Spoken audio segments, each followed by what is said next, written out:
Hello, and welcome to Literary Journeys with River. In this video, we bring you an illustrated summary of Tower of Dawn, the sixth book in Sarah J. Maas's Throne of Glass saga. Join us on this journey filled with power, alliances, and discoveries as we explore Chaol Westfall's adventures in distant lands. Remember, this is just a summary of the book, and we encourage you to read the full work to enjoy all its details. Let's get started. Part 1. The God City. Chapter 1. Chaol Westfall, former captain of the Royal Guard and now hand of the King of Adarlan, found himself in a grand palace in Antica, the capital of the southern continent. The constant rattling of his wheelchair grated on him, a persistent reminder of his new reality after being paralyzed. Trapped in this prison on wheels, he could do nothing but observe the splendid details of the khagan's palace, constructed with materials from every corner of the vast empire. Chaol was surrounded by symbols of the khaganate's power and glory, an empire united under the strategic leadership of a dynasty that had successfully ruled for 3 centuries. Nesryn, the new captain of the guard and Chaol's companion, pushed his wheelchair as they made their way to meet the khagan. Her serious and professional demeanor did not betray the weight of the mission they both carried, to secure the khagan's support for the imminent war in Adarlan and, in Chaol's case, to find a healer who could restore his mobility. Dressed in their finest attire, they both seemed acutely aware of the great challenge that awaited them. The palace was not only majestic in its architecture but also in what it represented, a place of power where the fate of an entire continent would be decided. As they advanced along the avenue toward the throne, Chaol couldn't help but think about what Adarlan could have been if it hadn't fallen under the control of an evil king, and how his lack of mobility was now a constant in his life, a reminder of the battles he had fought and those yet to come. As they approached the throne, Chaol noticed the presence of 5 of the khagan's children, who stood aligned before the throne in a clear display of their power and loyalty. Although Nesryn had mentioned the existence of 6 potential heirs, only 5 were present, which caught Chaol's attention, though he decided not to be distracted by that detail.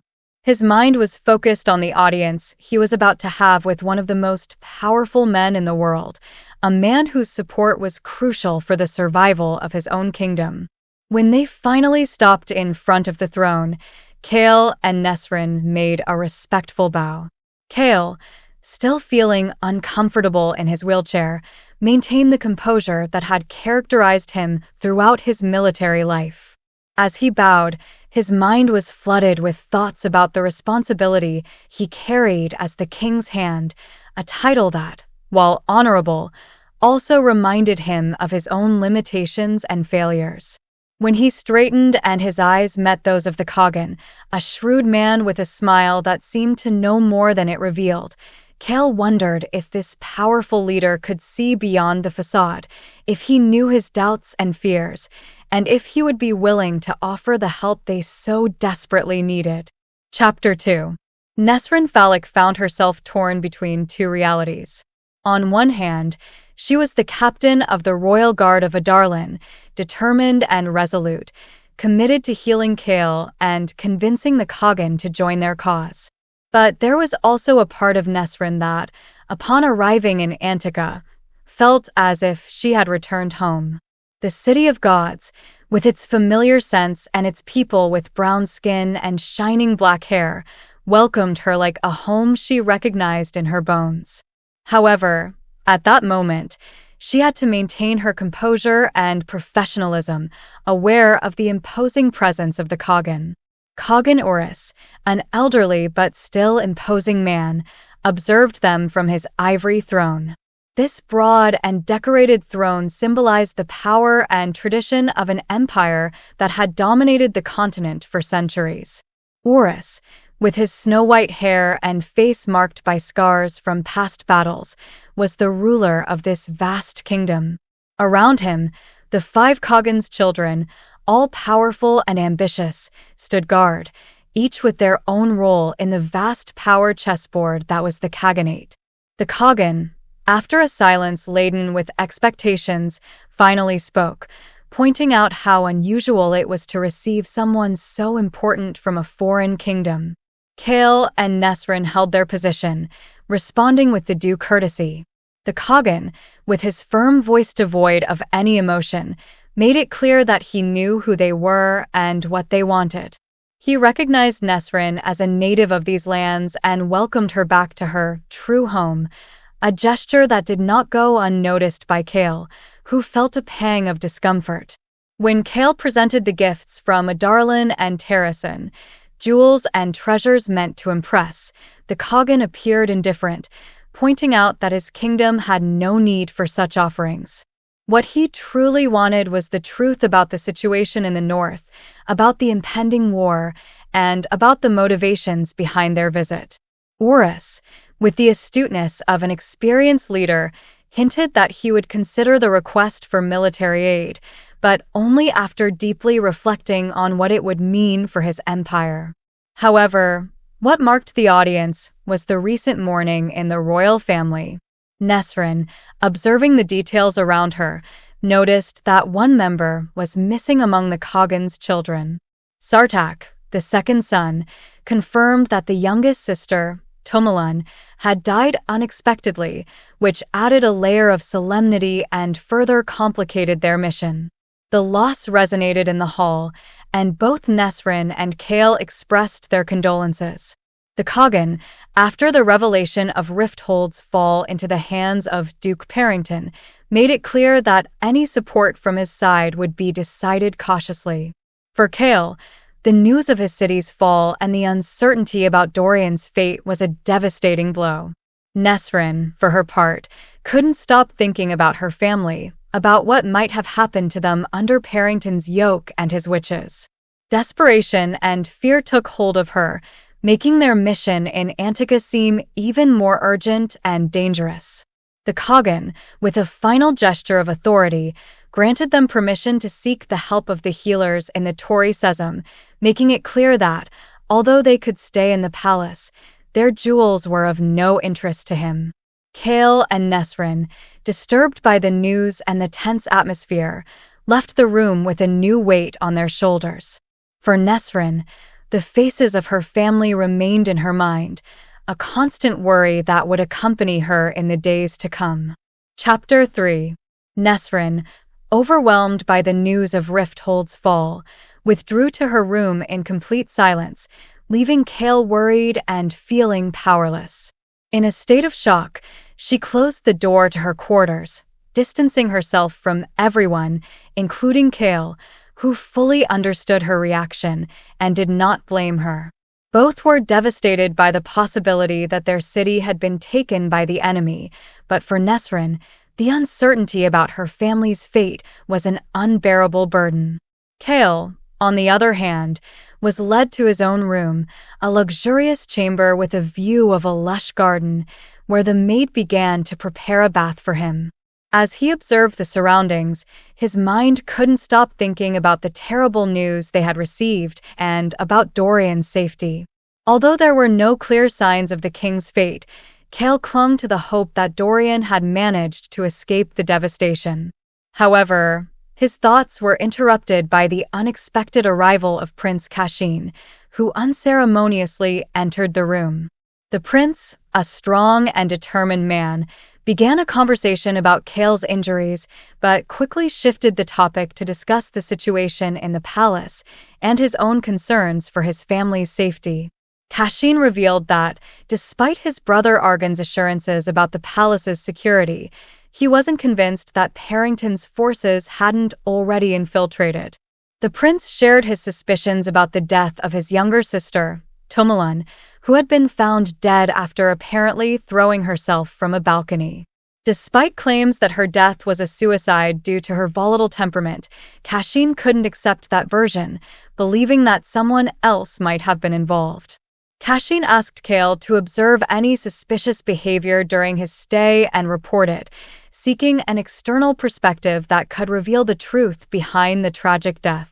As the conversation progressed, Cashin also made it clear that, although he was willing to trust Chaol in this matter, he couldn't offer his support in the war without his father, the khagan's command.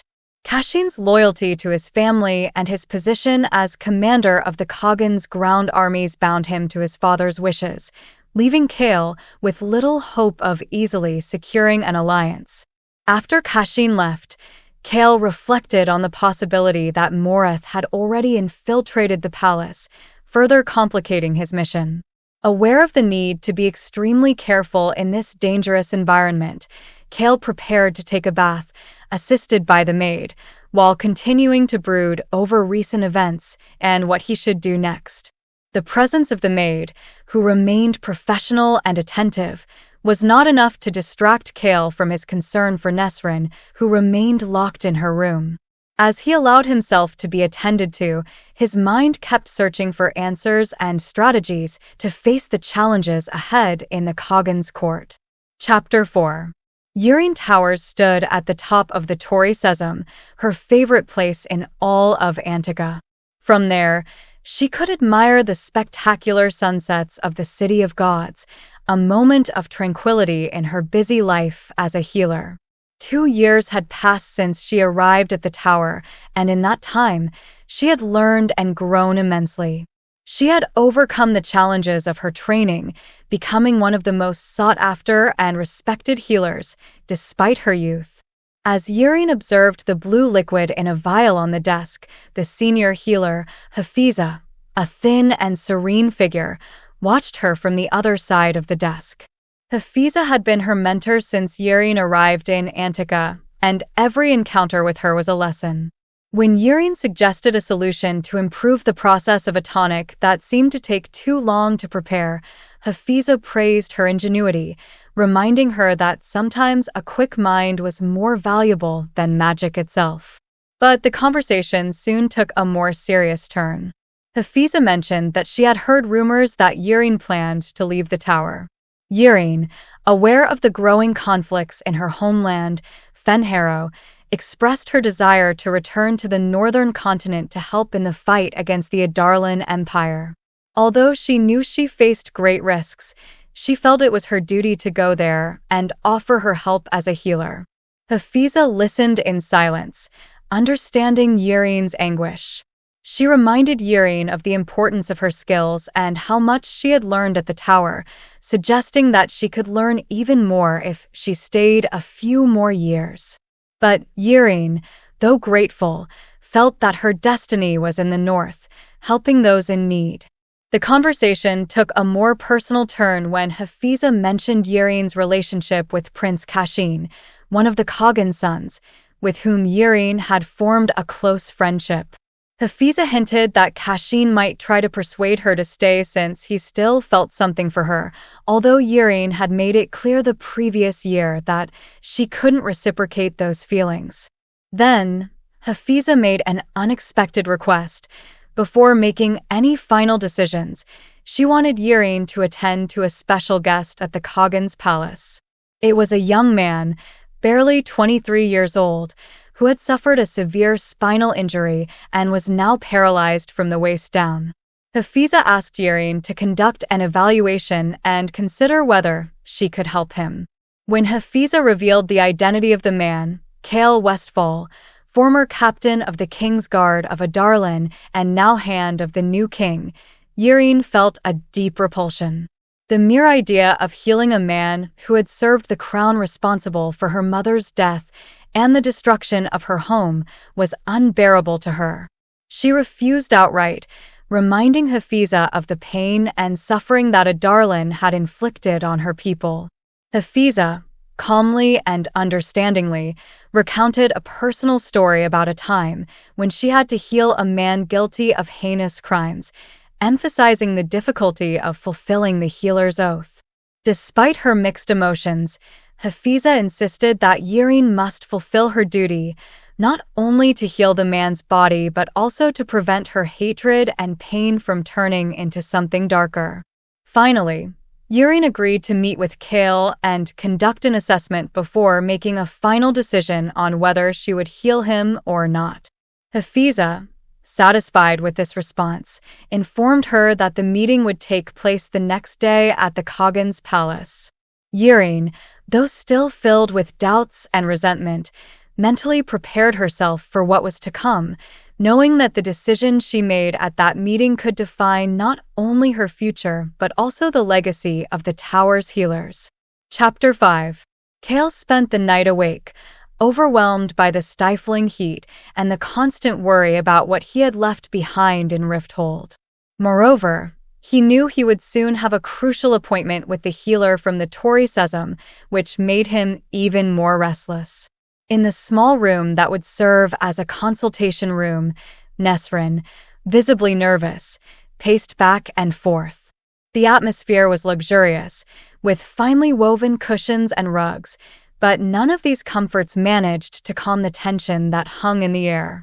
The previous night, Princess Hazer, the khagan's daughter, had informed Chaol of the time of his appointment with the healer, not without a malicious smile that had left him intrigued about who would appear to attend to him. The city of Antica, with its mix of cultures and its atmosphere of knowledge, was a stark contrast to the atmosphere of fear and oppression that dominated Adarlan. During dinner, Chaol had faced uncomfortable questions about the slave massacres in Calaculla and Endivir, posed by the insidious Prince Arghun. Although Sartak, another of the princes, had intervened to change the subject, Chaol had spent most of the dinner analyzing every gesture and word of those present, looking for any sign of danger. That same night, after dinner, Chaol had tried to approach Nesryn, but she had rejected him, wanting only to rest. Their relationship, marked by a lack of communication, seemed to be at a critical point. The next morning, while they waited for the healer, Nesryn was eager to begin, but Chaol suggested she take the time to search for news of her family in the city. However, Nesryn, determined, decided to stay. Finally, the door opened, revealing Yireen Towers, a young healer with a delicate appearance, but eyes filled with determination and wisdom gained through difficult experiences. From the first moment, it was clear that Yireen was not there by choice, and the tension between her and Chaol was palpable. Although Nesryn tried to break the ice with a question, Yireen did not respond immediately, merely taking a seat and beginning with a strictly professional evaluation. The interaction between Yireen and Chaol was rough from the start. Yireen, with a cold tone and direct questions, did not try to hide her resentment toward him. The questions about Chaol's injury, his intimate life, and his physical capacity were asked bluntly, showing her disdain. Chaol, used to maintaining control, felt disarmed and frustrated, especially when Yireen demonstrated that, despite her attitude, she was the best option to treat his injury. The arrival of Princess Hazer momentarily interrupted the evaluation. Hazer, with her usual carefree and haughty attitude, exchanged a few words with Yireen, revealing that the latter was highly respected, though also somewhat rebellious. Hazer, evidently enjoying the uncomfortable atmosphere, left after assuring Chaol that Yireen was the best at what she did. After Hazer left, Yireen continued her evaluation, examining Chaol with clinical coldness. Despite her distant attitude, her hands showed flashes of magic and skill as she touched the affected areas of Chaol's back, looking for signs of recovery or damage. Chaol, though resentful, couldn't help but feel vulnerable and dependent on her. Yireen explained that she still couldn't give a definitive diagnosis and needed time to think and consult with her superior, leaving Chaol and Nesryn in a limbo of uncertainty. When Yireen finally left, leaving behind an air of unresolved tension, Nesryn found a paper Yireen had left behind, with several names written on it, the last of which was repeatedly underlined, Josephine. Chaol, observing the paper, understood that Yireen had deep wounds, possibly related to her past in Fenharrow, a past that connected her to Sorsha, the healer who had loved Dorian. The intensity of the underlining of the name, Josephine, revealed to Chaol that Yrene probably wouldn't return to treat him, leaving him once again in a state of vulnerability and doubts about his future. Chapter 6. Yrene hadn't anticipated that the former captain of the Guard of Adarlan, Chaol Westfall, would look so young. When she entered the room, she was surprised by his scarred yet attractive face, and the combination of caution and hope in his eyes only increased her irritation. She felt an inexplicable urge to hurt him, to return a part of the pain that his people had caused. During the evaluation, she felt so overwhelmed that she ended up writing names on a piece of paper, not medical data, but the names of the women in her family, as an attempt to calm the roar of hatred growing inside her. An hour later, Yrene arrived at Hafiza's office, the senior healer, exhausted and covered in dust. She had been late for the appointment, something she had never done before. She had stopped outside Chaol's room, covering her face, breathing heavily, trying to maintain her composure. But Chaol was not the brute she had imagined. He had an air of nobility rather than a soldier, and his body, marked by scars and worked muscles, revealed the battles he had faced. But the real surprise was the nature of his spinal injury, which emanated a dark and icy power, something Yrene had never felt before. When Yrene finally entered Hafiza's office, she found her consoling a young acolyte who was crying. Hafiza, with her usual wisdom and patience, was not surprised when Yrene confessed that she had acted badly with Chaol. Hafiza reassured her, suggesting that she learn from the experience and do better next time. Despite her bad behavior, Yrene admitted that she believed she could heal Chaol, though the task would be arduous. The senior healer encouraged her to continue, reminding her that a good healer knows when to ask for help. Yrene decided to return the next day to continue the evaluation, but first, she planned to research in the library about spinal injuries and paralysis. However, the emotional burden of facing Chaol, a man from Adarlan, was heavy, and the decision to continue was not easy for her. Meanwhile, Chaol and Nesryn waited in vain for Yrene's return. The uncertainty began to weigh on them, especially on Nesryn, who finally decided to go out and search for her family in the city, leaving Chaol alone with his thoughts and fears. Although Chaol tried to maintain a calm attitude, Yrene's lack of response kept him on edge. As Nesryn walked through the palace halls, she was intercepted by Prince Sartaq, who was dressed in leather and light armor, ready to mount his ruck. Sartaq, with his charisma and warrior air, offered to accompany Nesryn to the palace gates. As they walked together, Sartaq told her how, at 12 years old, he had escaped to ride a ruck for the first time, and how his father punished him by sending him to live with the Rukn, where he eventually proved his worth and forged his path as a rider. Nesryn, impressed by Sartaq's story and attitude, felt drawn to his company, but she was determined to continue her mission of visiting her family. Before saying goodbye, Sartaq offered her the opportunity to accompany him on a flight on his ruck one day, an invitation Nesryn accepted with a respectful bow. As she walked away, she felt Sartaq's gaze on her, but she didn't dare look back, leaving the palace and her worries behind for a moment. Chapter 7. Chaol waited patiently for Nesryn to be gone for about 30 minutes before calling for Khaja, the maid who had been discreetly waiting in the hallway. Upon entering the room, Khaja kept her head down, ready to follow his instructions. Chaol, wishing he had learned Halha in the years that Dorian had studied it, asked her to go to the docks and find out if there was any news about the attack on Rifthold. He didn't want Nesryn, on her way to her family's home, to hear any bad news alone. After Khaja accepted the mission, Chaol decided he wouldn't remain inactive while Nesryn was out. He headed to Argan's quarters, the eldest prince, though he soon wondered if he should have waited for Nesryn for this meeting. Argan's reception room was immense, decorated with luxury, and a pair of white peacocks majestically strolling through the courtyard. Arghun, with his cold demeanor, greeted him fluently speaking in Chaol's native tongue. The conversation began with trivialities about the peacocks, an exchange that exasperated Chaol, given the gravity of the situation in Rifthold.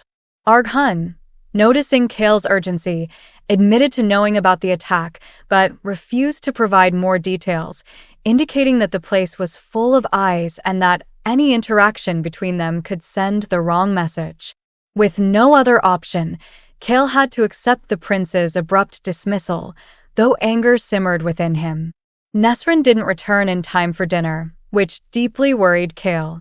Despite the pressure from the diners and multiple attempts to stay calm, his mind couldn't stop thinking about what might have happened to her. Kaja returned with news that only confirmed what Arghun had said. Rifthold had been attacked, trade was halted, and Dorian's fate was uncertain. But all that became secondary when he realized that Nesryn was still missing. During dinner, Chaol struggled to maintain his composure, especially when Kashin tried to talk to him about Yireen, who arrived late and sat next to Princess Hazer. Chaol noticed the tension between Yireen and Kashin, and although he tried to stay out of the conflict, he couldn't help but feel uncomfortable by Yireen's persistent gaze. She, in turn, avoided eye contact, but when their eyes met, Yireen sent him a silent message: "Don't reveal Nesryn's absence." After dinner, Chaol returned to his room and waited. The hours passed slowly, and the worry grew in his chest. Finally, around 1 in the morning, the door opened and Nesryn entered, apparently unharmed, but with a different light in her face. When Chaol, relieved but angry, expressed his concern, Nesryn responded coldly, reminding him that this city was not foreign to her, as it was to him. The argument was brief, but left both with a bitter taste. Nesryn retired to her room, leaving Chaol alone in the darkness, hoping she would return, though he knew she wouldn't. Chapter 8. Yireen made sure to arrive on time the next morning. Although she had considered not returning after the tensions of the previous day, she decided to show up in Chaol's room at 10 o'clock sharp. She knew that both he and Nesryn would be waiting, and though the glances exchanged at dinner the night before made her doubt, she was determined to continue with her work. The previous day, Hazer and Renia had invited her for a drink, though Yireen barely touched her glass and didn't return to her room in the tower until around 2 in the morning. Hazer's offer to stay in a room at the palace was declined by Yireen, as she preferred to avoid any encounter with Kashin, who had tried to accompany them. Kashin and Yireen shared a complicated past. Though she cared for him, Yireen didn't want to reopen doors she had spent months trying to close.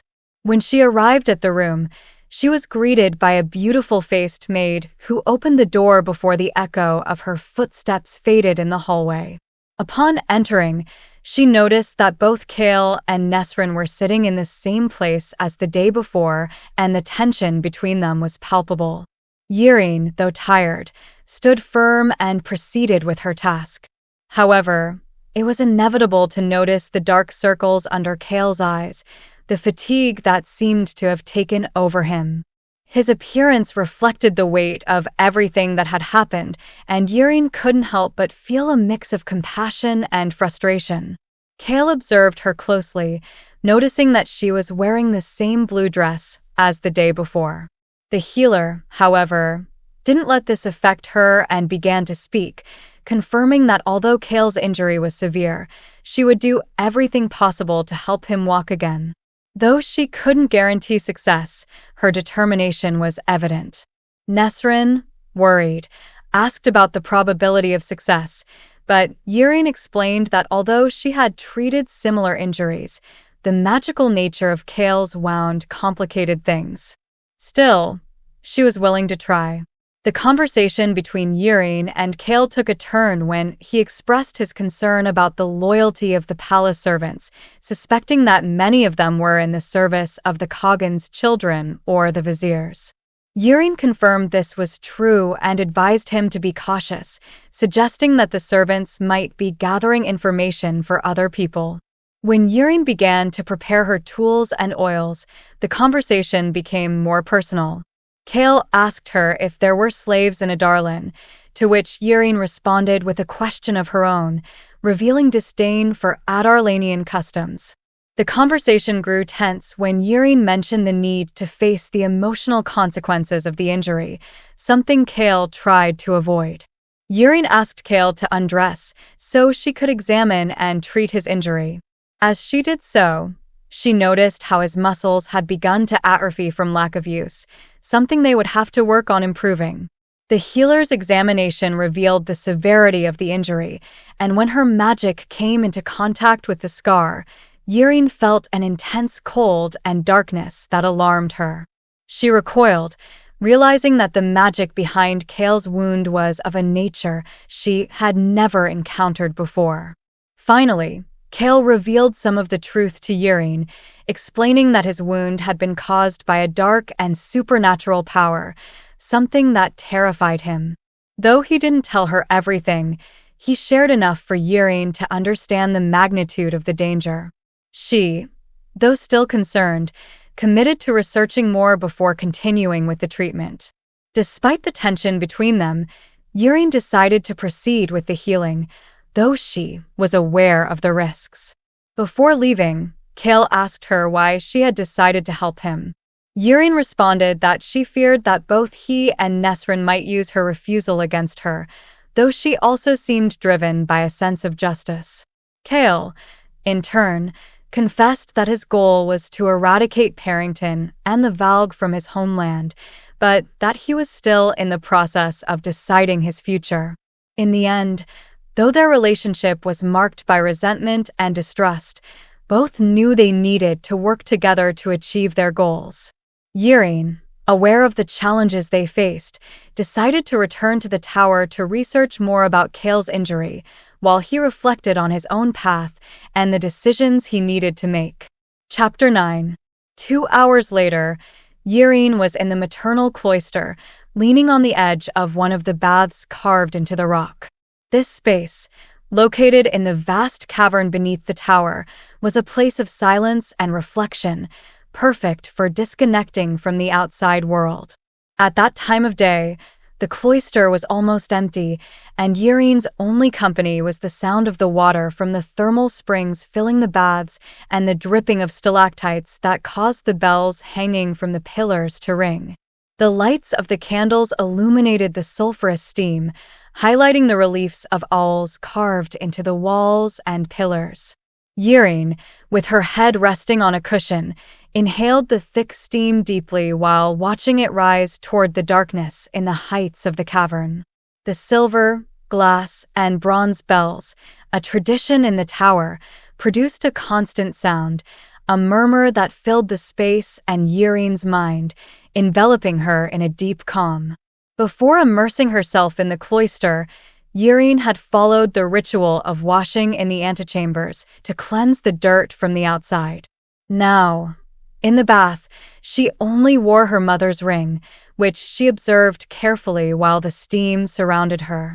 She allowed herself to be carried away by the sound of the bells and the water, feeling cradled by the warmth of the place, as if she were in the very bosom of Silba, the goddess of healing. However, despite the peace of the place, the memory of what she had seen on Chaol's back disturbed her. The darkness she had felt, that malignant magic, was something beyond her understanding, something she hadn't anticipated when she thought of the wounds she would have to treat in the war to the north. In her mind, she wondered how she could confront that evil power that had taken hold in Chaol's spine. As she delved deeper into her thoughts, Urian heard a whisper in her mind, a voice that seemed to come from the same darkness floating above her in the cloister. It whispered to her that she must venture where she feared to tread, to face the evil that resided in Chaol's body. Though Urian felt this was what she should do, fear overwhelmed her. She knew this test, set by Hafiza, was something she couldn't avoid. However, The fear of failure, of not being able to confront it, was overwhelming. The sound of a clear and pure bell broke her concentration, bringing her back to the present. As she looked around, Yuri noticed she was not alone. Another healer had entered the cloister and, apparently, was immersed in her own pain. Yuri, following the cloister's protocol of silence and solitude, hesitated to approach, but upon hearing the woman's sob, she decided not to ignore her. The healer was crying silently, and Yuri, sitting next to her, took her hand in a gesture of comfort. The woman, devastated by the loss of a child she hadn't been able to save, murmured that sometimes she wished she hadn't received the gift of healing. Yuri, understanding her pain, said nothing, but her silent presence and support were enough to accompany her in her grief. Finally, Yuri knew what she had to do. She had to venture into the darkness she feared. She had to fight against the malignant force inside Chaol, even though her whole being resisted it. Meanwhile, at the khagan's dinner, Chaol faced his own challenges. Sitting at the head table, he noticed that many diners and guards were watching him. When Princess Hazer sarcastically asked if Yuri had already healed him, Chaol responded cautiously, explaining that they were in the early stages of a long process. Though Hazer's comments were venomous, Chaol maintained his composure. However, his mind remained worried about the lack of progress in his mission. During dinner, he tried to approach the khagan to request a private meeting, but was dismissed, making it clear that the khagan had no intention of addressing his concerns at that time. Observing the interaction between the princes, Chaol noticed that Sartaq, the winged prince, seemed to have a more direct and practical approach. Recognizing an opportunity, Chaol steered the conversation towards Sartaq and his famous rook, Katara. The conversation allowed Nesryn to join in, prompting Prince Sartaq to respond with interest. As dinner progressed, Chaol exchanged looks with Nesryn, indicating that she should meet with Sartaq the next day to try to secure his support in the upcoming war. Although things were not turning out as Chaol had hoped, he and Nesryn were determined to keep seeking allies and resources in this foreign land. Chapter 10. A summer storm swept in from the narrow sea just before midnight, shaking the foundations of the tower. Yuri, sheltered in the immense library located at the base of the tower, felt every jolt of the lightning. The flashes illuminated the narrow corridors, while the wind whistled through the cracks in the rocks, extinguishing the candles in its path. Though most candles were protected in glass lanterns, the wind made them creak and sway, creating an eerie atmosphere. Seated at an oak desk in a remote corner of the library, Yuri watched as the metal lantern hanging from the arch above her projected colored figures on the stone walls, moving like a living sea. A thunderclap boomed so loudly that it made her shrink in her chair, while some acolytes, studying late for their exams, let out nervous screams followed by laughter. Yuri, amused, shook her head and refocused on the texts that Nusha, the head librarian, had provided her. Despite not being close to Nusha, Yuri had always admired her vast knowledge. The librarian, who spoke 15 languages, had been trained at the famous Purvani Library, known for being an inexhaustible source of wisdom. Though Nusha rarely smiled, she always found the information Yuri needed, no matter how unusual her request. That night, Yuri was searching for information about wounds caused by dark magic, wounds that left echoes, but did not seem to continue harming the victim. Nusha had found an impressive collection of books and scrolls, silently piled on the desk. Some texts were written in Halha, others in ancient languages that Yuri barely understood. One scroll, particularly old and covered in strange runes, caught Yuri's attention. Nusha had warned her about its age, suggesting it might be over 1,000 years old. Yuri, with respect and caution, unrolled it and studied the marks, tracing the lines and arcs she didn't recognize with her finger. Despite her care, She felt the pressure to find something useful to help Chaol, though so far, the texts had only offered her superstitions and ancient legends. A faint click echoed from the darkness to her right, and Yrene raised her head, alert. Though she tried to dismiss the sound as a mouse, she couldn't avoid a growing sense of unease. The legendary Bast cats, guardians of the library, were nowhere to be seen, which heightened her anxiety. Determined to keep researching, Yrene picked up a black leather-bound tome, written in Aylwi. As she read, she found a disturbing illustration, a dark portal, soldiers kneeling before it, and rays of corrupted light falling upon them. As she turned the pages, she found more illustrations, each more disturbing than the last. 3 male figures, identified as Orcus, Mantix, and Erewhon, stood out, holding keys that, according to the text, opened the vowed portal. Yrene felt a shiver as she realized these illustrations confirmed the stories Chaol had told her about the dark power plaguing his land. Another click sounded, closer this time, and Yrene tensed. Though she tried to calm herself, she couldn't ignore the feeling of being watched. She decided it was time to leave, closed the book, and put it in her bag, along with other texts that might be useful. With each step she took, the fear grew, and soon she began walking faster toward the main hallway, where she hoped to find the acolytes. Suddenly, she saw a figure walking parallel to her, on the other side of the shelf. Without daring to look directly, she quickened her pace, pretending calm. She recalled the self-defense lessons a young stranger had taught her, instructions she repeated in her mind as she tried to maintain her composure. Fear consumed her, but she forced herself to appear normal. Finally, when she was about to reach the main hallway, her foot tripped over something. Looking down, she found the body of a healer lying in a fetal position, emaciated and lifeless. Yrene recognized with horror the woman she had comforted in the maternal cloister a few hours earlier.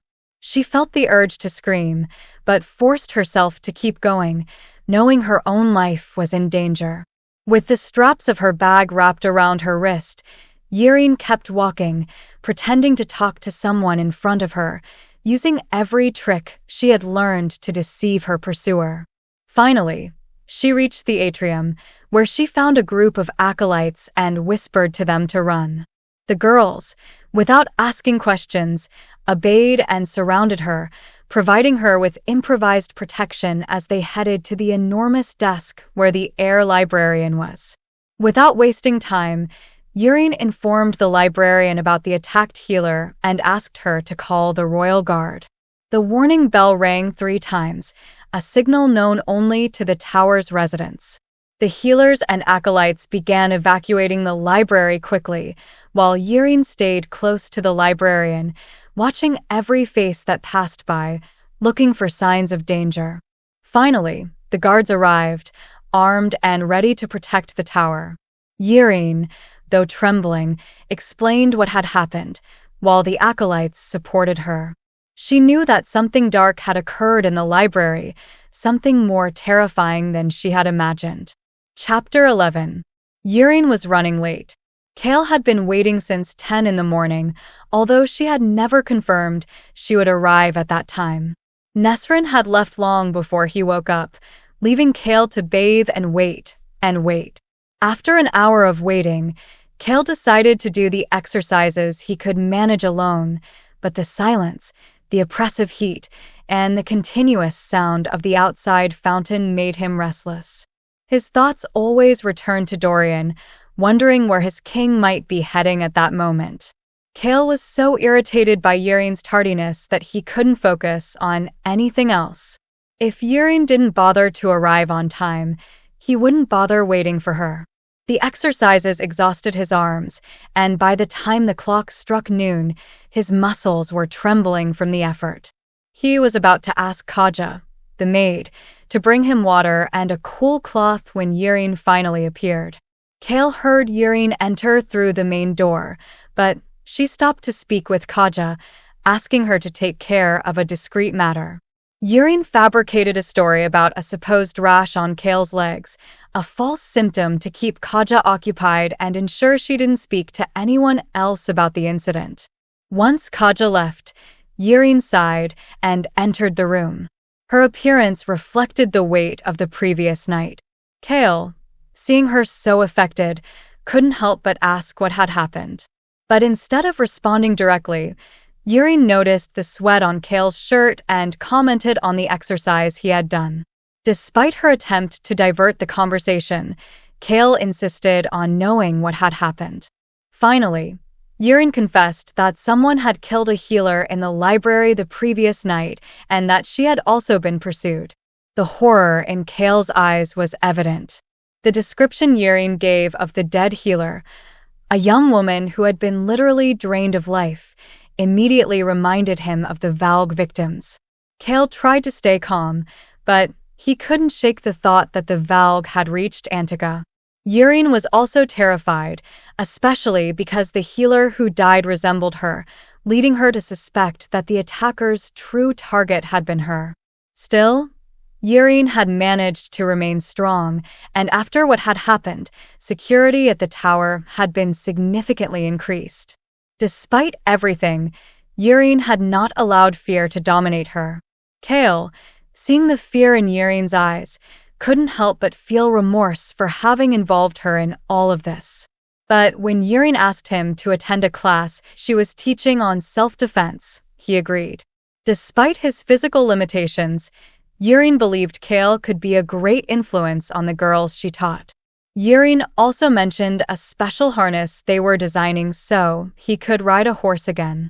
The possibility of riding once more sparked a glimmer of hope in Chaol. However, before he could get too excited, Urine warned him not to get his hopes up too much. Finally, when Urine prepared to continue with his treatment, the conversation became more personal. Chaol asked her to call him by his first name, but Urine, in a playful tone, insisted on calling him Lord Chaol, which made him smile slightly. As he lay back on the sofa to begin the healing session, Urine braced herself for the challenge. With determination, and despite the fear she still felt, she placed her hand on the scar on Chaol's back. However, as soon as she did, a piercing scream escaped from Chaol's throat, filling the room. Chapter 12. The pain that ripped through Chaol's back felt like brutal claws tearing his skin. He arched on the sofa, letting out a scream of agony. Urine pulled her hand away instantly, hitting the low table and spilling the oil jar onto the wood. Chaol, still breathing heavily, lifted his head and saw Urine sitting on the table, her mouth agape, staring at the spot where she had placed her hand. The pain was so intense that Chaol couldn't find words to describe it. Urine, her hands raised before her face as if she had never seen them before, murmured that her magic didn't just dislike the darkness in Chaol's spine, it actively hated it. Confused, Chaol reminded her that she had said it was only an echo, disconnected from the injury. Urine, however, admitted that she might have been wrong. When Chaol mentioned that Rowan had healed him before without these problems, Urine asked if he had been conscious at the time, to which he replied that he had not, as he was nearly dead. As they both tried to process what had happened, Urine explained that to heal Chaol's spine, she would have to face that darkness, that echo, that seemed to resist letting go. Although the injury was real, the dark presence complicated everything, and Urine feared that this process would be long and painful. Chaol realized that to allow Urine to heal his spine, he would have to endure intense and constant pain, but he accepted without hesitation. Urine, however, suggested that they might need to discuss what had happened in recent months, hinting that the darkness might be feeding on something within Chaol. He rejected the idea, insisting that there was nothing to discuss. Urine, with iron determination, handed him a leather bite stick, indicating that if he preferred to avoid the discussion, then they should continue with the healing. Chaol, without saying another word, lay face down on the sofa and bit down on the stick, ready to endure the pain that was to come. Meanwhile, Nesryn was at the Ruck's nest before dawn, where Prince Sartak awaited her with his Ruck, Katara. The bird's beauty took her breath away, and though Nesryn admitted she wasn't good with heights, she accepted Sartak's invitation to fly with him.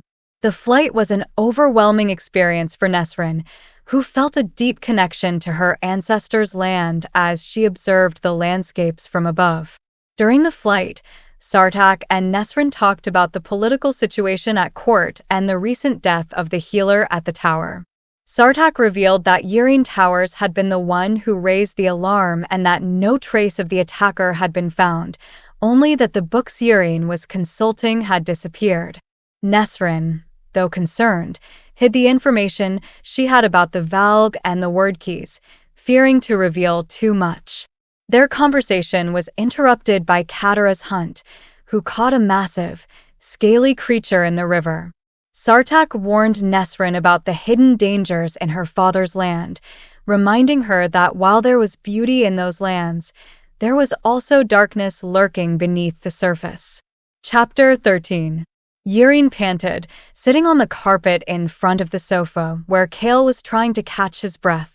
Her legs trembled, and her hands barely managed to stay in her lap. She heard the sound of Chaol spitting out the bite stick, freeing himself from what had been an unimaginable torment.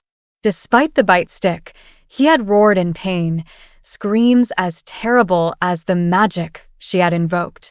Yrene's magic had collided with a dark wall in Chaol's spine, a wall that did not yield to her attempts. Despite her effort, that barrier seemed to laugh at her, cold and malicious. She tried again and again, launching her magic like waves against the darkness, but she couldn't find a crack through which to enter. In the end, when her energy was waning and she was retreating, the dark wall transformed into something different, something that made her shudder. Within that darkness, Yrene saw images, a fortress of dark rock, Morith, and an army stretching to the horizon. Yrene's magic shattered before the vision, and when she finally pulled back, she realized that the name and images could be real, memories of the power that had wounded Chaol, or simply a manifestation of her own fears.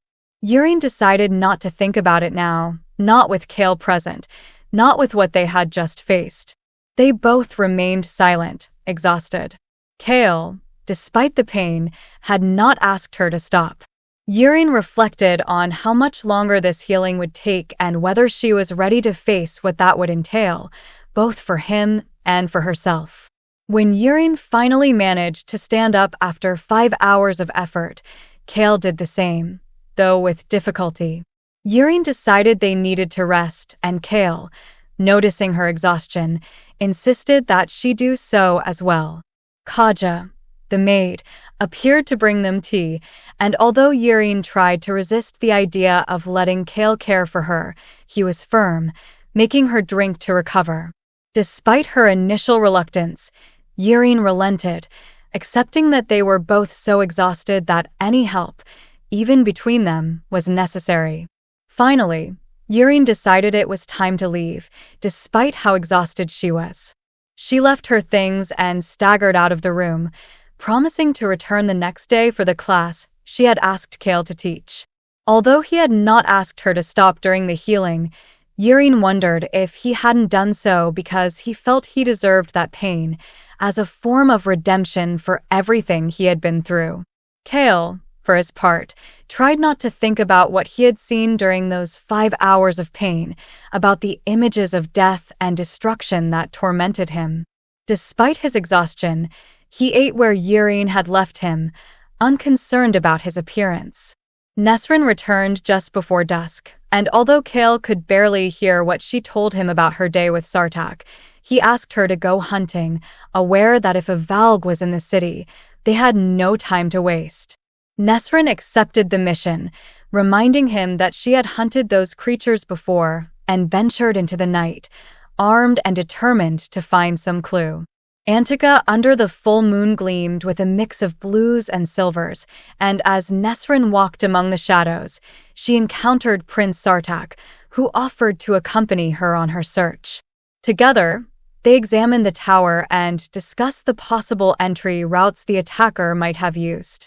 During their conversation, Nesryn spoke about the pain of losing her mother and how that experience had marked her, sharing a moment of vulnerability with the prince. Sartak, in turn, promised to ask his spies to look for her family and offer them help. As they continued their search, Sartak asked Nesryn to tell him more about the Valg, and she explained everything she could, except for what related to the keys and portals. In the end, Sartak suggested they might investigate if there were any channels or sewers beneath the city that could be connected to the tower, and together, they prepared to uncover what was hidden in the depths of Antica. Chapter 14. Yrene was so exhausted after the vigil at the tower that she didn't care if someone tried to kill her during the night. She barely managed to get to her room with the help of 2 acolytes. Upon arriving, the cook brought her dinner, but Yrene barely took a bite before falling asleep, fork still in hand, and the plate spilled on her favorite dress. She woke past midnight, cleaned up the mess, secured the door with the desk, and piled objects on top to feel safer.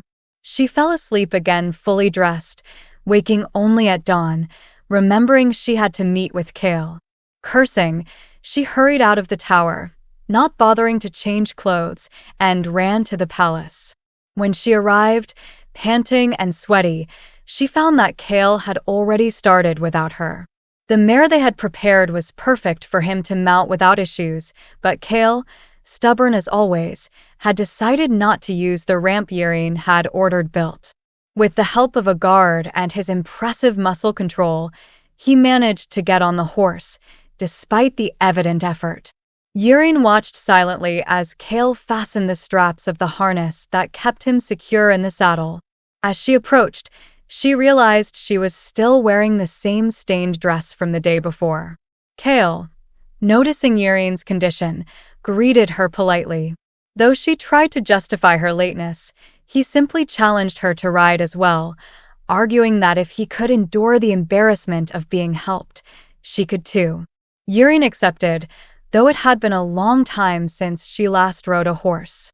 With the help of Shen, the guard who had assisted Chaol, she mounted the mare they had prepared for her, feeling a bit exposed due to her lack of recent experience. As they rode through the city toward the Tower of Cesme, Chaol was protective, throwing intimidating looks at the men who dared to glance at Yrene.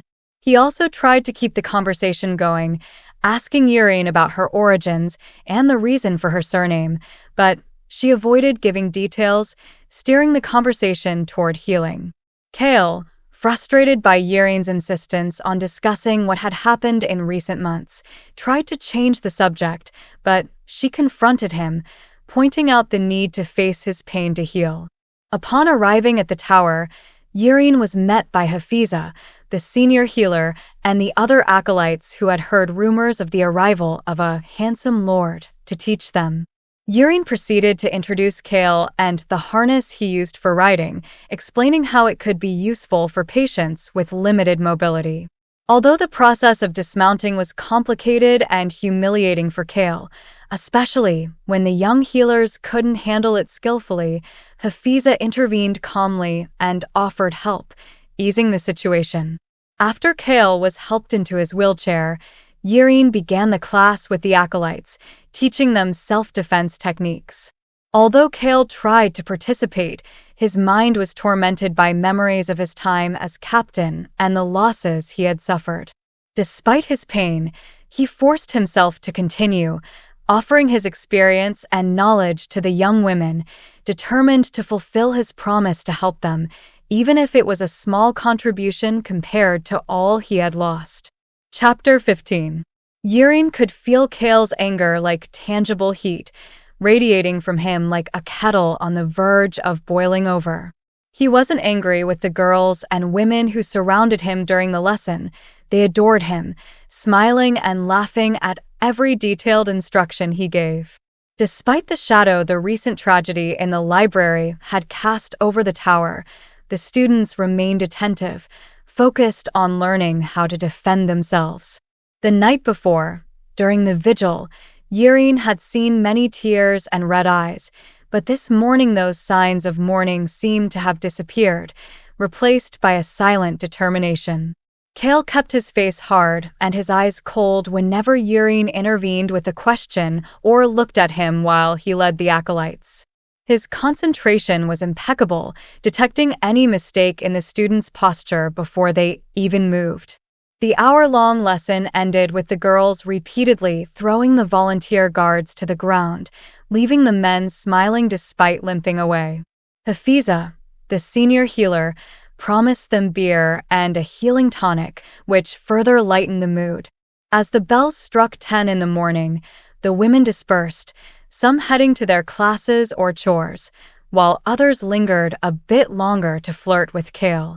One of the girls even nearly sat on his lap until Hafiza shooed her away, reminding her that she had dirty laundry to wash. The senior healer gave Yrene a look that contained an implicit warning before she left.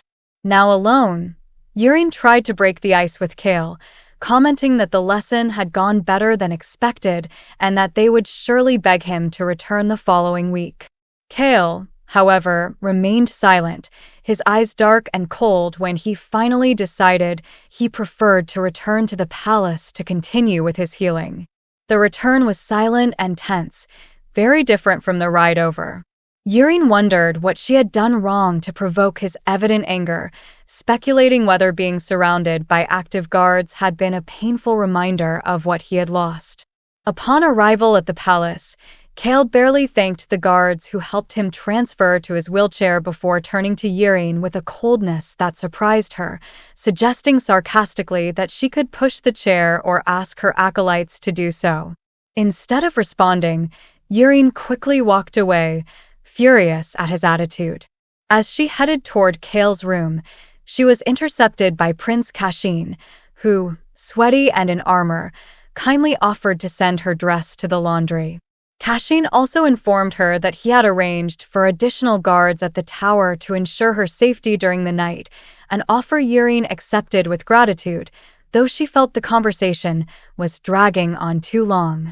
Kashin tried to prolong it, mentioning their past friendship and expressing concern for her, but Yrene quickly excused herself, aware that Chaol was waiting for her. After bidding the prince farewell, Yrene continued toward Chaol's room, finding him just around the corner, out of breath and visibly upset. Chaol, with a mix of sarcasm and curiosity, asked why she had turned down Kashin, and Yrene, fed up with his attitude, sharply responded that it was none of his business. The tension between them was palpable as they finally reached the room. Kaja, the maid, received a quick and unusual request from Yrene before disappearing, leaving Yrene and Chaol alone. Chaol, not hiding his frustration, suggested that Yrene's attitude wasn't helping at all. Before they could argue further, Nesryn appeared, surprised to see Chaol so early and learning about his self-defense class at the tower. Chaol responded calmly, though Nesryn's arrival seemed to interrupt the tense dynamic between him and Yrene. When Nesryn left to continue with her own matters, Chaol refocused on Yrene, who, on the verge of exasperation, finally asked what she had done to anger him so much. Chaol, with cutting frankness, expressed his pain at being paraded around and manipulated like an object during the class at the tower, leaving her speechless. Yrene, realizing her mistake, tried to apologize, but the damage was done. Chaol's rage and pain were exposed as he admitted how difficult it was for him to adapt to his new reality, to feel that everything he had known and loved had crumbled. With his voice breaking, Chaol confessed that all he had left was his loyalty to the king and a nearly ridiculous hope that they could survive the war that was coming. Yrene, shocked by the intensity of his pain, offered a sincere apology before preparing to continue the healing. Despite the tension, both knew they had to continue. Yrene, in an attempt to build trust, gently revealed her own pain to Chaol, A group of Adarlan soldiers had burned her mother alive when she was 11 years old. Without giving him time to respond, Yrene placed her hand on the scar on Chaol's back and began to work her magic, preparing to face the darkness that they both carried within. Chapter 16. In the twilight of pain, Chaol found himself trapped in a whirlwind of memories and terrifying visions that plunged him into an abyss of despair. Every image that emerged from the void was a cruel reminder of his failures, his losses, and the scars he carried not just on his body, but also on his soul. A woman with golden hair, screaming amid flames, a shattered body on a blood-soaked bed, a head rolling on cold marble, all of it swirled in his mind, accusing him, condemning him. The screams echoed in his head. The visions followed one after another, each more intense than the last. The pain spread through his body like black fire, consuming him from within, while his mind was battered by images of his mother, his brother, and his father. All those he had left behind, all those he had failed. Guilt and hatred intertwined, blurring the lines between who he was and what he had become. In the midst of this torment, a white light appeared, bright and warm, enveloping him and confronting the darkness that was devouring him. This light, silent and firm, did not retreat before the darkness, but held it at bay, protecting him from its onslaught. When Chaol finally opened his eyes, he found Yrene, exhausted and stained with blood. The healer had been fighting not just against the darkness within Chaol, but also against a dark power that inhabited him, a remnant of something far more sinister. Yrene, with her nose bleeding and her voice weak, explained what had happened. She had seen a black fortress, full of horrors, an army waiting in the mountains. Although she didn't know if what she had witnessed was real or a manipulation, it was clear it was something terrifying. Despite the pain and exhaustion, Yrene had managed to follow Chaol's screams, reaching him in the depths of his torment and facing the darkness within him. Chaol, deeply affected by Yrene's confession, also shared a piece of his own dark past. He told her how he had seen the king of Adarlan kill the woman his friend Dorian loved and how, despite wanting to confront the king, he had fled, leaving Dorian to face the consequences. Guilt consumed him. The pain of not having been able to protect those he loved was a burden he carried every day. The moment turned intimate, with Yrene and Chaol sharing a silent, deep pain, their eyes reflecting the sunlight streaming through the windows. Just when the silence between them seemed unbearable, Yrene noticed something extraordinary. Chaol's toes began to move.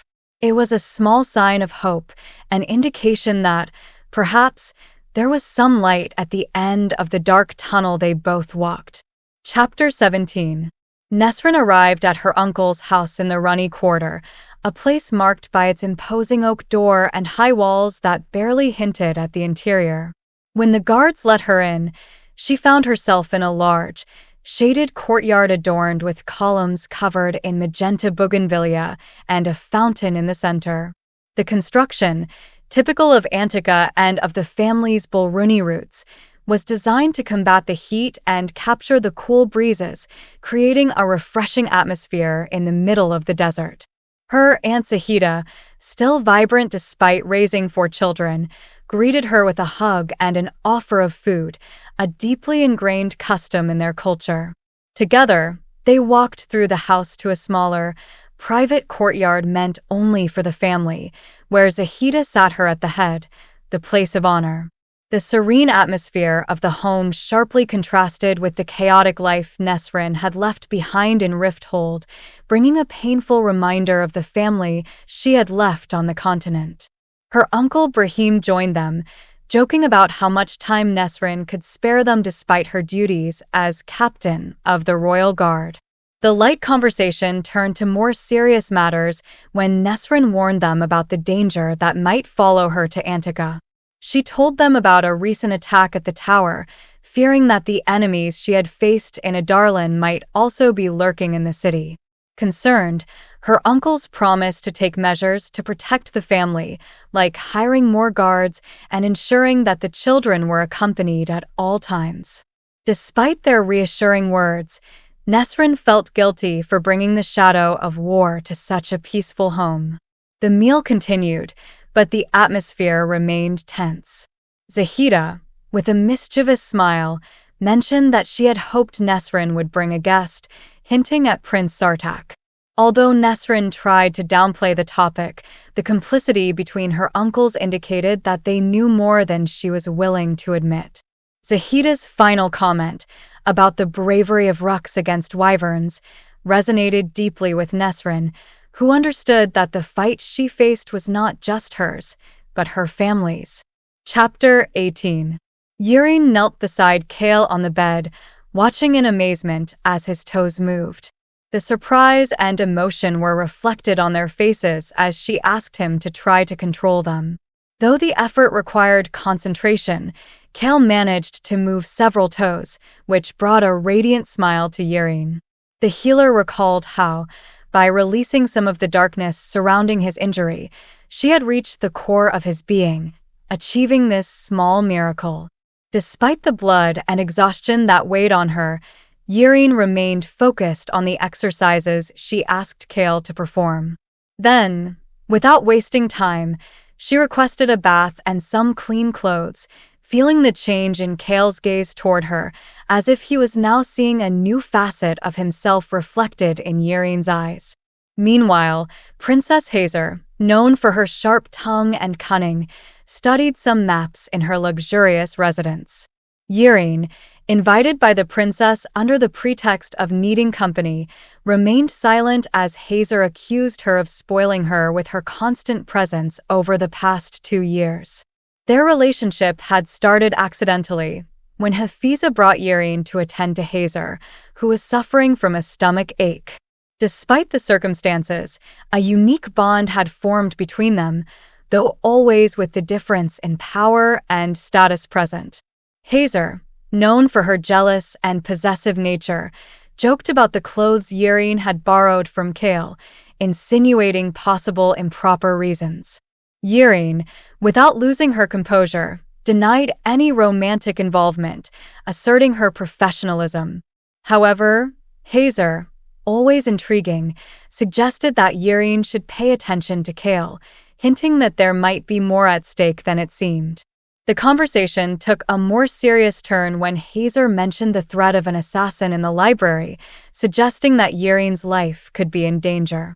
The princess, showing her protective side, promised revenge if anything happened to Yurine or the healers at the tower. Despite Hazer's loyalty, Yurine couldn't help but feel growing concern about the involvement of Parrington's forces and the disappearance of key figures like Aelin Galathinius and Dorian Haviliard. The situation on the northern continent seemed increasingly grim, with armies aligned in strategic positions and uncertainty about the fate of the remaining allies. Hazer, interested in obtaining information about Aelin, pressured Yurine to use her proximity to Chaol to gather details. Although Yurine was hesitant to become a spy for the princess, Hazer's veiled threat about the difficulty of crossing the narrow sea if she didn't cooperate left her with few options.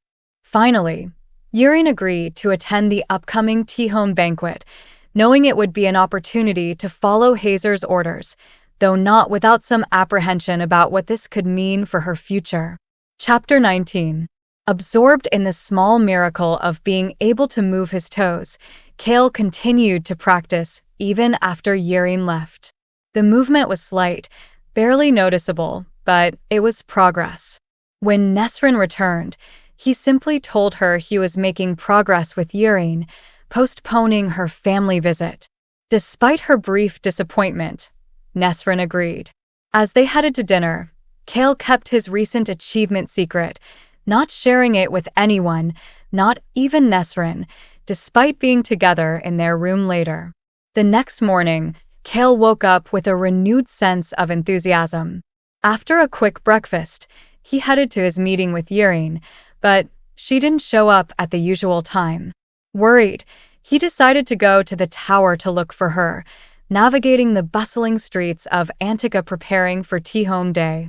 Upon arriving at the tower, Hafiza informed him that Yrene was exhausted and still asleep, something Chaol felt guilty about, knowing he had demanded much from her. However, Hafiza reassured him, saying that with a day of rest, Yrene would recover. Leaving the tower, Chaol decided to accompany Hafiza on her visits, walking together through the crowded streets before returning to the palace. Throughout the journey, Chaol couldn't help but glance back at the tower, thinking of Yrene. Yrene woke up after a day and a half of rest, recovered but aware of the impact Chaol's healing had had on her. As she stepped into the tower's courtyard, she encountered Chaol, who had arrived alone and on horseback. He, concerned for her well-being, insisted on ensuring she was all right before continuing with his healing. Although the conversation between them was a mix of jokes and tension, Yrene began to notice a change in Chaol, who now showed a more protective side. Before heading to her next appointment, Yrene decided to do some exercises with Chaol, taking advantage of the fact that he was mounted. With patience, she helped him move his legs while he tried to concentrate on moving his toes. During the exercise, the conversation drifted to Yrene's past on the steppes and her relationship with Prince Kashin. Chaol, with humor, hinted at his curiosity about the feelings between Yrene and Kashin, to which she firmly responded that her friendship with the prince had not developed into anything more. Finally, after completing the exercises, Yrene and Chaol headed into the city together, with Chaol showing a mix of admiration and respect for the healer. Despite the jokes, there was a growing understanding between them, a bond that went beyond the healer-patient relationship. Chapter 20. The city was quiet, with most people gathered at the docks for the ceremony in honor of Tea-Home. Chaol and Yrene headed to a modest house on a dusty street, where a violent cough could be heard from inside before they could reach the door. Yrene dismounted and entered while Chaol stayed outside, moving his toes inside his boots, focused on the small miracle Yrene had achieved. Inside the house, Yrene attended to a sick old man, using her healing magic to ease his suffering. Despite her efforts, the healer emerged from the house with an expression of frustration and concern, feeling that she was only prolonging the man's life without offering a true solution. Chaol, noticing the tension in Yrene, asked if she had other patients to visit, and upon learning of a young mother who needed attention, he offered to accompany her. Riding together through the empty streets, Yrene explained to Chaol about the Empire's religious history, highlighting the tolerance promoted by the first khagan. In response, Chaol shared what he knew about the spies and politics of the Khaganate, though he avoided going into detail about his own past and the secret missions he had carried out. They arrived at a house in a middle-class neighborhood where a smiling young mother came out to greet them with her baby in her arms. Yrene examined the mother and baby, chatting with the woman about her recovery and the necessary precautions. The mother, in a playful tone, hinted at a romantic relationship between Yrene and Chaol, causing Yrene to blush and hastily deny any involvement. Chaol, surprised by the honesty of the conversation, joked about it but made it clear he was committed to Nesryn. After the visit, Yrene offered to show Chaol the city, and together they toured the increasingly crowded streets as people returned from the ceremony.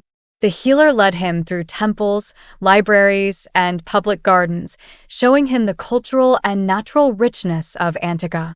In a lush, peaceful garden, Yrene, with a touch of melancholy, asked Chaol if he believed they could ever have something like this in Adarlan or Fenharrow. Chaol, remembering the cities destroyed by war, expressed his hope that one day they could rebuild something similar if they managed to survive the war that was coming. The day passed quickly, and upon returning to the palace, Chaol and Yrene parted ways. Chaol prepared for the evening's festivities, impressed by the beauty and elegance of Nesryn when she emerged dressed for the occasion. They headed to the grand hall, where the decorations and banquet were spectacular. When Yirin arrived, accompanied by Hazer and Renia, Chaol was stunned by her appearance. Dressed in a magnificent cobalt blue gown that highlighted her figure and adorned with jewels, Yirin looked like a princess, though her expression revealed discomfort. The princes, realizing her beauty and power, greeted her with respect. Chaol noticed Argan's calculating gaze, seeing Yirin as a trophy, which made him clench his jaw. Hazer, ignoring any formality, turned to Nesryn, demanding her place beside Chaol. Chapter 21. Nesryn was momentarily taken aback by Hazer's coldness, who, smiling like a snake, invited her to change seats. The princess made it clear that it wasn't appropriate for her to sit only with her companion. Chaol, unsure of how to respond, observed how Yirin seemed to wish she could disappear into the marble floor. Sartak, with a voice that broke the tension, offered Nesryn a place next to him, which she quickly accepted. Hazer, pleased with the rearrangement, did the same with her own seat, moving a couple of viziers aside to sit near Argan, while Renia, her lover, smiled resignedly. Yirin, forced to sit next to Chaol, looked even more uncomfortable as the servants served food and drink in abundance. Chaol, trying to ease the tension, asked Yirin how her feet were, to which she replied distractedly. The conversation, however, was laden with Kashin's presence, who watched them from a distance. The evening continued with a performance of golden, scantily clad dancers, which captivated everyone's attention, including Chaol, who joked about how Dorian would enjoy this show. Yirin, smiling for the first time that night, warned him not to get too close to the opiate herb smoke.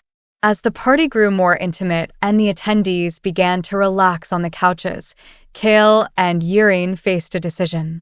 Kashin, noticing the situation, seemed about to intervene when Chaol suggested to Yirin that they move to a quieter place. They sat on a secluded couch, where the tension between them grew, fueled by the smoke and the sensual atmosphere of the room. Yirin, under pressure from Hazer to obtain information, confessed to Chaol that Aelin was missing and that Hazer feared she might be behind the attack in the library. Chaol, feeling the urgency of the situation, suggested to Yirin that she lie and give Hazer a false destination, Skulls Bay, a place where Aelin would never voluntarily go. As Yirin left, Chaol realized the gravity of what had occurred between them and how Kashin had interpreted their gestures and glances. Back in his room, Nesryn, having observed everything, made it clear that she understood what had happened. The conversation that followed between them revealed that their paths had changed. Nesryn suggested joining Sartak in his search for answers about the Valg, leaving Chaol at the palace to continue his recovery and mission. In the end, as Nesryn talked about her family and the events of the day, a tacit understanding hung in the air between them, what both knew but didn't dare say aloud. Chapter 22. Yirin debated internally whether or not to show up the next day. What had happened on the couch the previous night had left her agitated and confused. She returned to her room with a mix of nerves and excitement, quickly shedding the dress and jewelry Hazer had lent her. With trembling hands, she folded them and put them away carefully, as if doing so could calm the storm of thoughts plaguing her. The smoke she had inhaled during the party kept her in a state of restlessness, making her skin feel too hot and her mind too unruly. The night wore on, but sleep didn't come, the heat in her body becoming an irritation that even the sheets couldn't relieve. At dawn, when the opiate's effect began to fade, Yirin felt empty and disoriented. The reflection of her disheveled face in the mirror looked back at her with an expression she didn't recognize. She washed her face several times, trying to cleanse not only the remnants of makeup, but also the confusion overwhelming her. Finally, with the morning light illuminating her room, Yirin dressed and prepared to face the day. She knew she had to be professional and continue with her duties, but the thought of seeing Chaol made her stomach knot. With Hazer's jewelry and dress packed in a bag, she headed to the palace, trying to stay firm and focused. Upon arrival, Yurine found an unexpected scene. Chaol in bed, his chest bare, and his hips barely covered by a sheet. Beside him, Nesryn slept deeply. The surprise and pain showed on her face, and before Chaol could explain himself, Yurine left the room, feeling betrayed by the intensity of her own feelings. While waiting in the hall, her mind a tangle of emotions, she heard the movements of Nesryn and Chaol in the room. When Nesryn finally left, mumbling a goodbye, Yurine tried to offer a kind smile but felt small and insignificant, as she hadn't felt in a long time. When Chaol appeared, he tried to explain what had happened, but Yurine quickly cut him off, pretending disinterest. Despite her coldness, he insisted that nothing had happened between him and Nesryn. Yurine, partly relieved but still hurt, shifted the conversation to the scrolls and books she had brought from the library. Chaol, seeing the ancient documents, paled, recognizing word marks on one of the scrolls. Urgently, he asked Yurine to hide them, and she, nervous, concealed them wherever she could, including placing one scroll in one of Chaol's boots. As they worked together on rehabilitation exercises, the tension between them became palpable. Yurine asked Chaol about the ancient kings mentioned in the book she had found, revealing her concern about the other two kings who, according to the story, had been banished or killed in the First War. The uncertainty about their fate troubled her, and she wanted to ensure they wouldn't pose a threat in the future. Chaol, understanding the gravity of the situation, listened in silence as Yurine expressed her doubts, feeling the importance of uncovering the truth about those ancient kings. Chapter 23. Yurine's question plunged Chaol into dark thoughts. His face lost its color as he cursed, realizing he didn't remember what had happened to the other two kings mentioned in the ancient book. Although he had assumed they had been destroyed, now the uncertainty consumed him. Yurine suggested they investigate further, and he agreed, though his tension was evident. When Chaol extended his hand, expecting Yurine to give him the bit to start the healing session, she refused. She didn't want to proceed while he was so furious. She tried to divert his attention by asking about the scar on his face, to which he responded with a somber tale. His father had inflicted that wound when he was a child. Yurine felt horror at the revelation but decided not to press further. The healing session began when Yurine placed her hand on Chaol's back, and immediately, they were transported to a painful memory. Chaol relived the day when, after announcing his decision to leave Aniel and join the guard in Rifthold, his father violently threw him out of the fortress. Snow covered the icy stairs on which he was dragged, and though his mother pleaded, his father remained firm in his cruelty. Chaol left, accompanied only by the biting wind and the echo of his mother's pleas. Years later, he learned that the guards who had helped him that day were banished, along with their families, to the White Fang Mountains, where most didn't survive. Despite everything, Chaol convinced himself he had done the right thing by leaving Aniel, but the cost of his decisions haunted him constantly. Painful memories and a sense of worthlessness tormented him as darkness took hold of him. However, just as the darkness was about to swallow him completely, the scene changed. Chaol was transported to a golden field under a blue sky. Amid the tranquility, he saw Yurine as a child, with her mother in a garden. Love and happiness radiated from that memory, a stark contrast to the horrors he had faced. Little Yurine, with her toothless smile, recited knowledge about plants under her mother's proud gaze. This memory, full of love and kindness, managed to push back the darkness and restore something within Chaol.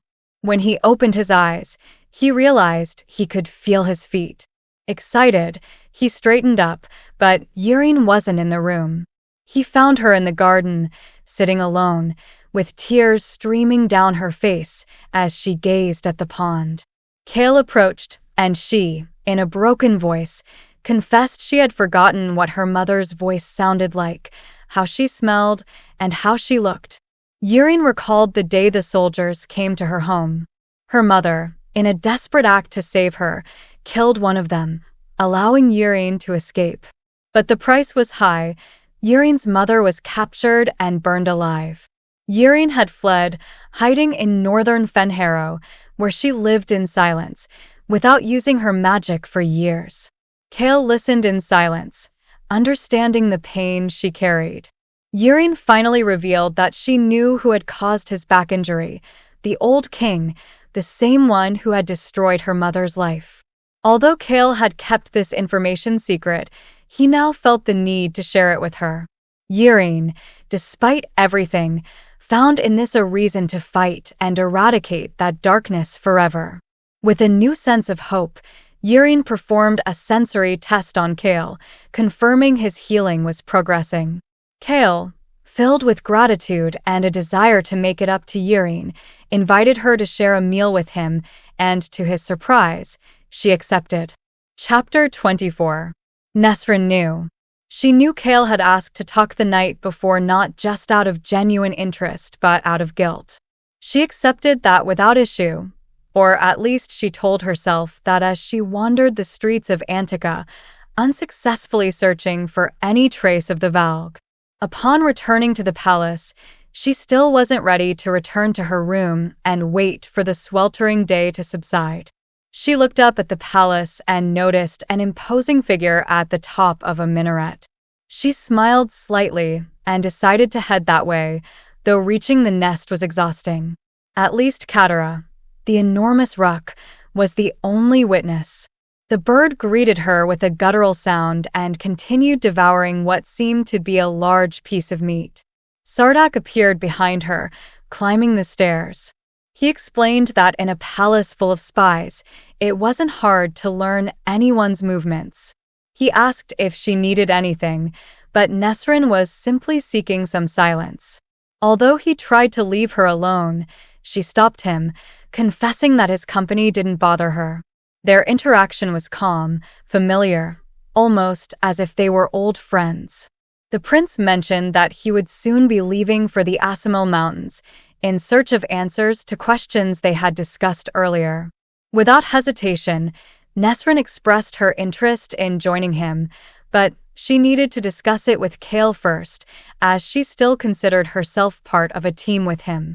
However, seeing the preparations the servants were making for Sartak's departure, she realized he planned to leave immediately.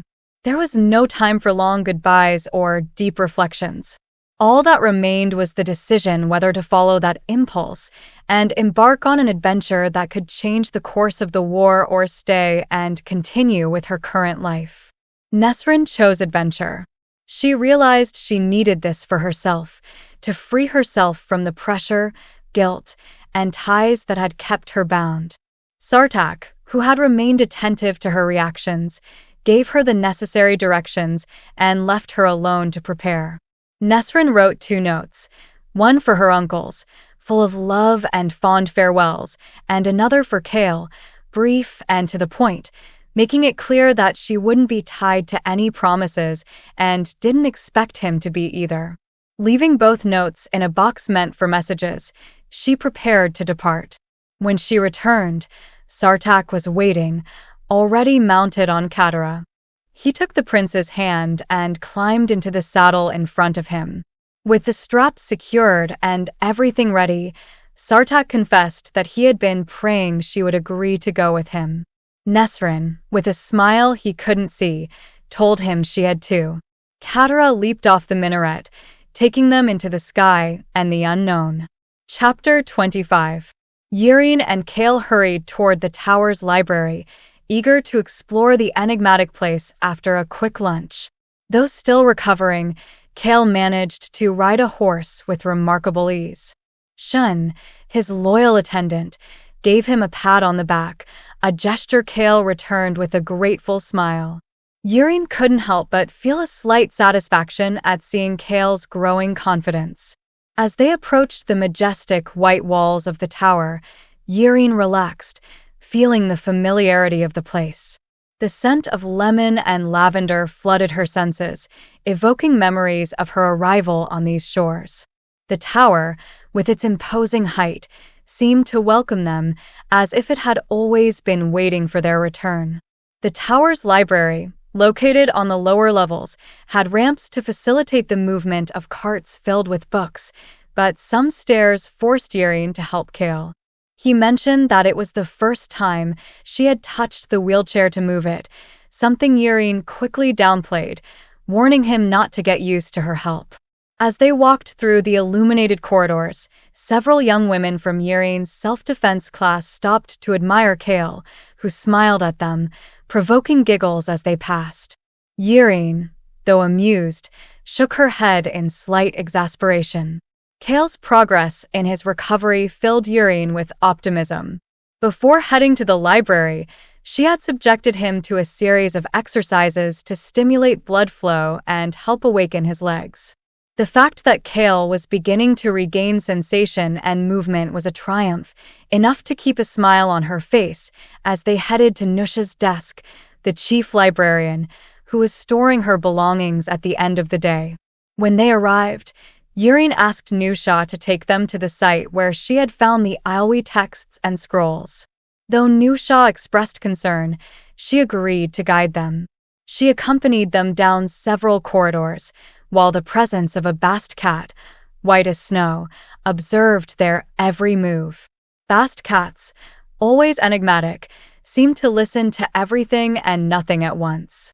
As they descended the main ramp, Chaol marveled at the endless shelves, the warm stone walls, and the colored lanterns that lit the place.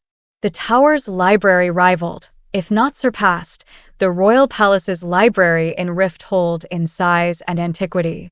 As they advanced, Yireen noticed how the shadows of Chaol's past loomed in his expression, reminders of memories he preferred to forget. They finally reached a dark corridor, where Nusha pointed out the shelf they should check before saying goodbye. Chaol and Yireen began to explore the shelves, impressed by the age and value of the texts and scrolls. As they examined the documents, Yireen explained to Chaol the history of the tower, a gift from an ancient queen to a healer who had saved her son's life. This library, older than the khaganate itself, had survived conquests and wars, serving as a refuge of knowledge and healing. Amid their conversation, Chaol shared a dark secret with Yireen. The former king of Adarlan had been possessed by an evil power and, in a final act of will, ordered the execution of all those with magic to prevent them from being used as weapons by the Valb demons. Yireen, shocked by the revelation, understood that healers, though not warriors, had a power that the Valg sought to eradicate. Chaol promised to protect her, a vow Yireen surprisingly accepted without reservations. They decided to hasten their research, aware that the secrets they sought in those scrolls could be dangerous. Meanwhile, Nesryn was experiencing a very different reality. After an exhausting journey through the mountains, Katara, Sartak's ruck, landed on a rocky ledge. Nesryn, numb from the cold, was helped down by Sartak, who apologized for not considering her lack of experience with long flights. The prince, always attentive, pointed out a private spot for her needs, showing understanding of her discomfort. After resolving the situation, Nesryn returned to the camp, where Sartak had already unloaded most of the gear. She curiously asked about the mounts from Morith, to which Sartak responded by comparing Katara to the fearsome wyverns. As they settled in for the night, Nesryn and Sartak discussed the stories circulating about them. Sartak revealed that his spies knew her as the Arrow of Neith, a title that surprised her. Although Nesryn had always excelled in archery, she never sought fame, only the satisfaction of doing what she loved. The night passed in silence, with the mountain winds and Katara's snores as the only company. Sartak, in a gesture of camaraderie, revealed that he had been looking forward to her company on this journey. As they both gazed at the stars, Nesryn, for the first time in a long while, allowed herself to smile, finding in that shared silence a peace she hadn't felt in a long time. Chapter 26. Chaol enjoyed a dinner in the tower's kitchen, where a woman known simply as the cook attended to him with care. She served him a feast of fried fish, fresh bread, roasted tomatoes with cheese and tarragon, and, for dessert, a flaky pastry with honey and pistachios that left him completely satisfied. Yireen, sitting beside him, couldn't help but smile as she watched the cook continue to fill Chaol's plate until he begged her to stop, as he felt unable to move due to being so full. Despite the kitchen's hustle and bustle, the atmosphere was pleasant, and the two sat in comfortable silence, observing the chaos around them. Chaol, after attempting to insist on returning to the palace, was persuaded by Yireen and the cook to stay the night at the tower. He sent a message to the palace to inform Nesryn not to wait for him, then followed Yireen to the room where he would sleep. The tower, mostly made up of stairs, had no guest rooms, but in the medical complex, located in an adjacent building, there was a small room available. It was a simple space, with a narrow bed, a chair, and a table facing a window overlooking the garden. Yireen, always careful, asked Chaol to show her his feet to evaluate his progress. Though Chaol was tired, she insisted they continue with the exercises to maintain the progress made. At the same time, Chaol noticed the bag full of books and scrolls they had taken from the library, feeling the weight of the ancient knowledge it contained, possibly older than Yireen had imagined. After a brief conversation, in which they both recalled the awkward moment that morning when Yireen had found him in a compromising situation, Yireen said goodnight. Before she left the room, Chaol stopped her to thank her for everything she had done. Yireen, touched, left the room with a small smile. The next morning, Chaol was awakened by Arisha, a stern woman who informed him that Yireen would meet him at the palace later, as she had a meeting with Hafiza. Arisha, tasked with escorting him back to the palace, showed no courtesy and remained impatient throughout the journey. Despite her brusqueness, the trip was tolerable, and Chaol arrived at the palace, where he was greeted by the guards who already recognized him and welcomed him with friendly greetings. As he prepared to dismount from the horse, Chaol noticed that Shen, one of the guards, was approaching quickly. Chaol, surprised, discovered that Shen had a metal arm and hand, something that had gone unnoticed until that moment. Shen explained that he had lost his arm in an attack on Prince Arghun, and Yireen had been the one to heal him. Though he couldn't move the metal hand, Shen remained a formidable guard, something that inspired Chaol and reminded him of the importance of not allowing injuries to define his life. The return to his room was silent and melancholic. Upon arrival, he found the note he had left for Nesryn still unopened, which filled him with concern. Reading Nesryn's letter, Chaol felt deep sadness and guilt, realizing that she had left without him, probably to accompany Sartak on his mission. He realized that, despite everything they had shared, he had failed to be the partner she deserved. With a broken heart, he crumpled the note in his fist. That afternoon, Yireen arrived at the palace in high spirits after having a successful meeting with Hafiza, who congratulated her on her progress in healing Chaol. However, upon entering Chaol's room, she noticed that something was wrong. He was distant, with a lost look, and responded coldly to her questions. Yireen tried to cheer him up by suggesting they exercise, thinking it would help him release the tension he seemed to be accumulating. However, Chaol, visibly irritated, began to exercise with excessive intensity, ignoring Yireen's warnings about the risk of injury. As he continued his routine, she noticed that his frustration came not only from the lack of physical activity, but from something deeper. When she finally insisted that he stop, the tension between them erupted into a confrontation. Chaol, enraged, tried to push his limits, while Yireen, equally upset, stood firm in her stance of not allowing him to hurt himself. The argument reached a critical point when Yireen challenged him to verbalize his emotions, but Chaol, unable to do so, dismissed her brusquely. Yireen, though furious at Chaol's attitude, recognized that he was going through a difficult time, possibly related to Nesryn's departure. With a sigh, she left the room, swearing to send him protein-rich foods to help him with his training. Still upset, Yireen went to meet Hazer, who, after a fencing session, took her arm and led her to her chambers. During the conversation, Hazer revealed that Sartak had left for the mountains with Nesryn, something that surprised Yireen, who now understood the reason for Chaol's mood. Instead of returning to Chaol's room for a confrontation that could be disastrous, Yireen decided to go out into the streets of Antica, seeking a purpose in healing those who truly needed it, distancing herself from the emotional chaos that enveloped the man she was helping. Chapter 27. Yireen had spent the entire afternoon and part of the night healing 6 people in the city's poor neighborhoods. She had treated a woman with a dangerous growth in her lungs, 3 children with high fever, and a man who had broken his leg and received poor treatment. The 6th person she healed was a young girl, no more than 16 years old, who showed clear signs of abuse, a black eye, a lacerated lip, and broken ribs.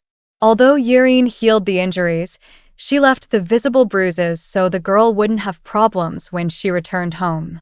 She offered her refuge in the tower if she ever needed it, without asking questions or demanding anything in return. After completing her work, Yireen headed back to the tower, but an unsettling energy kept her moving. She decided to change direction and headed toward the palace. Along the way, she allowed herself to enjoy roasted lamb at one of her favorite food stalls, followed by a cup of kava and a pastry. Though she tried to distract herself, she knew she was delaying the inevitable, facing Chaol after their last argument. Finally, Yireen arrived at the palace shortly after 11 at night. The summer sun had set, and the palace was in darkness. As she walked through the darkened corridors, her thoughts took her back to what had happened earlier. She felt furious, not only with Chaol but also with herself for letting her anger get the better of her. She was determined to talk to him, to tell him that she wouldn't allow him to backslide in his treatment because of his bad mood. As she walked, Yireen noticed someone following her. Footsteps echoed behind her, slow and stalking. She felt her skin prickle and began to walk faster, but the footsteps also quickened. Her mother's voice whispered in her mind, urging her to run, to escape. Yireen ran down the corridor, almost slipping on the marble, until she finally reached Chaol's door. She managed to enter just as the person or thing following her struck the door from the other side. She locked the bolt with trembling hands and stood there, breathing heavily. The door shook again with another blow, and the handle began to rattle violently. Chaol, who was at his bedroom door with a sword in hand, ordered her to get inside. Yireen obeyed, and Chaol closed the door behind them, securing it with a bolt. He asked her to move a chest in front of the door, and though it was difficult, Yireen did so, blocking the entrance. Then, together with Chaol, she reinforced the glass doors leading to the garden, using a screen and a desk to form a barricade. The threat continued to pound on the main door, while an inhuman voice, neither male nor female, began to whisper Yireen's name with terrifying insistence. It was a hissing voice, laden with malice that chilled her blood. Chaol, with unshakable calm, urged her not to be afraid, to stay focused. He ordered her to take a dagger and explained how to use it, pointing out the vital points where she should strike. The situation was desperate, but Chaol didn't lose his composure. He reminded Yireen that she wasn't alone, that they would face the threat together. Yireen, though terrified, clung to those words. Chaol's closeness, his firmness, and his determination helped her calm down, regain control. Though the pounding on the door continued and the voice kept calling her name, Yireen prepared herself to fight. Finally, the pounding ceased, and a crash in the foyer announced the arrival of the guards. Chaol and Yireen heard the guards shouting, asking if they were safe. Yireen, with her limited breath, replied that they were fine. The service maid had found the door broken and alerted the guards, who arrived just in time to prevent the creature from reaching them. But when the guards searched the room, they found no one else there. The threat had vanished. Chapter 28. Prince Kashin arrived at Chaol and Yireen's room in the blink of an eye after being summoned by the guards at Yireen's request. Before they could remove the furniture blocking the door, they already heard the prince's familiar voice from the foyer, indicating it was safe to open. Kashin had arrived so quickly because he understood the gravity of the threat, unlike other members of the royal family who would have required explanations. Chaol, from his chair, felt relieved for a brief moment, aware that if he had needed to escape, his options were limited. Though he had the sword and a dagger, he knew that in a fight against a vowed demon, he would be easy prey. However, his main concern was not for himself, but how much time he could buy for Yireen to escape. When they opened the door, Kashin entered with a look of concern and urgency, observing Yireen and then Chaol. Yireen, in an attempt to conceal the real reason she had returned to Chaol's room, told him she had come to make sure he had taken his tonic. Chaol recognized her lie, knowing she had probably come to confront him after their last argument. Kashin, worried, asked them what had happened. Yireen explained the events, mentioning that she had noticed someone following her as she returned to the room. Though she didn't mention Morith or the Valg, Chaol and Yireen exchanged a glance, communicating without words about what they both suspected. The prince, seeing the damaged door, reacted with fury, ordering additional guards to be posted around the room and in the gardens. Despite Kashin's offer to escort Yireen back to the tower with an armed guard, Yireen decided to stay in Chaol's room, stating that she felt safer there. Chaol, surprised by her words, didn't comment, but he didn't allow himself to remember that he was in a wheelchair, as at that moment, only her safety mattered. When Kashin left, Yireen asked Chaol for permission to stay in the room, offering to sleep on the floor. However, Chaol told her to sleep in the bed, as he didn't plan on sleeping that night, concerned for both their safety. Yireen, exhausted from the terror she had experienced, prepared to sleep, though it was clear she was still affected by what had happened. As Yireen settled into the bed, she asked Chaol what it was like to kill someone. Chaol, sincerely, confessed that he had killed for the first time just the previous year and that, though he had killed since then, he had never gotten used to the feeling, especially when it came to humans possessed by the Valg. Yireen, who had sworn never to kill a human since she was a child, admitted that she would have tried to kill the attacker if the situation had required it. Throughout the night, Yireen slept while Chaol remained vigilant, meditating on the things Yireen had told him. In the morning, after ensuring that the guards were still in place, Chaol decided to head to the training yard. In the yard, filled with guards training, Chaol found an older guard named Hashim, who offered to train him. Throughout the morning, Hashim taught him new ways to fight, adapting the exercises to his situation. Chaol found in those exercises not only a way to regain his strength, but also a new perspective on fighting. After his training, Chaol returned to his room where Yireen was waiting for him. They spent the rest of the day working on healing, and though the process was exhausting for both, Chaol began to notice a change. A sort of awareness began to awaken in his feet, as if the numbness was receding. That night, Yireen returned to the tower escorted by several guards, and Chaol slept better than ever, with renewed determination. The next morning, he was already in the training yard, ready to continue his recovery. Part 2. Mountains and Seas. Chapter 29. Nesryn and Sartaq faced several storms that delayed their journey in the Asimil Mountains.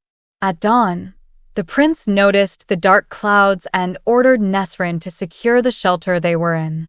Katara, his faithful rook, remained alert, shifting from one claw to the other as the lightning-charged clouds approached. The storm hit hard, forcing Nesryn and Sartaq to shelter as best they could under a rocky overhang. Despite Katara's protection, the freezing rain reached them, chilling Nesryn to the bone, who, despite being wrapped in blankets and thick clothes, shivered uncontrollably. During the storm, Nesryn allowed herself for the first time to wish she had magic, a thought she had avoided for years.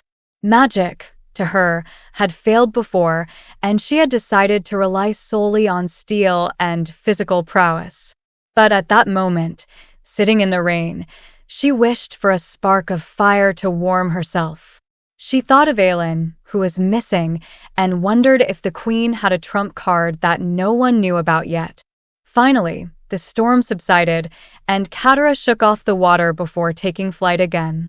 However, the delay caused by the storm forced them to spend another night in a small forest, where once again the cold prevented them from resting comfortably. During that night, Nesryn reflected on her decision to accompany Sartaq and whether it had been hasty. The next morning, with the cold still in her bones, Nesryn and Sartaq continued their journey. While flying, Sartaq explained a bit more about the Dargan and their relationship with the Rukn. He told her how the Dargan and Rukn shared a common history and how the battle techniques of both peoples complemented each other, with the cavalry on land and the Ruk in the air. As they approached the Taven Mountains, Nesryn was impressed by the magnitude of the Eridan's nest, carved into the rock of the mountains. The houses and halls were intertwined on the peaks, with Ruks flying everywhere. It was an impressive place, with hundreds of homes carved into the rock. When Katara landed in the nest, Nesryn found herself in front of a group of people who welcomed them.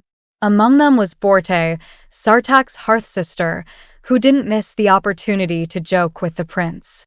Borte, a young woman with long braids and a sharp gaze, exchanged sarcastic comments with Sartaq, showing the closeness and trust they shared. Nesryn, for her part, didn't let herself be intimidated, and though she felt the pressure of the curious looks from those present, she kept her composure and defended herself with witty remarks. When Sartaq introduced Nesryn as the captain of Adarlan's royal guard, the group was surprised, but Borte quickly changed the subject, asking if Nesryn was an emissary or a potential bride. Inside Alton's Mountain Hall, an impressive place with bonfires and colorful carpets, Nesryn met a strange man named Faucon Enner. This merchant, clearly not originally from the southern continent, caught Nesryn's attention with his appearance and his interest in her. Despite the distrust he generated, Faucon didn't seem to be an immediate threat, but his presence was a mystery. Borte, noticing Nesryn's interest in Faucon, took her to a room to freshen up and rest, joking about the need for a bath. As they walked through the nest's halls, Borte mentioned that Faucon was a strange man who didn't seem interested in trading, which increased Nesryn's distrust. After a hot bath, Nesryn joined Sartaq and the others for a meal where she could enjoy a feast of roast rabbit and generous dishes. During the meal, Sartaq told her more about his hearth mother, Holuan, who would be back soon. Though Nesryn was eager to continue with their mission, she agreed to wait a few more days to get the help they needed. Before ending the conversation, Sartaq proposed to Nesryn that they practice archery the next day, expressing his desire to measure himself against the arrow of Neith, as they called her. Nesryn, intrigued by the attention she had garnered among the Rukn, realized that Sartaq had spoken of her before her arrival, anticipating that she would accompany him on this adventure. Chapter 30. Nesryn woke up in her room in the Eridan's nest, unsure of how long she had slept. The sound of the fire and voices in Alton's hall indicated that there was already movement in the place, leading her to quickly dress and join Sartaq, who was already preparing Katara for flight. The morning cold hit her face as they flew over the mountains in search of food for Katara. Nesryn watched as the Rook hunted salmon with precision, catching them with their sharp beaks. Then, Sartaq guided her to a series of smaller peaks, where the novices' training ground was located. While they flew, Sartaq explained that the Rookin children started riding at a very young age, training with experienced Rooks until they could raise and train their own bird at 13 or 14 years old. Nesryn, impressed by the skill and bravery this required, listened attentively as the prince continued to narrate the feats of the first khagan, who had conquered vast lands with his army of riders trained since childhood. After the fascinating story, Sartaq took Nesryn back to the nest, where they continued their tour of Rokol, one of the 3 peaks that made up the Eridan's home. He showed her the various facilities: kitchens, meeting rooms, workshops, rock nests, smithies, and tanneries.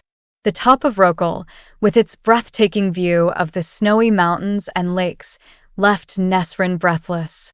There, Sartaq pointed to the solitary mountain of Arundin, the sacred place where the Rookin buried their dead. The tour finally led them to the training ground, where Nesryn observed Borte, Sartaq's hearth-sister, practicing archery. Challenged by Borte, Nesryn demonstrated her skills with the bow, surprising everyone by shooting 9 arrows with lethal precision, hitting the heart, neck, and head of each target. After hours of training and sharing techniques with the others, a messenger arrived with the news that Hearth Mother Holuin had returned. Sartaq and Nesryn headed to the Great Hall to meet her. Holuin, a strong and sharp woman, received them seriously, accompanied by Faucon, the mysterious merchant who had piqued Nesryn's curiosity. In the meeting, Holuin revealed that something dark was awakening in the mountains.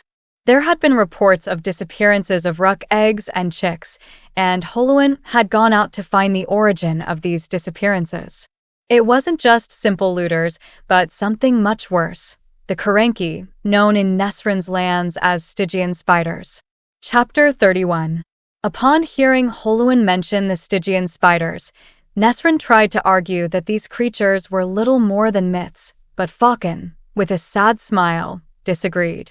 From his jacket, he pulled out a small piece of iridescent silk, as bright as starlight, proving that he had come into contact with those creatures. Sartaq, surprised, deduced that Faucon had seen those terrors up close, and the merchant confirmed that he had bargained with their relatives in the north 3 years ago, a trade that cost him 20 years of his life. Faucon explained that the Stygian spiders didn't take those years from the end of his life, but in the prime of his youth, leaving him with the appearance of an older man despite being only 27 years old. When Nesryn asked why he hadn't hunted the spider in his homeland, Faucon admitted that he had come to the Eridan's nest in search of answers and, perhaps, an easier way to regain his lost youth. Holuin, with a mix of severity and compassion, tasked Sartaq with finding the stolen eggs and chicks, possibly already dead, to remind the Karenki that the Rookin do not tolerate the theft of their young. Faucon, seeking revenge and answers, was forced to accompany the mission. After Faucon left, Holuin revealed to Nesryn and Sartaq her fears. Erewhon, the dark power behind the rising evil forces, was awakening again. Sartaq confessed that he had come to consult his Hearth Mother for answers on how to face this new threat. Holuin, knowledgeable in ancient stories, shared the legend of how, long ago, a tear in the world had allowed horrors to enter, including the Valg and the Karenki, who settled in the mountains and learned to speak the language of men. Upon hearing the story, Nesryn realized that the Stygian spiders were actually Valb creatures, established in the south just as in the north. Although Holuin explained that the watchtowers built by the Fae to contain these creatures were now in ruins, she suggested that Sartaq and Nesryn explore one of them, half a day's flight away, hoping to find answers on how to defeat the Valg. However, she warned that the expedition would be dangerous and that no one had returned before after attempting to explore those towers. Sartaq, though concerned about the risk, acknowledged the need to find any advantage against Erewhon. Holuan, showing the firmness of a warrior, reminded them that anything worthwhile has a price and advised them not to stay in the watchtower after dark. Chapter 32. Yrene, with Chaol's leg resting on her shoulder, performed rotation exercises in one of the rooms of the Tower of Healers. The heat was suffocating, and though the dry climate prevented sweat from soaking her clothes, she felt her face drenched as she worked on Chaol's legs, observing the progress his muscles showed with each session. Chaol, for his part, participated in silence, though his determination and desire to regain mobility were reflected in every effort. They had both been training hard, complementing the therapies with walks around the city. Yrene noticed a change in Chaol, an enthusiasm for exploring his surroundings, for adapting to life in Antica. Despite the room's atmosphere filled with the scent of herbs, Yrene's magic focused on Chaol's legs, advancing carefully without touching the dark stain in his spine, a remnant of the darkness that tormented them daily.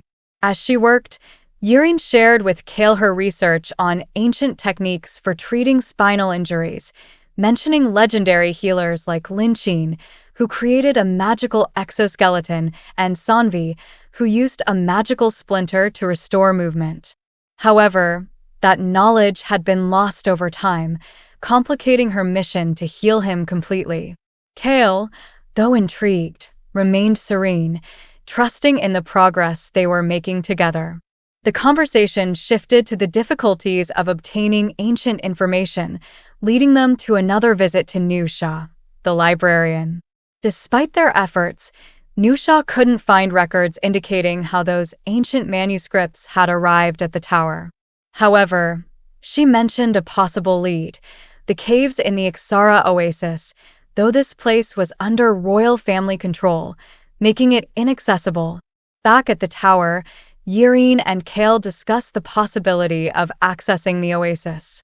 Chaol, with his usual humor, suggested that Yrene could use her contacts at court, like Hazer, to gain access. Though the idea didn't excite her, Yrene considered the possibility, recognizing that the situation required cunning and caution. When Chaol was preparing to return to the palace, Yrene, driven by a mix of fear and the desire to prolong their time together, invited him to dinner. They agreed to leave behind the safe environment of the tower and ventured to a small restaurant in the city. The dinner was a moment of relaxation for both, a respite from the tensions surrounding them. They talked about their lives, their training, and the responsibilities they had carried for so long. Chaol was surprised by the lightness he felt, an unusual sensation for him, accustomed to the burdens of duty. At the end of the night, after an evening that marked a turning point in their relationship, they parted with a mix of gratitude and a feeling of hope. The connection between them had deepened, and as Chaol walked away toward the palace, he realized that something had changed within him. For the first time in a long time, he felt a strange lightness, as if part of the weight he carried on his shoulders had disappeared. Chapter 33. The Eidolon watchtower rose from among the pines like a fragment of a broken sword, perched on a peak overlooking an imposing wall of mountains. As Nesryn and Sartaq flew toward it, the sensation of heading toward a massive wave of rock took hold of Nesryn, but the vision disappeared as soon as it emerged. Sartaq, with a cautious tone, pointed out that beyond the ledge began the Karanki's territory, the Daggle Barrens, a desolate and lifeless place. As they approached the tower, Nesryn tried to ignore the worry she felt. Katara, Sartaq's Ruck, made 2 circles around the tower, observing closely. The place, though in ruins, showed no signs of webs or recent activity. Katara landed in a nearby clearing, too large to perch on the weakened tower. Sartaq and Nesryn advanced toward the ruined structure, with Sartaq alert to any danger. The tower, once majestic, was now a shadow of its former self, with its structure collapsed and covered in pine needles. The tower's remains were flanked by owl statues, symbols of the Tower of Cesme, which seemed to watch over the entrance. Sartaq suggested they hurry with their exploration, sensing it wasn't safe to stay long. Inside, the atmosphere was unsettling, with light filtering through the remains of the structure, illuminating a place forgotten by time. Despite the lack of a roof, the tower still possessed an oppressive feeling. As they advanced cautiously, Nesryn insisted on taking the lead, remembering the traps mentioned by Sartaq's EJ. Using stones, they began to explore the spiral staircase that descended into the darkness. Each step was tense, and soon their precautions were justified when they activated a mechanism that shot iron spikes from the wall. Sartaq was impressed by Nesryn's ability to detect the trap, grateful for her experience. As they descended deeper, the danger increased. A step activated a mechanism that caused the floor beneath Nesryn to crumble, revealing a pit filled with stakes. Sartaq reacted quickly, grabbing her before she fell into the abyss. The danger they had avoided strengthened both of their determination to continue their exploration. Finally, they reached the lower level, a dungeon lit by hidden openings. The place was filled with empty cells and a stone table stained with what appeared to be torture marks. Sartaq and Nesryn carefully advanced toward a work table that contained ancient Fey weapons, all still sharp. Nesryn took a short sword, decorated with golden engravings, wondering about its history. While Sartaq examined another weapon, they both noticed an inscription on the wall. Though they couldn't decipher the ancient Fey language, they knew the inscription must be important. But before they could decide what to do, a female voice interrupted them, revealing that the message said, "Look up." When they looked up, Nesryn stifled a scream at the sight of what was descending from the ceiling, threatening to trap them. Chapter 34. Nesryn found herself facing one of the worst nightmares she had ever imagined. A Kerenki, a creature larger than a horse, slid down the ceiling and landed on the floor in front of them. Its black and gray skin, speckled with white spots, and its multiple dark, bottomless eyes made it even more terrifying.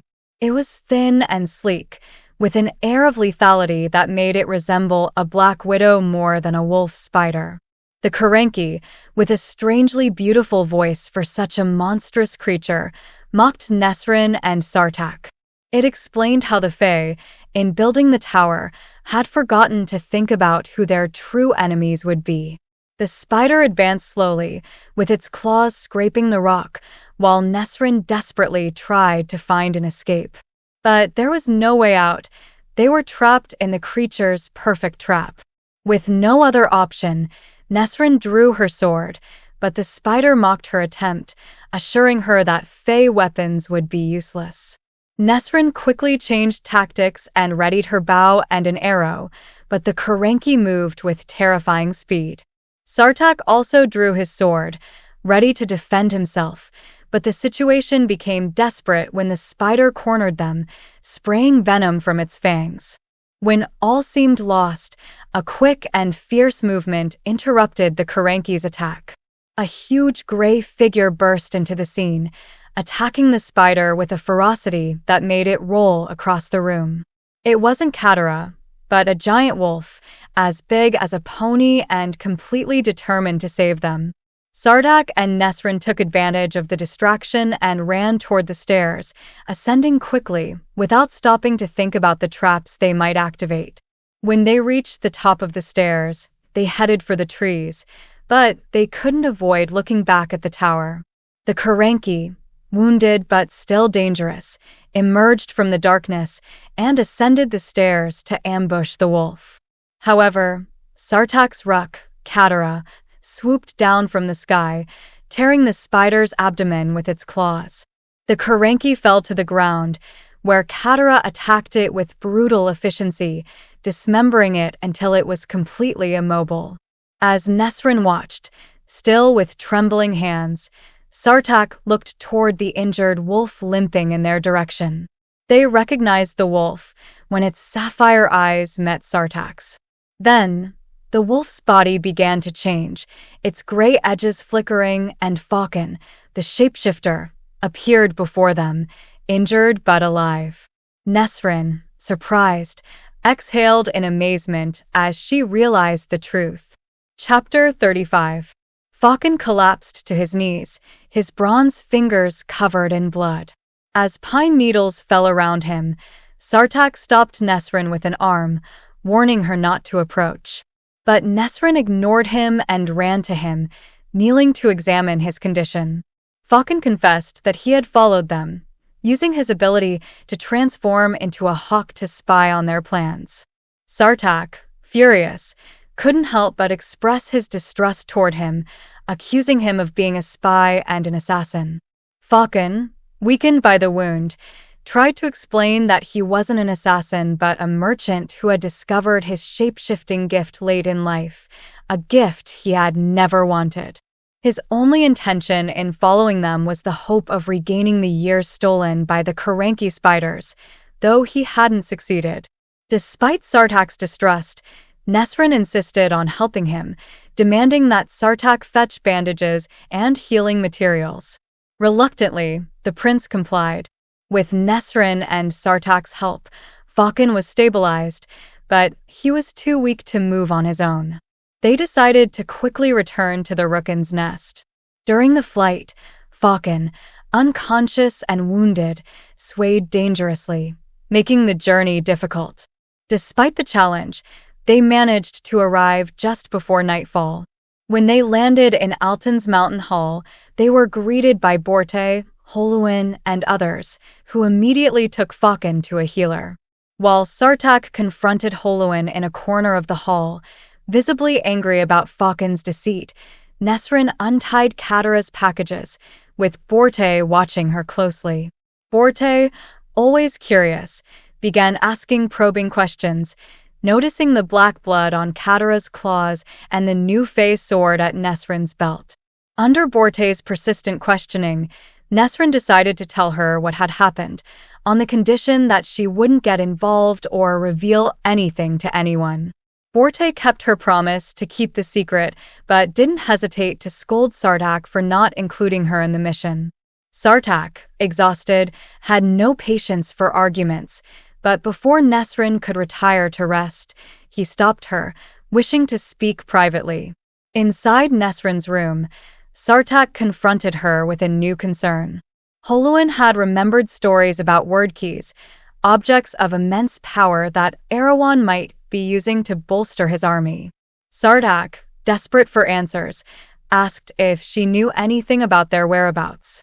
Nesryn, though she didn't have precise information, understood the gravity of the situation and the urgent need to secure military support from Sartaq's father. They both agreed on the threat Erewhon posed, not just to them but to the entire continent. Sartaq, still shaken by what they had faced, decided they would continue exploring the ruined towers, with Khagan included, for his ability as a shapeshifter. However, he assigned Nesryn to fly with Borte on the next mission. Chapter 36. Chaol's progress was remarkable. 3 weeks later, the atrophy in his legs was disappearing, and Yrene couldn't help but marvel. Though full movement hadn't returned, Chaol could now bend his knees, though his thighs still didn't respond fully, and he couldn't stand on his own. However, his morning training with the guards and intense healing sessions were starting to strengthen his muscles again. Chaol was not only regaining mobility, but his body was transforming, with broader shoulders and a more imposing chest. The dark tan on his skin, a result of training under the sun, highlighted his new physical state. They had both established such a consistent routine that it had become a part of Yrene's daily life, as essential as any other activity. Chaol had even returned to defense classes, teaching the acolytes maneuvers to face larger attackers. And while there was much joy in the tower's courtyard, the lessons they shared were serious, with the latent possibility that Yireen might need those skills someday. Despite the progress, the worry about the attacker Yireen had faced still haunted her, though there had been no further signs of danger. Kashin had been absent, and the tension among the palace's royal figures seemed to have diminished, but Yireen and Chaol still had to figure out how to access the Ixara oasis, where they believed they could find crucial information about the Valg. Over the weeks, Yireen noticed that Chaol sometimes gazed into the horizon, his mind on his friends and distant homeland. Those moments of distraction drove him to push harder in his rehabilitation, a drive Yireen shared, wondering if the battle had already begun and if they would arrive in time to make a difference. One evening, the Khagans returned to formal dinners brought with it a palpable tension. Upon entering the great hall, Yireen noticed the heavy atmosphere among those present, especially between the viziers and the Khagans' children. Hazer, with her deadly smile, was the first to strike, mentioning that Nesryn Faliq was due back the next day. Yireen felt a pang of uncertainty, but Chaol quickly informed Hazer that Nesryn and Sartaq had decided to extend their trip, a relief Yireen couldn't help but feel. However, Arghun and Hazer weren't finished. With new news, Hazer revealed that Aelin Galathinius had reappeared at Skulls Bay, facing Parrington's army. The tension in Chaol was evident, and though he tried to explain to the Khagan the true nature of Aelin, Hazer and Arghun's words aimed to sow doubts about the Queen of Terrasen's intentions. When Hazer asked Chaol to swear on Yireen's life that Aelin wouldn't use conquest tactics, he couldn't do it. The shadow of Aelin's past actions and the fear of her power kept him from making that vow. Hazer and Arghun's victory was clear, and the Khagan stance seemed to lean towards neutrality, preferring that Aelin and Parrington destroy each other without involving his people.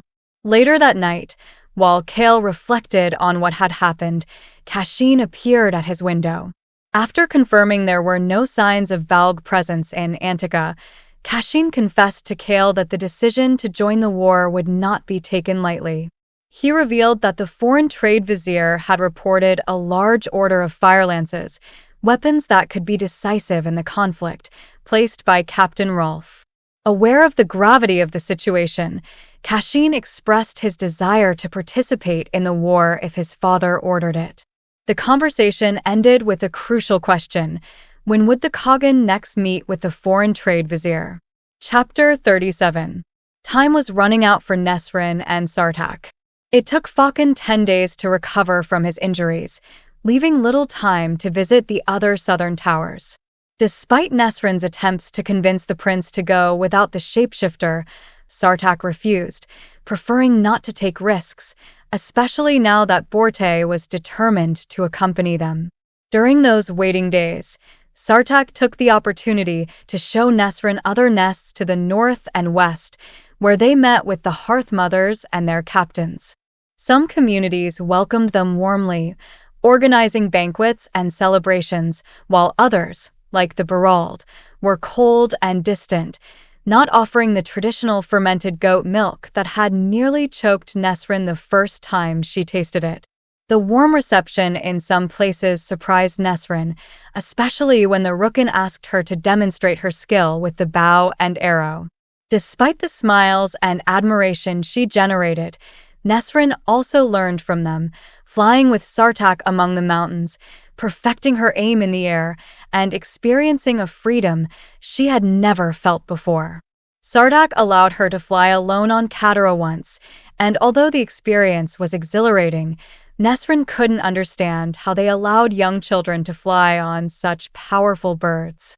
However, amid her growing skill and confidence, Nesryn began to feel more a part of this world, less tied to the life she had left behind. Each visit to the Rukn nests strengthened Nesryn's connection with Sartaq. He not only supervised the riders and their training but also visited the elders and newborns, with Nesryn by his side, participating in all the daily tasks. From cleaning nests to gathering arrows after practice, Nesryn immersed herself in the Rookin's life, forgetting the silent meetings of Rifthold and the long hours of vigilance on the city's streets. One of those nights by the campfire, Hearth-Mother Holuin suggested they listen to a story from Adarlan. All eyes turned to Nesryn and Faliq. Though Faliq offered, it was Nesryn who spoke up, deciding not to tell a story but to sing a song her mother had taught her. It was an old song from the hills north of Rifthold, one that spoke of harsh winters and the love between mothers and daughters. Her voice filled Alton's mountain hall, resonating among the columns and capturing everyone's attention. When she finished, even Borte had tears in her eyes, and Sartak's usual sternness had softened, replaced by a gentle admiration. At Faliq's request, Nesryn sang another song, this time a joyful one her father had taught her, and the night continued with laughter and songs, with Sartak looking at her in a different way. Days later, Faliq finally recovered enough for them to venture to the other 3 towers Holuin had mentioned. The first 2 proved disappointing, with little more than rubble, and they had to return each night to allow the birds to rest. Despite the initial tension, Sartak began to soften towards Faliq, though he still kept a close watch on him. Finally, they reached the last tower, located in an emerald plain among the hills. Borte led the expedition, disarming hidden traps in the ruins, but the structure had collapsed so much that only one chamber remained open. Faliq transformed into a millipede to explore the lower levels, eliciting mixed reactions of horror and amusement from the group. However, before they could discover anything, Katara's cry interrupted the exploration. When they emerged, they found the plain filled with rucks and riders with grim faces. Yeren, a young captain of the Berald, confronted Sartak, questioning his presence so far from his nest. Borte, visibly irritated, tried to intervene, but Yeren, arrogantly, ignored her. Yeren reported that 3 chicks had disappeared from his nest, causing Nesryn's mind to fill with images of the terrifying Karenki. Sartak ordered Yeren to return to his nest and stay alert, but the young captain suggested it might be time to gather an army to face the threat before it was too late. When the Berald withdrew, Borte, furious, revealed to Faliq that Yeren was her betrothed. As the group gazed out at the Daggle Barrens, where the Karenki lurked, Nesryn and Sartak knew they had to devise a new strategy. Something dangerous awaited them, and time was running out. Chapter 38. Kashin, though he didn't usually pressure his father, knew how to do so subtly. That was how Chaol found himself in front of the closed doors where the khagan was in a trade meeting. Upon arrival, he saw that Hashim, Shun, and other familiar guards were waiting outside, ready to let him through. Without a nod, Chaol advanced toward the council chamber, where the khagan and 3 viziers were gathered. With a serene smile, Chaol introduced himself, stating that he had a matter to discuss. Though the khagan seemed annoyed by the interruption, Chaol directed his attention to the foreign trade vizier seated at the table. Without hesitation, Chaol mentioned the Firelance orders made by Captain Rolf for Aelin Galathinius. The khagan, surprised by the size of the orders, listened as Chaol revealed his intention to double the order, using the treasure he had brought with him to pay for it. The viziers were astonished by Chaol's proposal, and after a brief exchange in Halha between the khagan and his vizier, the other 2 viziers left the room, leaving Chaol alone with Oris. In the tense silence that followed, Oris stood, warning Chaol that he didn't like being manipulated into war. Chaol, however, defended his intention to protect his people and all the peoples of the world. The khagan, furious, ordered Chaol to leave, insinuating that his safety was at risk if he continued to push. The guards, led by Shin, began to push Chaol's wheelchair toward the exit. Despite Chaol's efforts to stand and continue the conversation, he was finally taken from the room, leaving behind the opportunity to persuade the khagan. The next day, Yurine, who had been furious with the previous night's situation, found Chaol in a somber mood. Seeing him so affected, she decided to provoke him into standing on his own. Though Chaol tried to resist, they ended up in a heated argument where they exchanged hurtful words. Yurine, in her rage, accused him of using Nesryn as an emotional barrier, while Chaol insinuated that Yurine hadn't done enough to face her past. Finally, Yurine, hurt and furious, began to back away toward the door, determined to leave. But when her hand touched the handle, Chaol, driven by desperation, took a step toward her. Chapter 39. Chaol took a tentative step forward, moving toward Yurine, unable to think of anything but the woman in front of him. His gaze was fixed on Yurine's eyes, those tear-filled eyes that, despite her fury, seemed to him the most beautiful he had ever seen. When Chaol leaned forward, stumbling, he managed to take another step, and each step brought him closer to her. Yurine, surprised, watched him with her mouth covered by a hand, unable to believe what she was seeing. As Chaol approached, she moved back, her eyes reflecting the shock of seeing him walk. Chaol, fighting against the pain and tremor in his legs, tried to apologize for the hurtful words he had said earlier. With each step, his words grew more desperate, seeking redemption in Yurine's eyes.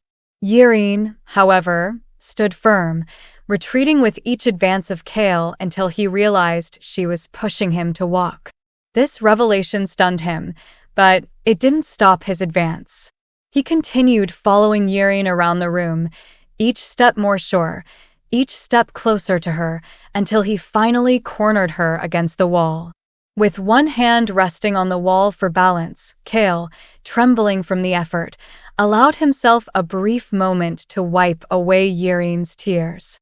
The closeness between them became palpable, and in a rush of emotion, Chaol lowered his head and kissed her. The kiss was slow, deep, as if he wanted to memorize every sensation, every detail of Yurine. As they kissed, both felt that something inside them had changed forever. Yurine, despite the burning desire she felt, was the first to remember Chaol's situation and suggested he sit down to avoid hurting himself. Reluctantly, Chaol agreed, allowing Yurine to guide him back to the chair.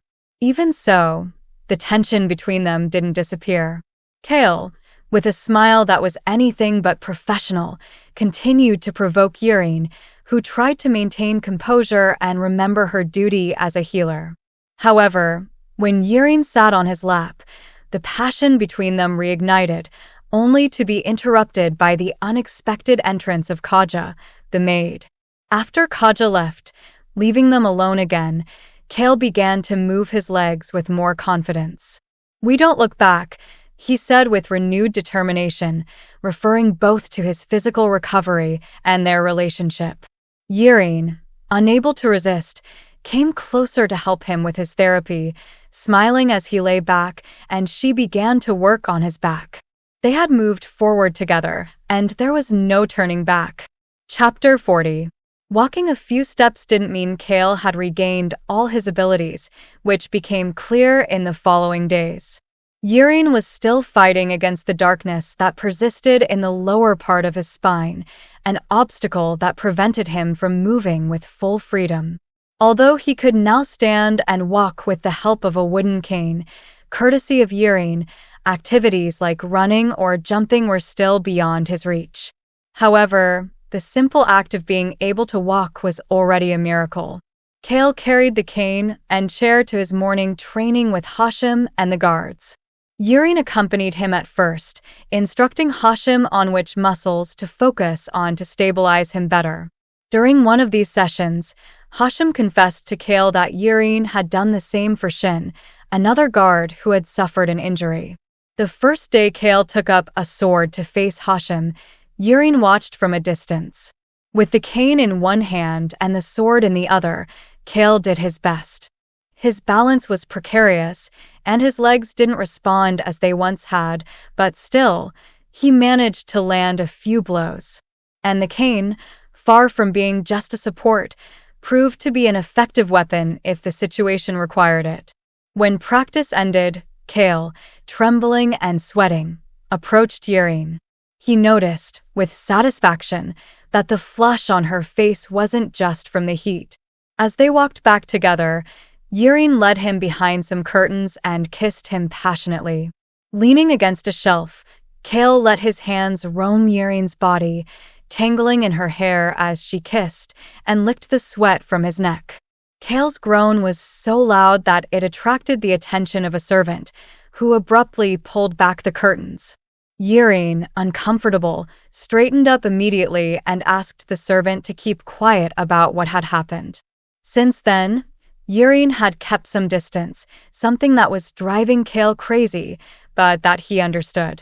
In their positions, both in the tower and the palace, they had to be cautious, especially with Kaja always lurking nearby. Though the physical distance remained, the connection between them remained strong, especially when Yrene continued trying to heal the darkness in Chaol's spine. He considered telling her he was satisfied with what he had achieved, that he could live with the cane, but he knew she wouldn't stop until he regained all his potential. One evening, while walking to dinner, Chaol noticed Yrene was restless. Despite his progress, no one in the royal family seemed particularly impressed to see him walking. It was just another achievement attributed to the tower, though the khagan personally congratulated Yrene, ignoring Chaol as he had since their last meeting. Yrene revealed she had convinced Princess Hazer to organize a birthday party for him. Chaol, surprised, hadn't known his birthday was approaching. Yrene explained it would be an outing to Hazer's family oasis in Ixara, a place steeped in history and mystery, supposedly built over a city of the dead. This worried Yrene, but the prospect of the party seemed to keep her spirits up. As they discussed the details, Chaol joked about what he would give her since a party in the desert would be hard to top.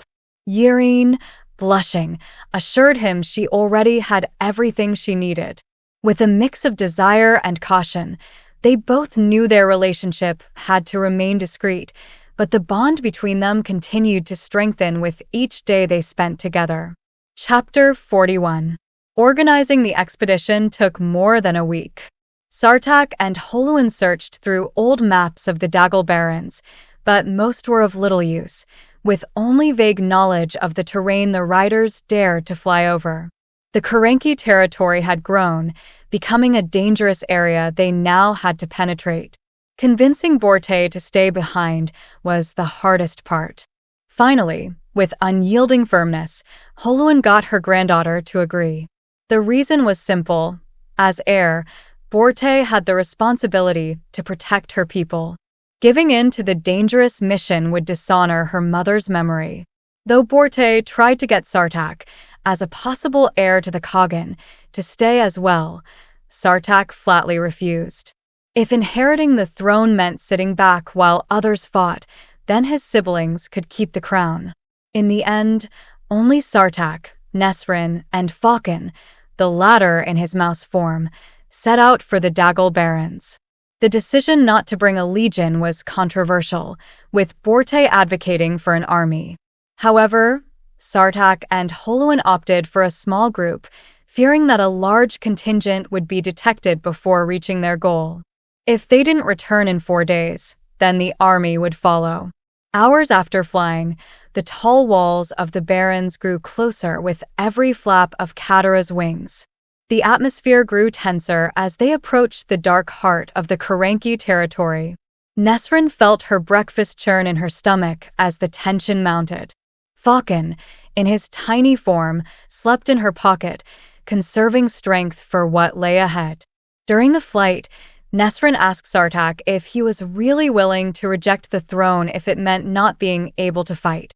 Sartaq replied that his father, like all the khagans before him, had gone to war. He possessed the ebony and ivory swords as proof of it. If he were ever forbidden to fight to secure the line of succession, he would rather renounce the throne. The conversation shifted to more personal topics. Nesryn asked why Sartaq hadn't married, to which he replied that the women presented to him didn't share his passion for the life he led with Katara. He hadn't found anyone who understood and accepted him as he was. Despite being the favorite to inherit the throne, Sartaq didn't see power as an end in itself. For him, the connection with his people and the fight for their safety were more important. As they flew higher, the darkness of the Daggle Barrens spread out before them. The gray and barren mountains were covered in dense white webs, some of which were so large they covered entire valleys. There were no signs of life, only a silent and desolate stillness. Falcon, poking his head out of his pocket, squeaked at the sight, reflecting the terror Nesryn also felt. They flew over the area, looking for a place to land. The twin peaks Sartaq pointed out, tall and menacing, caught Katara's attention. As they approached, they saw something moving in the pass between the mountains. A ruck chick, scared and disoriented, trying to escape from an invisible danger. Katara descended quickly to save the chick while Nesryn and Sartaq readied their bows, prepared to defend against any attack. The chick squawked in terror, and just as Katara was about to grab it, Nesryn noticed a glint in the air, but it was too late. Katara caught the chick, only to crash headlong into a massive web stretched between the peaks, trapping the ruck and its precious cargo in a deadly trap. Chapter 42. The chick turned out to be a trap. Just as Katara crashed into the enormous web woven between the peaks, Nesryn realized the harsh truth.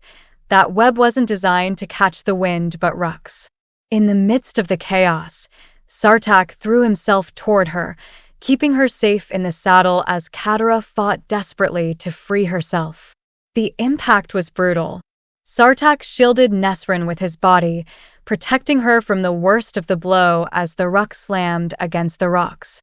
The saddle broke in the process, sending Nesryn and Sartaq spinning through the air. As they tumbled in the void, Sartaq made sure she didn't suffer the direct impact, cushioning her fall with his own body when they hit the gravel. Nesryn, dazed and disoriented, reacted instinctively. With hands cut by the sharp rock, she fought to free herself from the straps and help Sartaq, who lay half-buried in the gravel. Though bloodied and dazed, Sartaq insisted his legs weren't broken. With difficulty, they both managed to stand, staggering from the shock. Katara, trapped in the nearly invisible web, struggled to break free. Nesryn ran for her bow while Sartaq drew his knife to cut through the sticky silk. They worked together, frantically cutting the threads that held Katara prisoner. When they finally reached the ruck's legs, they noticed with horror that the chick had been thrown far by the impact, now struggling to stay upright on the edge of the pass.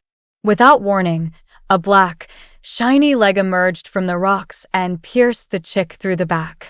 The crunch of bones and the baby ruck's agonizing screech chilled Nesryn's blood. She watched as the tiny body was dragged behind the rock, leaving a trail of blood. Sartaq, desperate, ordered Katara to fly. The great ruck, wounded and exhausted, tried in vain to lift off as Nesryn aimed her bow at the rock where the chick had disappeared. The twisted shadows of the Karanki emerged from the web-covered forest, advancing toward them. Nesryn fired, driving an arrow into the eye of the first spider that emerged from the trees, eliciting a bone-chilling shriek. Sartaq, meanwhile, tried to urge Katara, who struggled to get off the ground.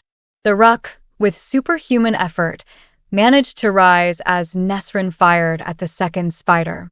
Just as Katara began to fly, another Karanki emerged from the top of the rocks, ready to leap onto the ruck's back. Nesryn and Sartaq fired in unison, bringing down the spider before it could reach Katara, who, with one final effort, shot into the sky, leaving a trail of blood and gravel. With Katara in the air and the Karanki advancing toward them, Sartaq grabbed Nesryn's arm and said one word: "Run." Without looking back, they both rushed into the dark maze of rocks, fleeing from the monstrous spiders chasing them, while Katara struggled to stay aloft in the gray sky. Chapter 43.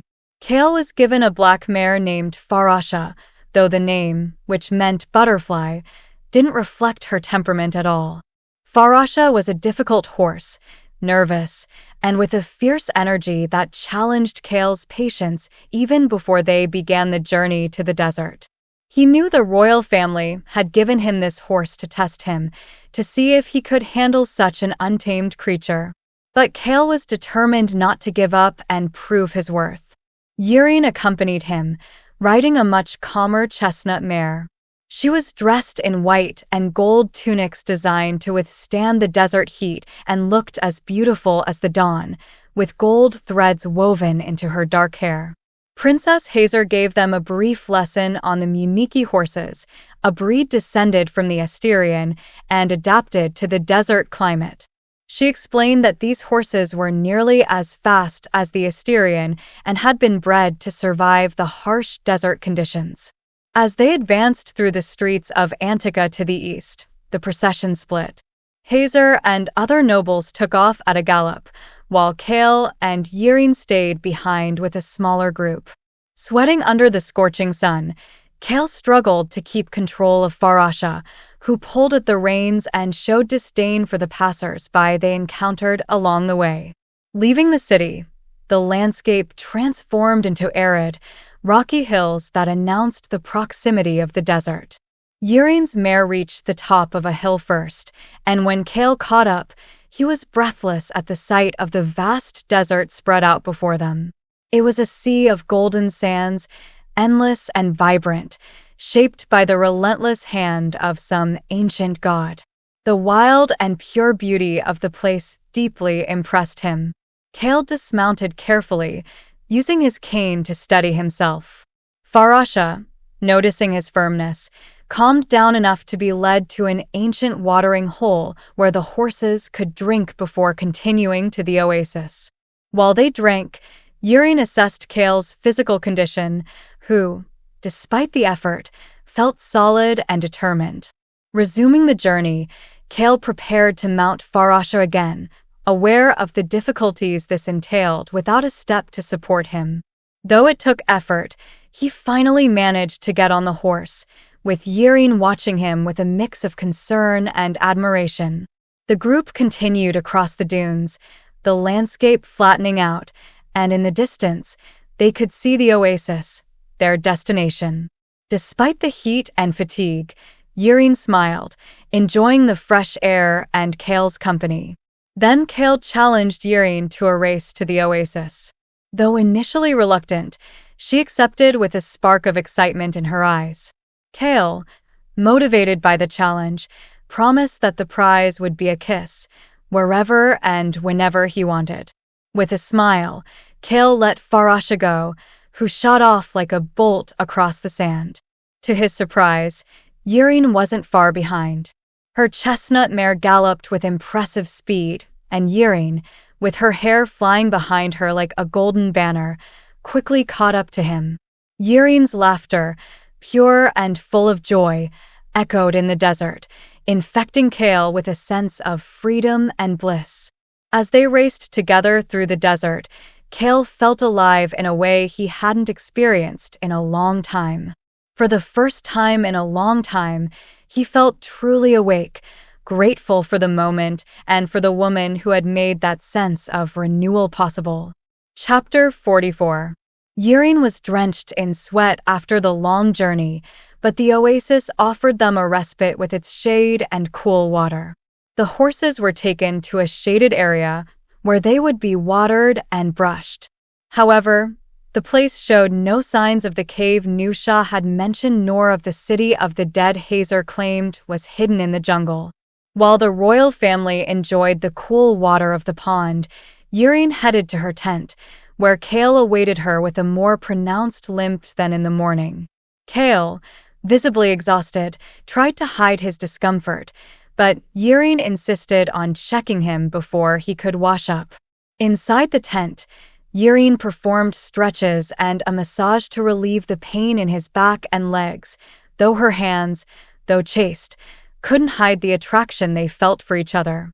Once Chaol was ready and dressed, They both left the tent to explore the oasis in search of clues about their objective. They decided not to join the others in the water and opted to walk a bit, venturing into the oasis jungle. As they walked, Chaol told Yurine about Aniel, his home, and the hot springs where he used to bathe after a day of training. The conversation became more introspective when Yurine asked if that training was what inspired him to join the guard. Chaol revealed that though he had been a good soldier, his true training began when he joined the Royal Guard in Rifthold. The conversation took a darker turn when Chaol spoke of the men he had grown up with and commanded, men who were good and had been tortured and massacred by the king as punishment for Chaol's actions. Yurine, hearing this, consoled him with simple words, but Chaol sank into guilt, convinced it had all been his fault. The revelation weighed on him, and though he tried to suppress the memories, Yurine led him deeper into the jungle, where they found ancient ruins. The stone columns they discovered were adorned with carvings of Fae and Valb demons, leading them to suspect they were standing on an ancient necropolis, a Fae cemetery. Chaol and Yurine discussed the possibility that the Fae had left a legacy in that place, that their healing magic had been passed down through the generations to the healers of the southern continent. The possibility that this place housed a treasure, perhaps a weapon against the Valg, filled them with silent fear. They decided that upon returning, they should find someone who could translate the ancient scrolls that might reveal the truth about the healers and their power. Back at the oasis, Yurine and Chaol joined the others for dinner, though both tried to pretend they hadn't discovered something of great importance. During dinner, Hazer jokingly suggested that Yurine could marry Kashin to seal an alliance. The suggestion, though made in jest, tensed the atmosphere, especially between Chaol and Kashin. Chaol made it clear that Yurine wouldn't marry Kashin, leading to an awkward argument among the royal family members. The conversation shifted to the war and potential alliances, but Yurine, feeling uncomfortable and a bit tipsy, tried to steer the conversation toward lighter topics.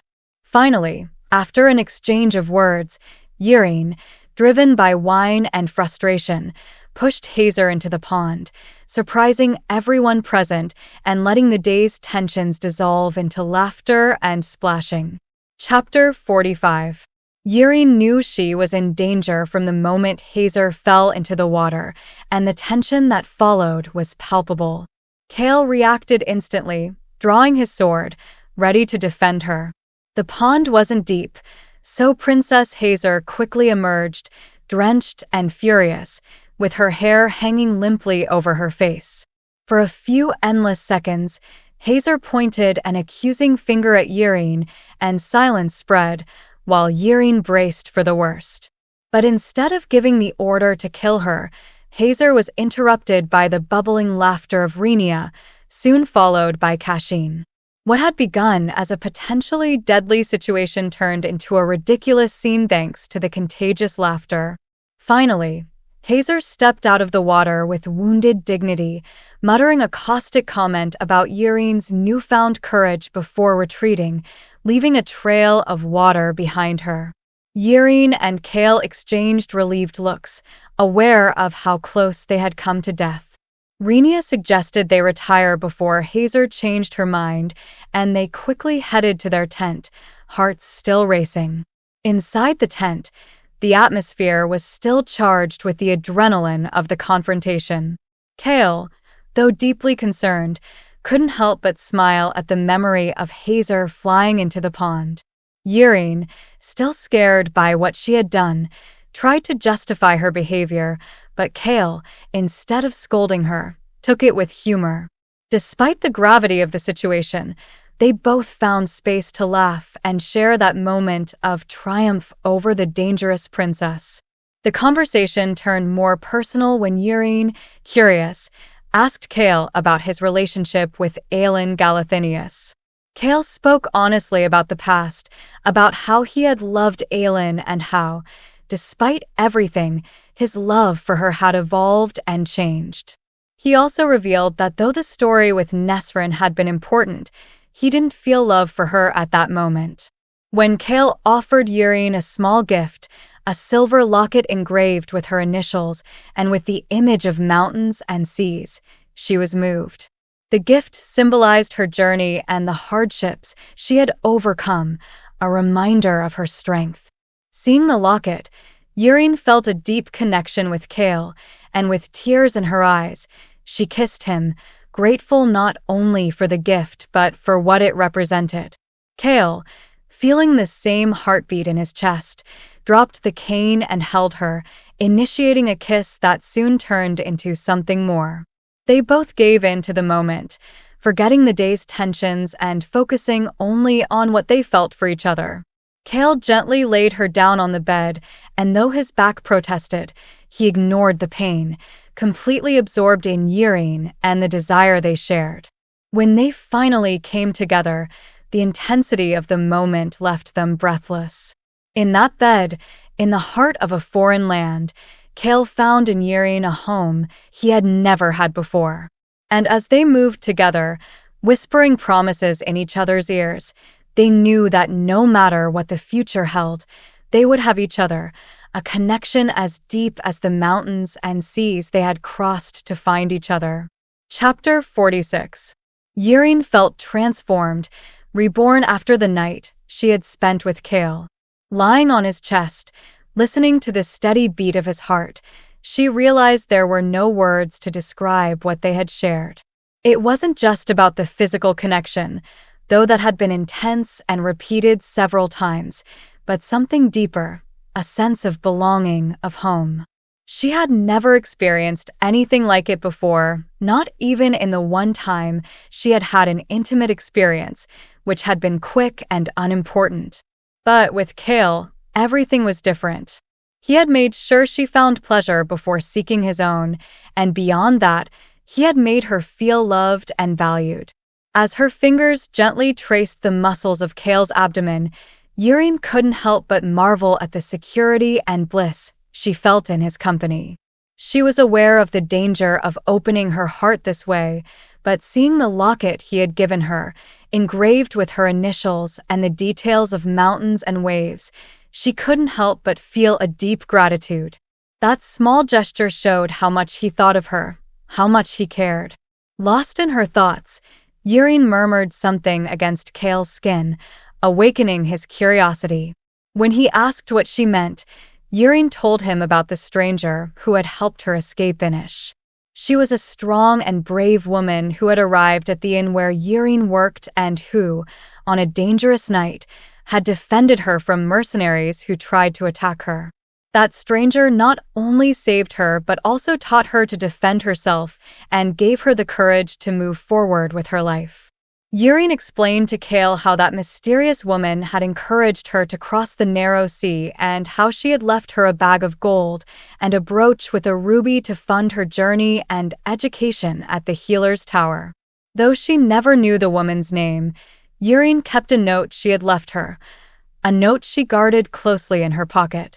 It was that note that gave her strength in difficult moments, reminding her why she had to keep going. Chaol listened attentively, deeply moved by Yrene's story. When she finished speaking, he brushed the hair from her forehead and kissed her tenderly, assuring her there was nothing foolish about keeping that note. On the contrary, he was grateful that the unknown woman had helped Yrene find her way because, thanks to her, they were now together. Yrene felt a deep connection with Chaol at that moment, a connection that went beyond words and could only be described as love. Together, in the quiet darkness of the camp, they knew that what they had found in each other was something worth cherishing, something that would sustain them in the difficult days to come. Chapter 47. The labyrinth of jagged rocks that formed the pass between the twin peaks of Dagol extended much farther than Nesryn and Sartak had anticipated. As they advanced, they dared not stop, aware that the Karenki were stalking them. As the day progressed and the light began to fade, the pressure from the spiders became more palpable. Sartak, wounded and weak, struggled to stay on his feet, but Nesryn knew they were in a desperate situation. The pass was treacherous, with tight rocks that, sometimes, blocked their way. The webs stretched above them, reminding them of the trap they had fallen into. Although she felt tempted to release Faucon, Nesryn knew they couldn't risk revealing their most valuable card just yet. They needed to find a way up so Katara could reach them and carry them to safety, but the walls were too smooth and climbing seemed impossible, especially for Sartaq, who could barely stand. The prince fought to move forward, but the lack of water and the bandages on his wounds made each step a torment. Nesryn, with her bow at the ready, kept her guard up, aware that the spiders were likely hurting them toward a dark fate. She knew that if they didn't die at the hands of the Karanki, thirst and exhaustion would finish them off before help could arrive. When they reached a part of the pass so narrow that Sartaq got stuck, Nesryn felt panic rise in her chest. The rock held him fast, and despite their efforts to free him, it seemed impossible to move forward.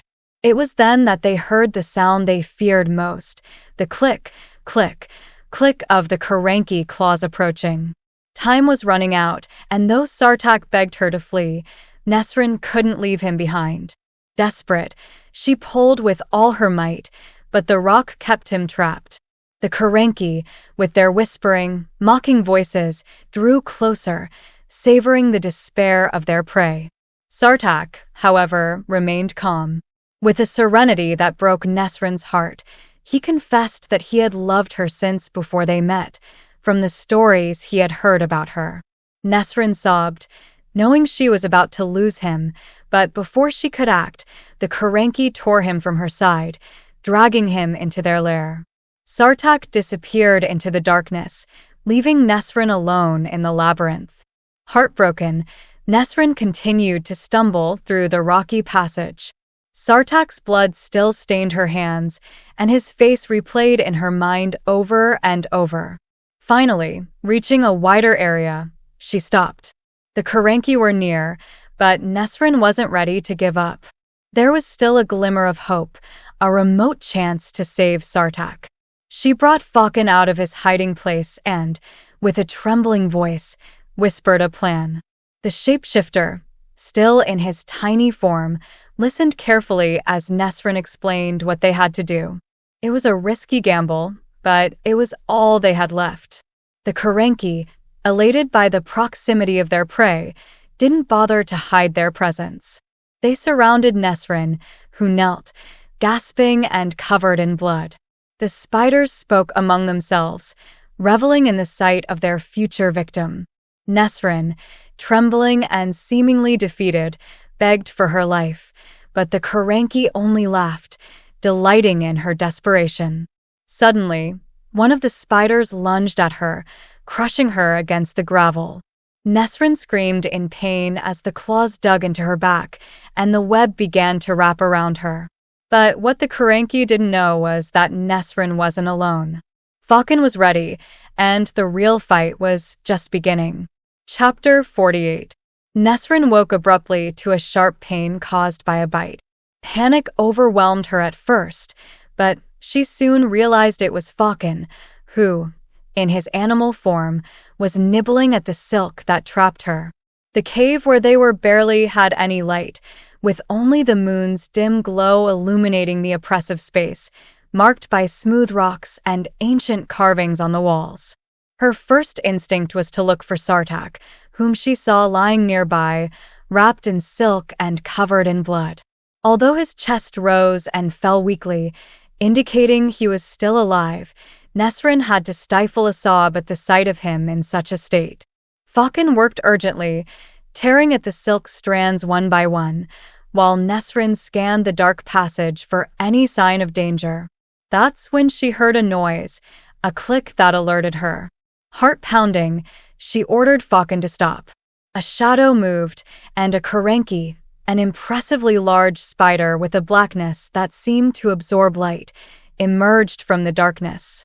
The creature paused before them, and with a voice as beautiful as it was unsettling, began speaking to Nesryn and Halha, accusing them of trespassing in forgotten places. Terrified but determined to buy time, Nesryn weakly responded, claiming they had been sent by a merchant disappointed with the Stygian spiders of the north. The Kerenki, with disdain, denied any close ties with those creatures, whom it considered too kind for trading with mortals. The conversation continued as Nesryn trembled inwardly, desperately trying to keep the spider distracted so that Faliq could continue working to free her. The Kerenki, uninterested in trading, revealed that the only thing they cared about was devouring mortals, consuming their dreams and years of life before killing them. When Nesryn asked why they were there, the spider pointed to a carving on the wall. Looking closer, Nesryn saw the image of a bow and a figure dressed in a gown. The spider, with reverence, declared that they were waiting for their queen, the Queen of the Valg, who in this world was called Maeve. This name struck Nesryn with even greater terror, as she realized the magnitude of the danger they faced. Chapter 49. Terrified but determined to buy time, Nesryn tried to correct the Kerenki, saying that Maeve was the queen of the Fae.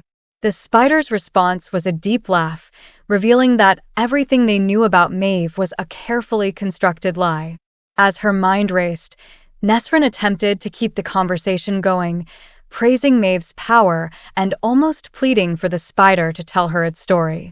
Although the creature hesitated at first, it finally relented, saying it would grant her that final gift before her end. The Kerenki began its tale, narrating how, in another world, 3 Valg kings ruled with terror and darkness until a queen appeared whose power rivaled theirs. This queen, Maeve, married the strongest of the kings, Orcus, but was never satisfied and sought ways to cross the veil between worlds. Eventually, she found a way, and with her maidens, she crossed the portal into this world. The spider explained that Maeve, not wanting to return to her husband, decided to stay in this world, ordering her maidens to guard the portal so no one would follow her.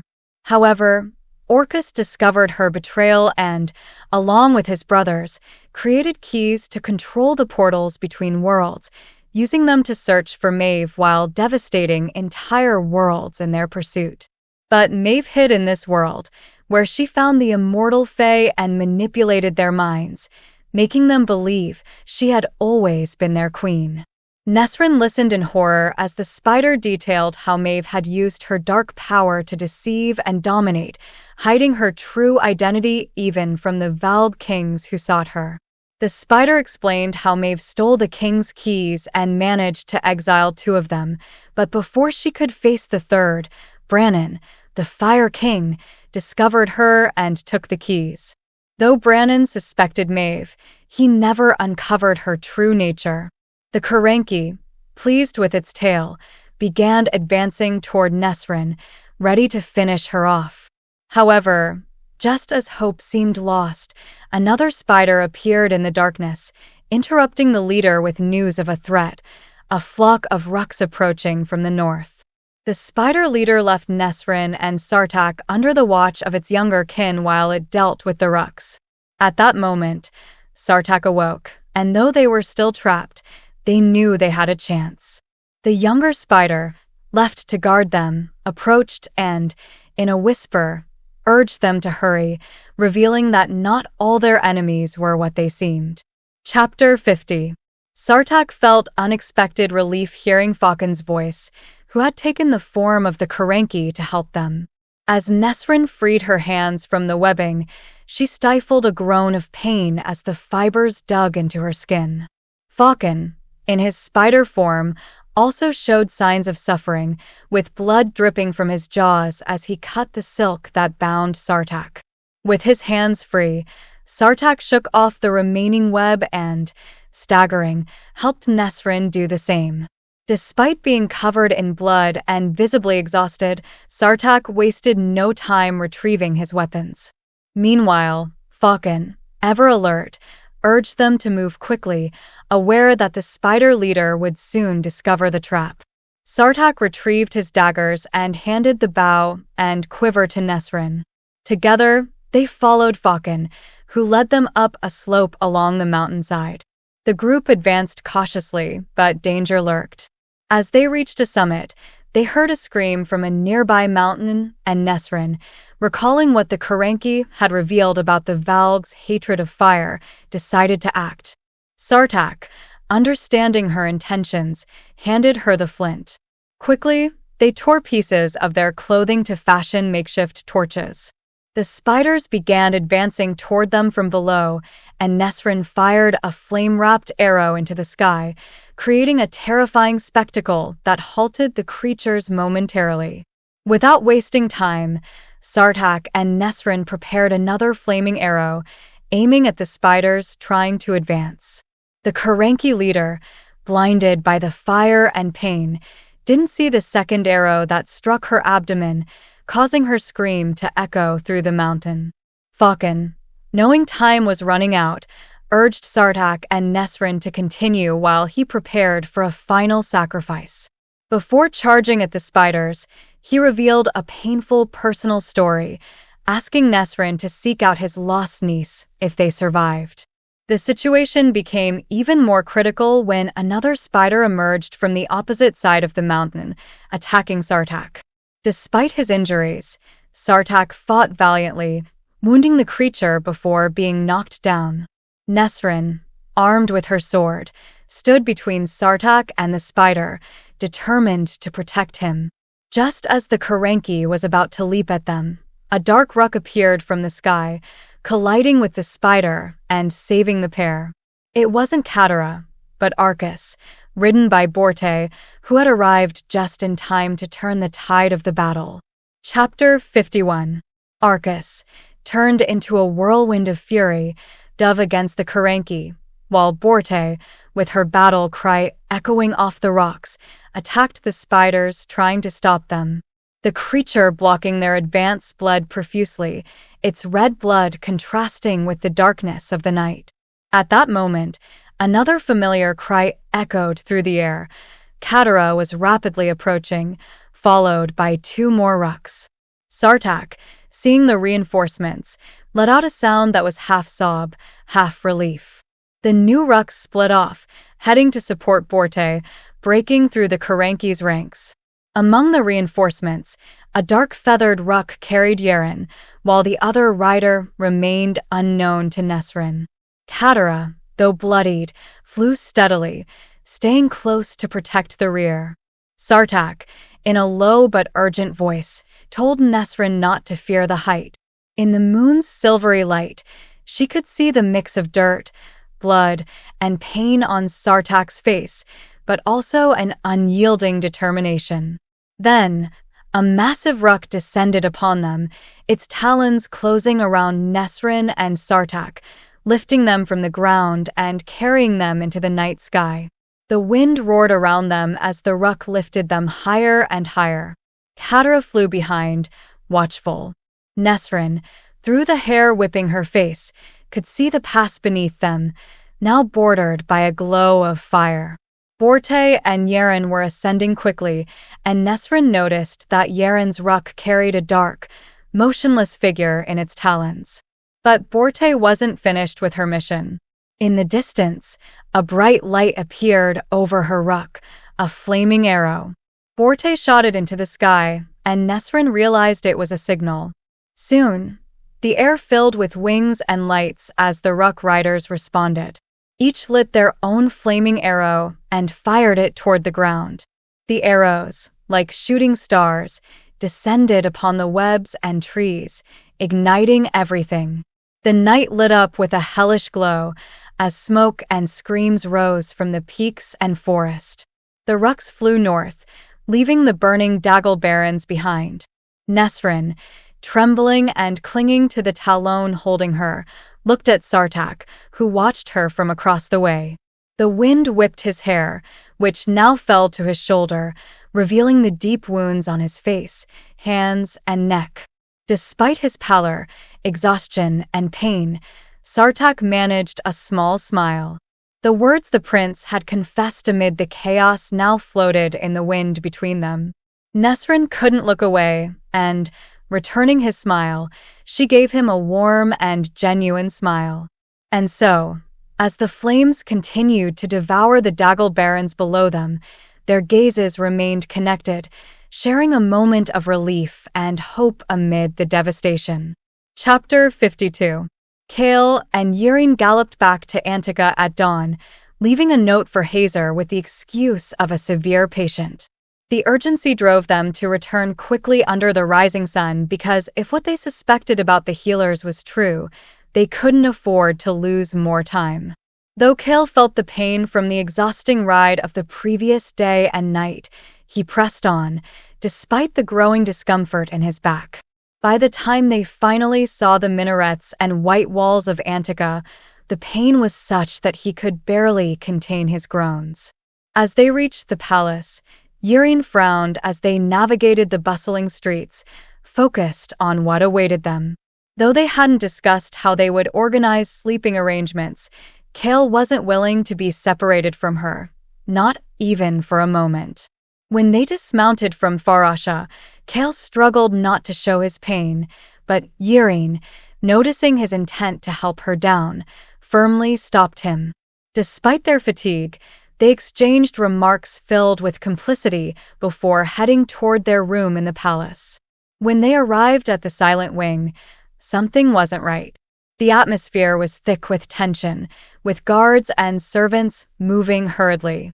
A bad feeling grew in Chaol when he saw the doors to their rooms slightly ajar and the guards with pitying expressions.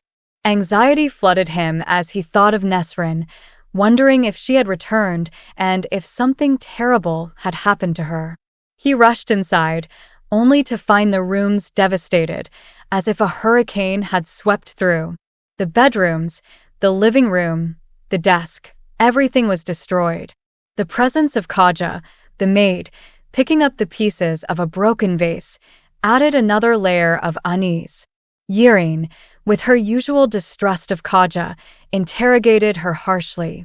Though Kaja claimed not to have been present during the attack and that she had spent the night with her family, Yrene remained unconvinced.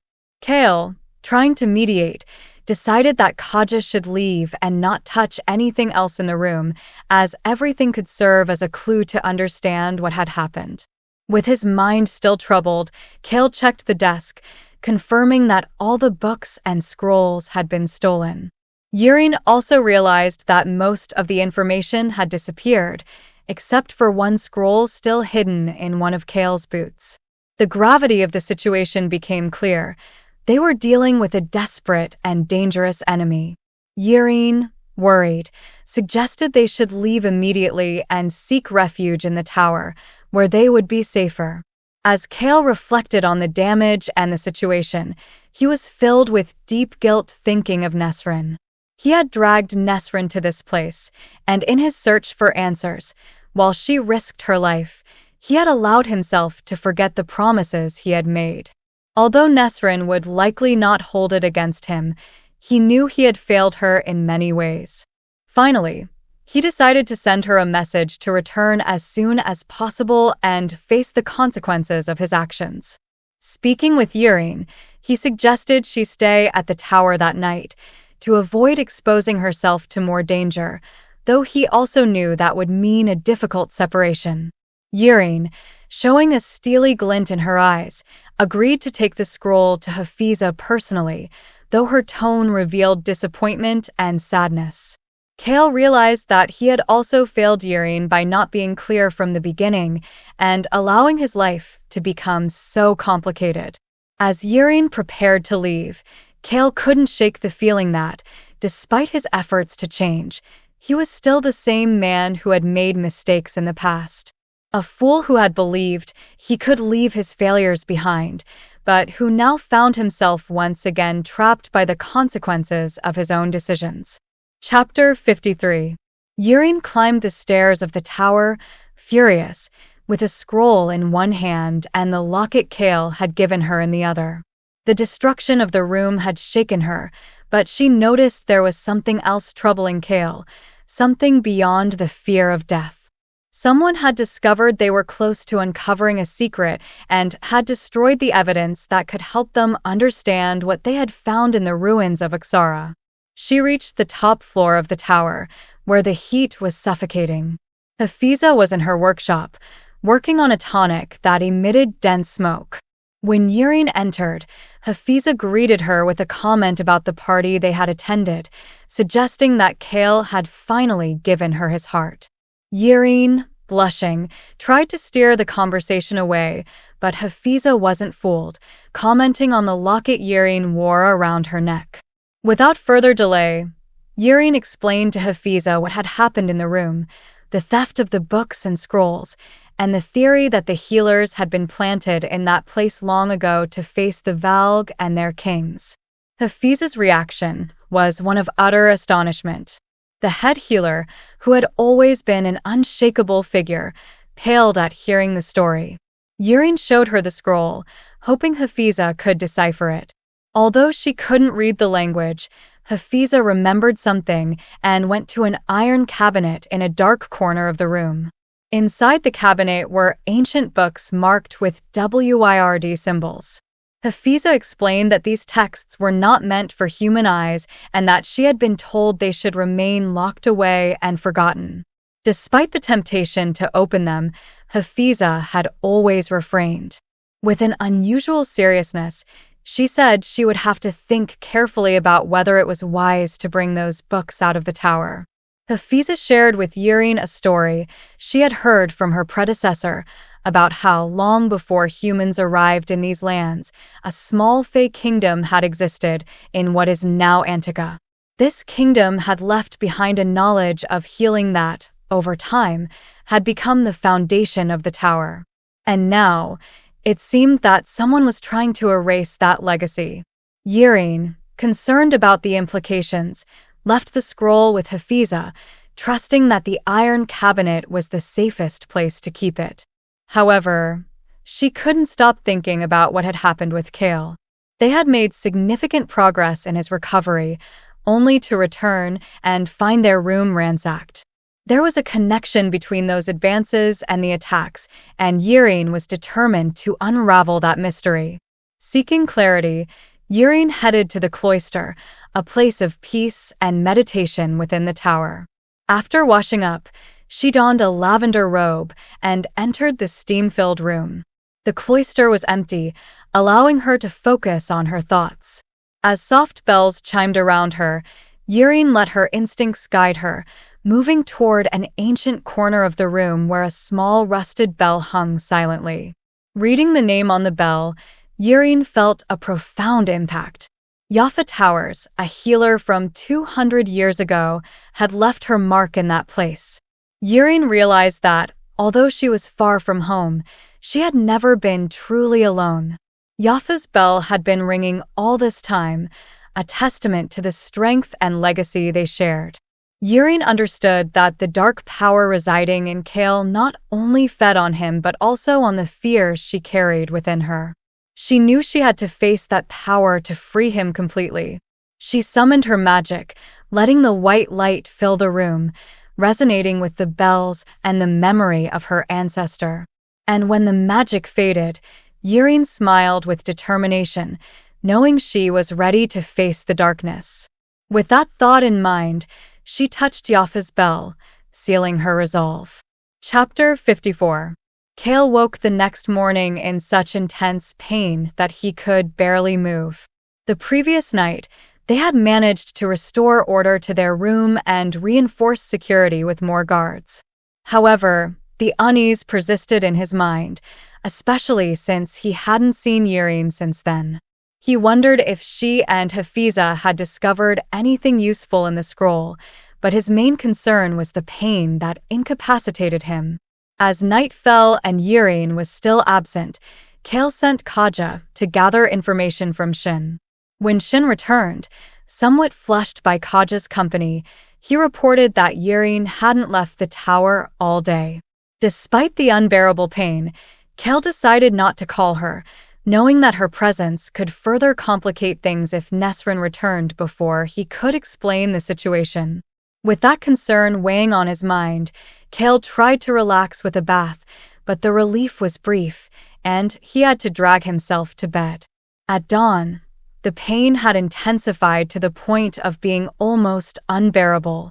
He tried to move, but each small movement brought excruciating agony. Panic began to grip him.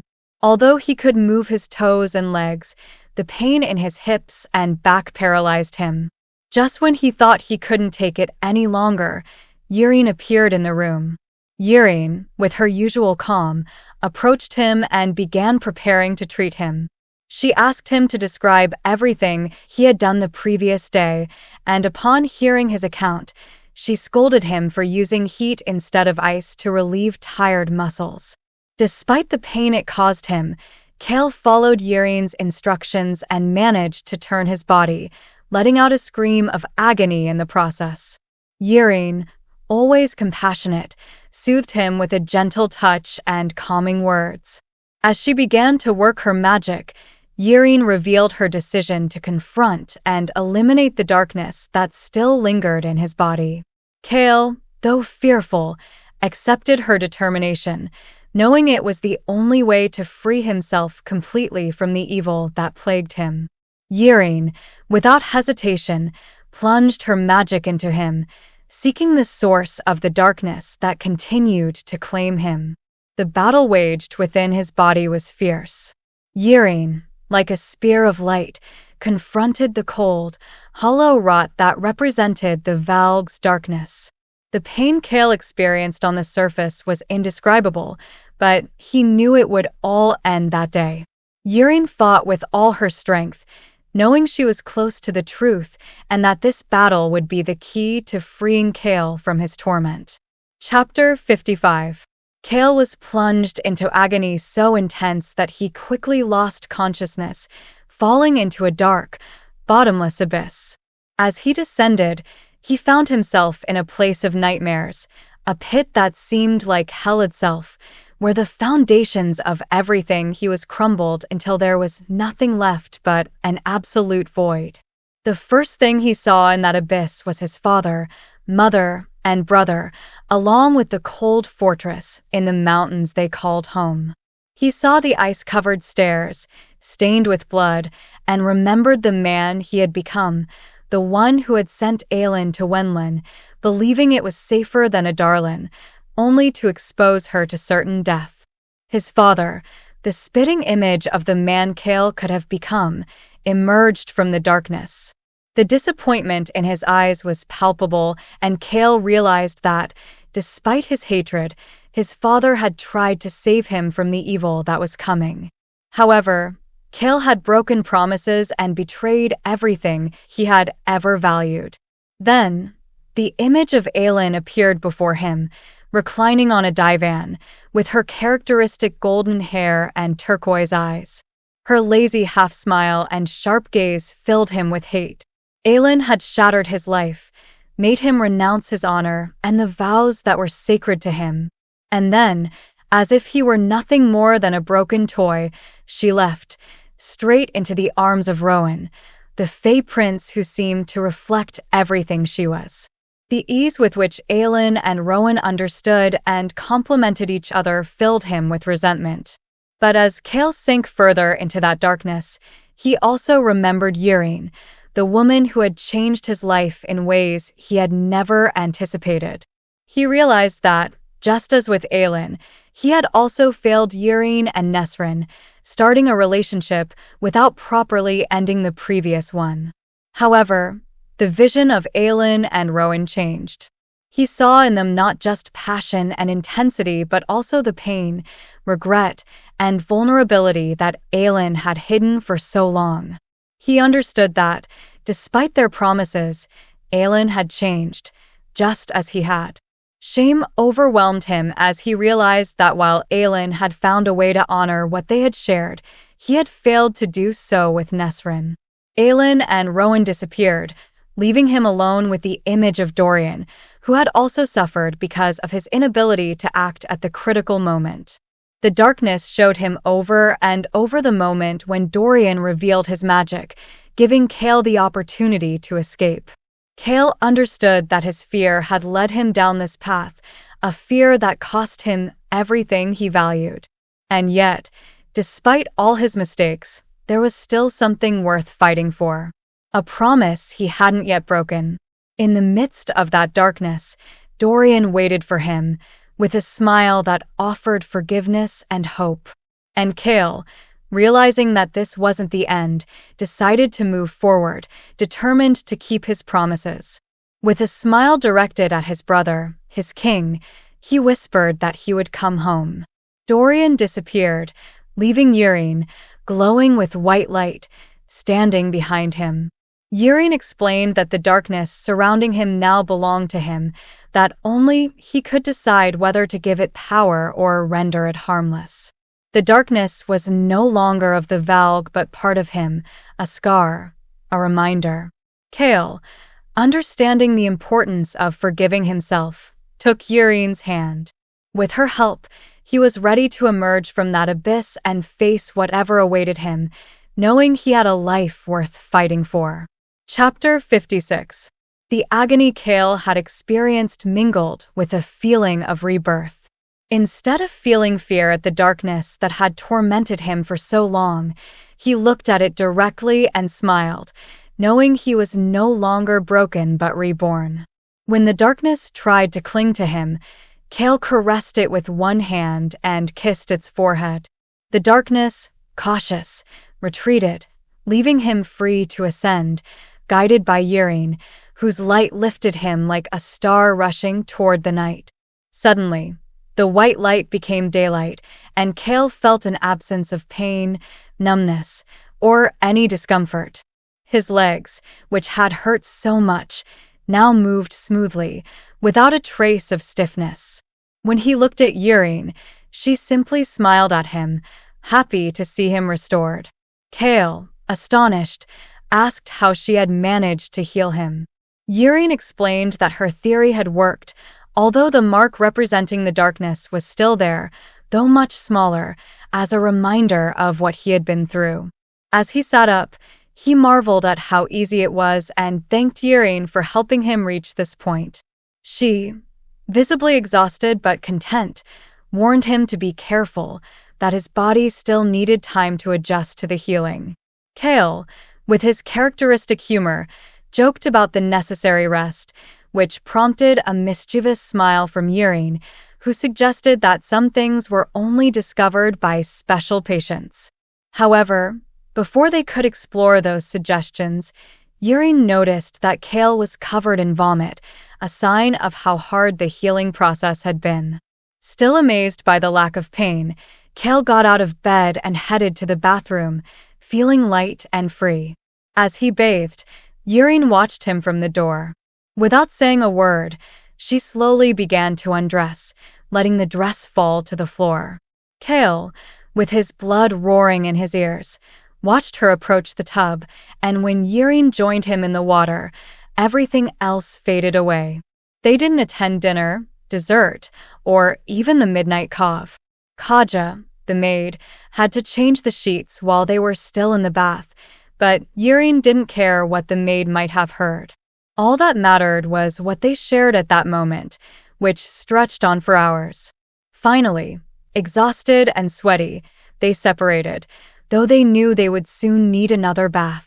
As Chaol caught his breath, Yrene felt complete, knowing that the healing had reached something deeper than just his body. Chaol, with a smile, mentioned what she had said in the midst of the darkness, that she loved him.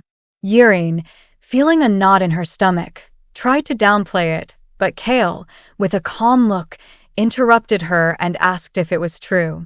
She, gently, confirmed her feelings. Chaol, smiling, told her he loved her too. He recalled how, from the first moment he saw her, he had felt that she saw him, not his chair or his injury, but him as a person. Yrene, moved, kissed him on the chest, right over his heart, and they shared a moment of complete connection. However, the conversation didn't end there. Chaol mentioned that he would clarify everything with Nesryn when she returned, aware that he needed to be honest with both of them. Then, he offered Yrene a place by his side, in his life, and though she joked about the positions she could occupy on his ship, Chaol, with a more serious tone, asked what position she really wanted.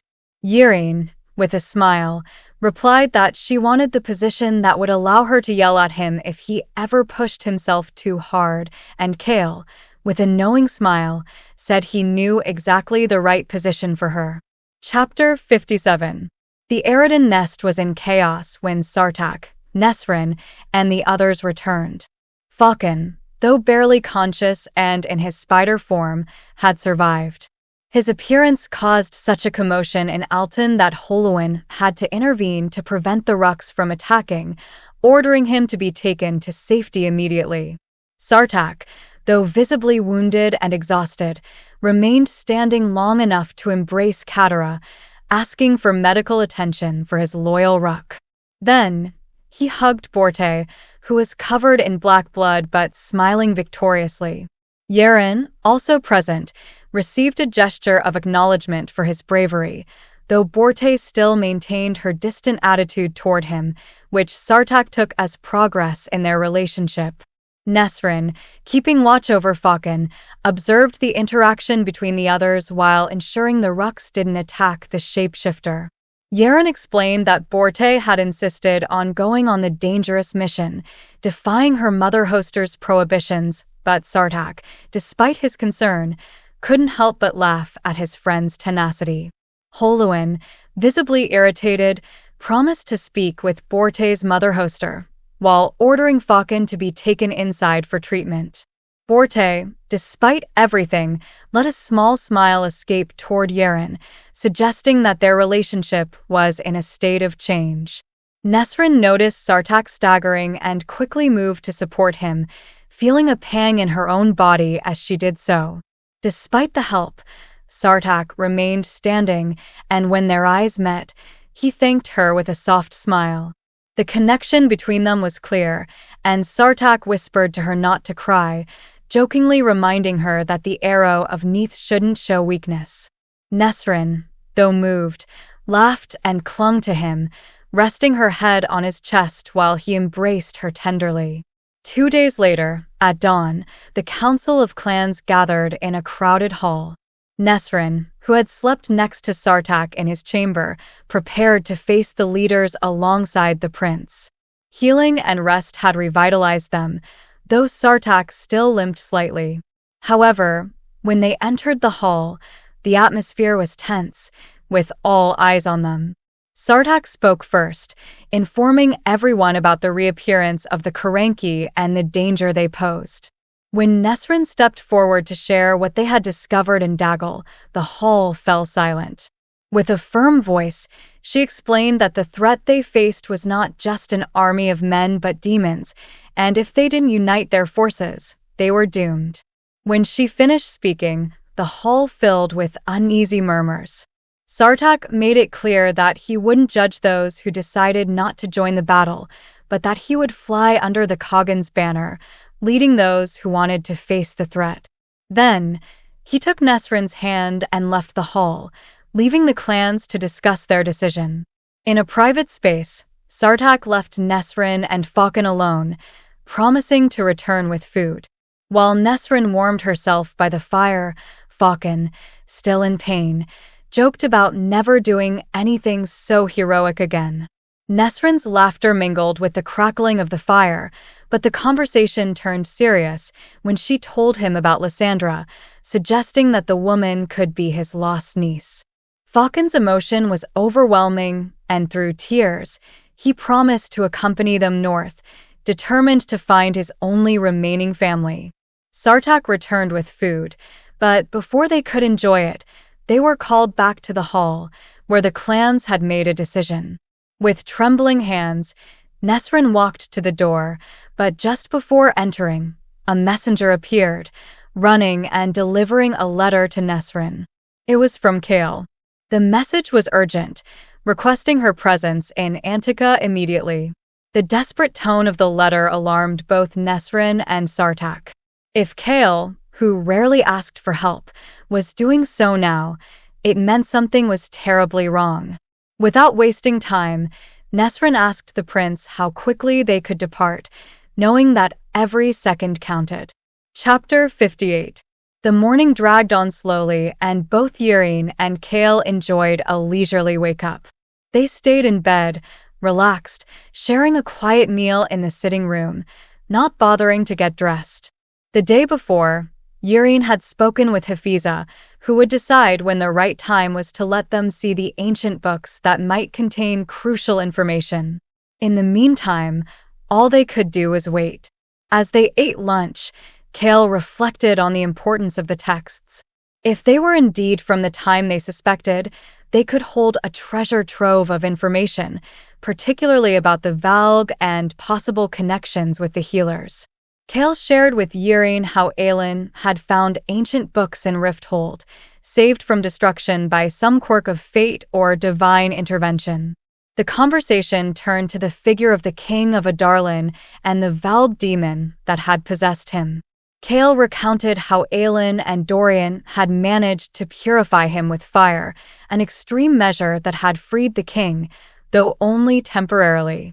Yrene, deeply interested, compared the Valg's darkness to a parasite, something that fed on and controlled its host, similar to how a worm could affect an organism.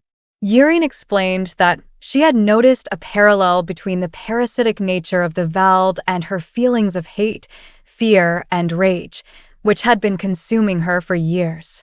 By confronting that darkness within herself, she had found the key to better understanding the Valg and how she might fight it. Chaol, impressed by her revelation, listened intently as she proposed that perhaps, with her healing gift, she could purge the Valg from infected bodies. They both understood the implications of this theory. If Yrene could heal those possessed by the Valg, it could change the course of the war. However, they also knew that testing this would be extremely dangerous. Chaol suggested that this might be why Erewhon was hunting her, to prevent her from discovering this power. But before they could delve deeper into the topic, Chaol remembered a crucial detail: a Thrill's ring, an object that offered immunity against the Valg. They pondered the possible connection between the ring and the goddess Silba, known as the goddess of healing. Convinced that they needed more information, they decided to go speak with Hafiza immediately.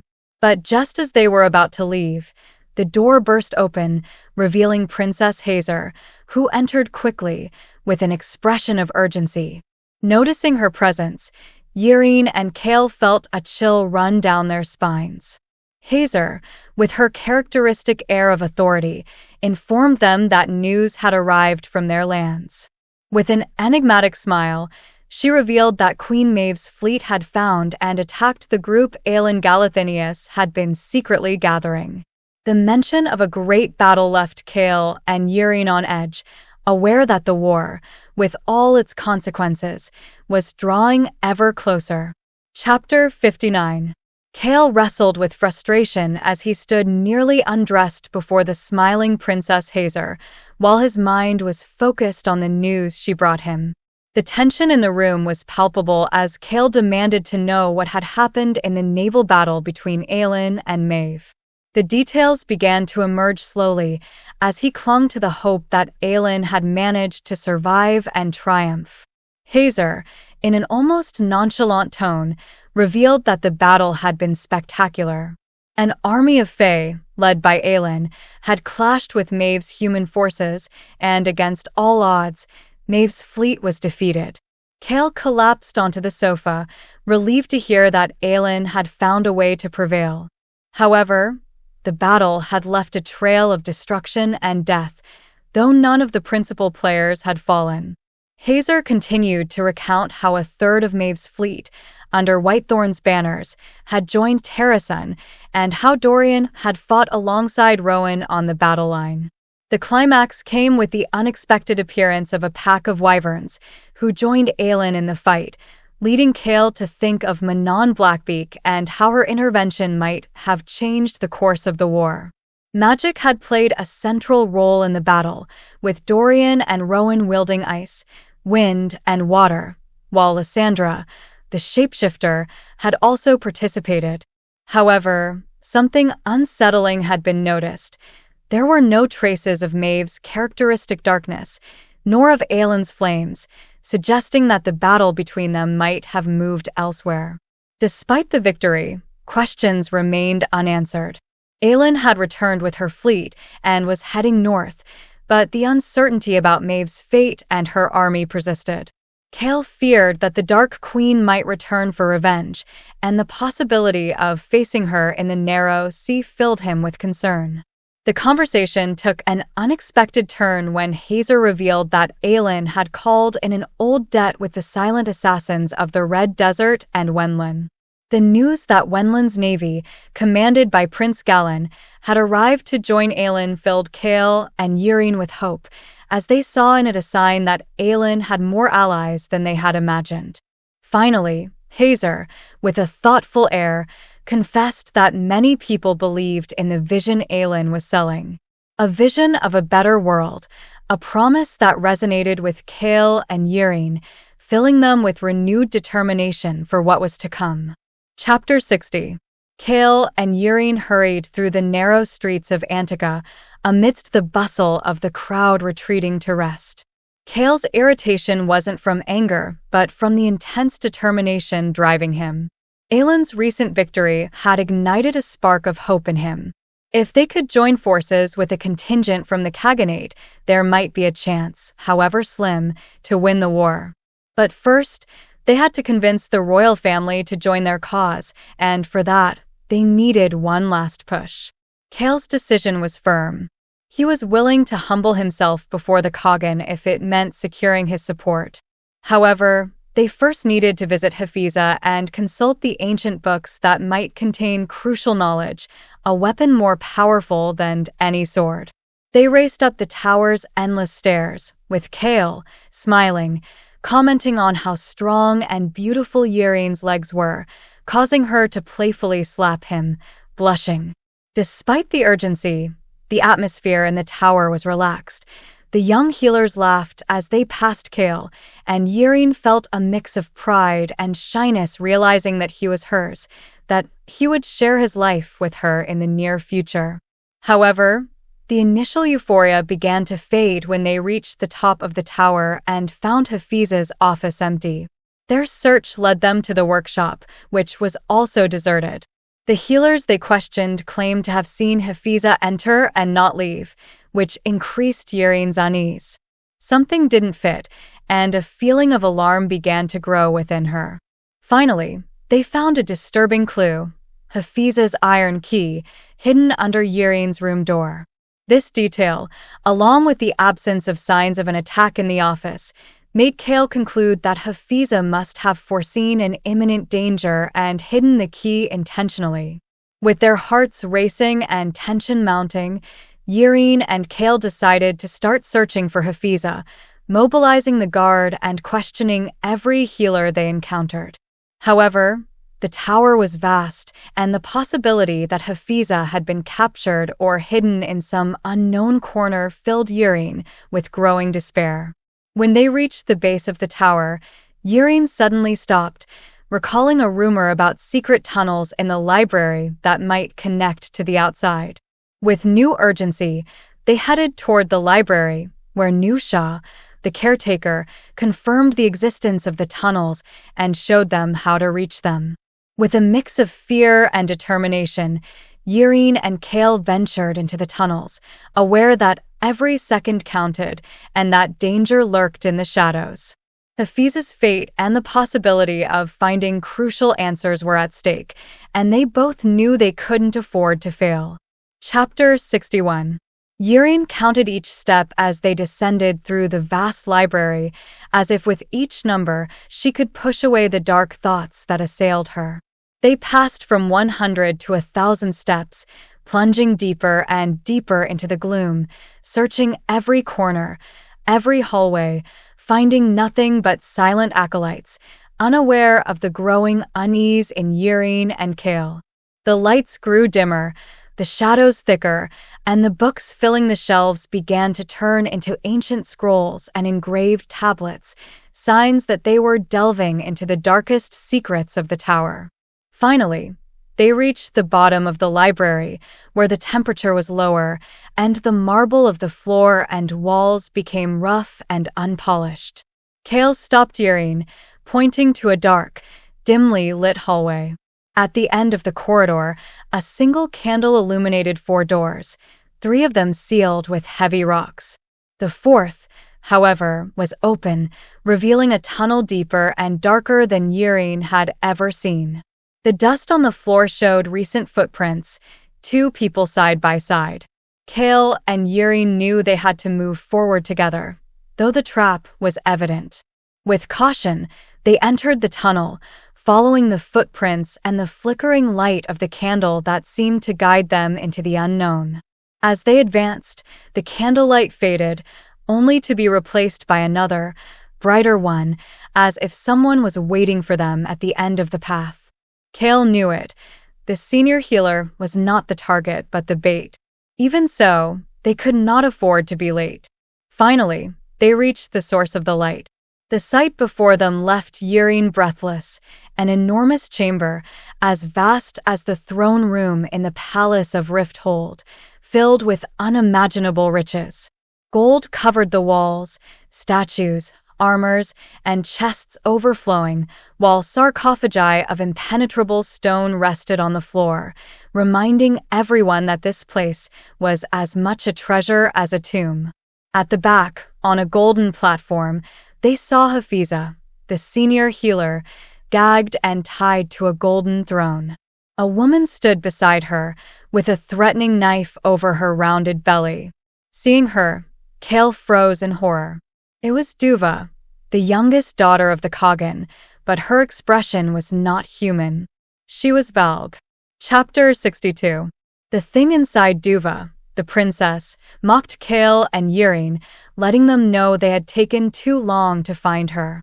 The voice echoed in the vast chamber, resonating between the stone walls and the gold. Chaol, alert to every shadow and object in the room, searched for possible weapons and escape routes as they advanced toward the platform where Hafiza was tied to the golden throne.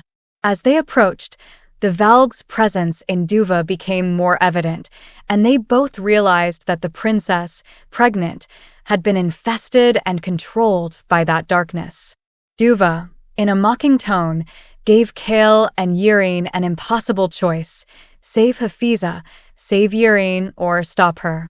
Yrene, despite the fear she felt, remained firm and asked what Duva wanted. The response was direct and devastating. Duva had been sent by Erawan to find and capture Yrene, whose healing ability, related to Silba's gifts, had drawn the Dark King's attention. The story of how Duva had become a pawn of Erawan was revealed with chilling coldness. She had used a dark ring to hide her infestation by the Valg, deceiving everyone, including her family. She even confessed to killing her sister Tumalan, who had suspected her, by pushing her from a balcony to silence her. Every word from Duva increased Yrene's despair, who now understood that her arrival at the tower, far from being a coincidence, had been part of a much larger game, where her life was the prize. As Duva spoke, the tension in the room grew. Chaol, always analyzing, knew that a confrontation was inevitable. But Duva had more tricks up her sleeve. She pulled out a black stone ring, which she planned to use to control Yrene, and threatened to kill Hafiza if they didn't surrender. In a desperate twist, Hafiza, gagged and bound, threw her golden throne down the stairs, directly at Duva. The impact was brutal, and both tumbled down the stairs, with the throne breaking into pieces as they fell. Chaol rushed to Hafiza, lifting her and pulling her away from danger, while Yrene, sobbing, tried to heal the old healer, aware that every second counted. But Duva, despite the visible injuries, rose. Her blood, black as darkness, slid down her face, while the dark power of the Valg twisted around her. Chaol, with no other option, prepared to protect Yrene and Hafiza, even if it meant sacrificing his life. Duva unleashed her dark power at Chaol, who blocked the attack with an ancient mirror he had found in the room. The power rebounded off the mirror and struck Duva, hurling her back with a force that smashed her against a stone sarcophagus. The apparent victory was fleeting. Duva, wounded but not defeated, rose again and attacked Yireen, who was unprepared. In the last second, Chaol threw himself between Yireen and Duva, taking the full force of the Valg's blow on his back, leaving Yireen screaming and desperate as the man she loved fell under the attack of darkness. Chapter 63. Agony tore through Chaol like a raging fire, burning his spine, legs, arms, and spreading to the tips of his fingers. The pain was so intense it surpassed anything he had experienced before, even more than the tortures in the glass castle or the healing sessions.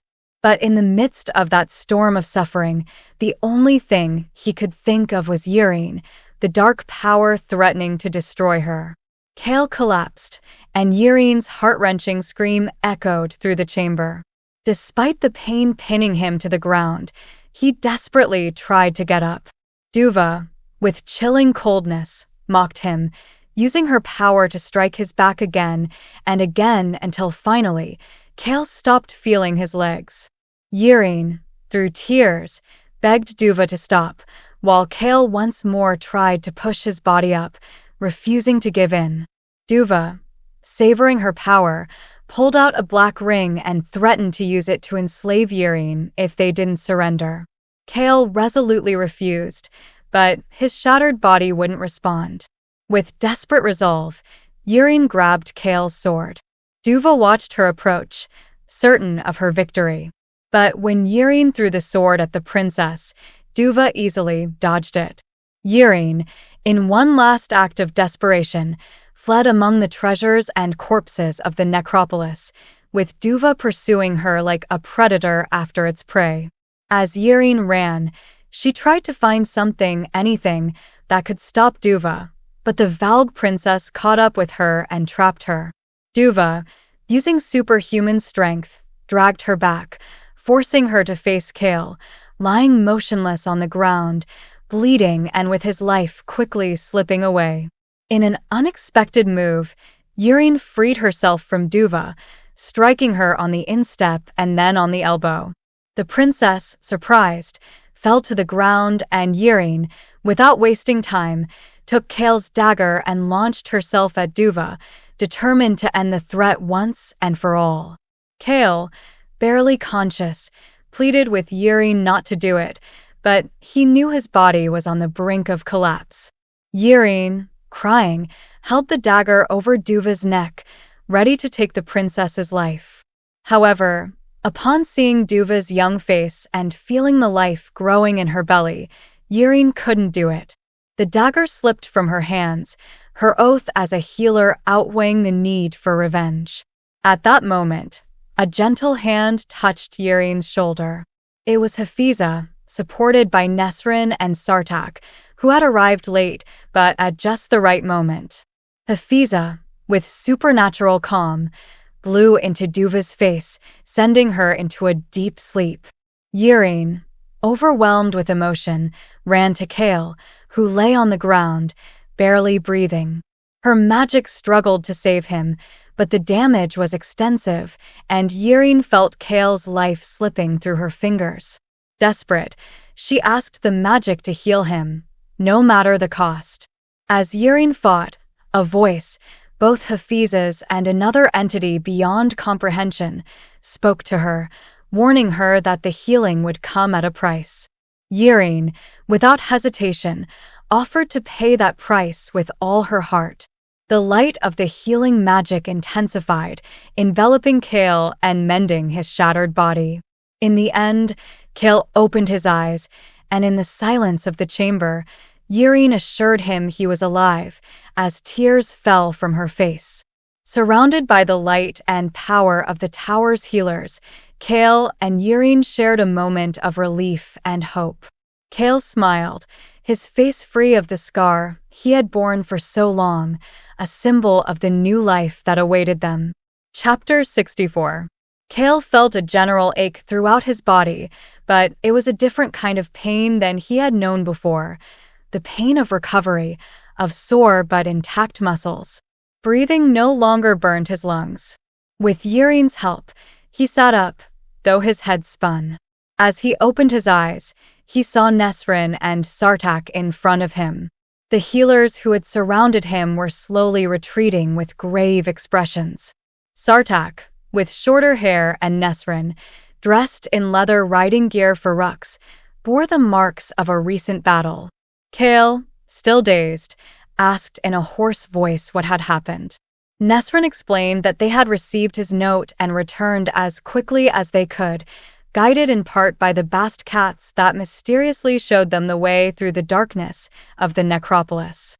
Sartak, with a slight smile, commented that they had brought healers with them but hadn't expected so many to join the rescue mission. Chaol noticed that all the tower's healers had come, pooling their strength to save him. Meanwhile, Irisha attended to Hafiza, who, though alive, looked fragile after her heroic act.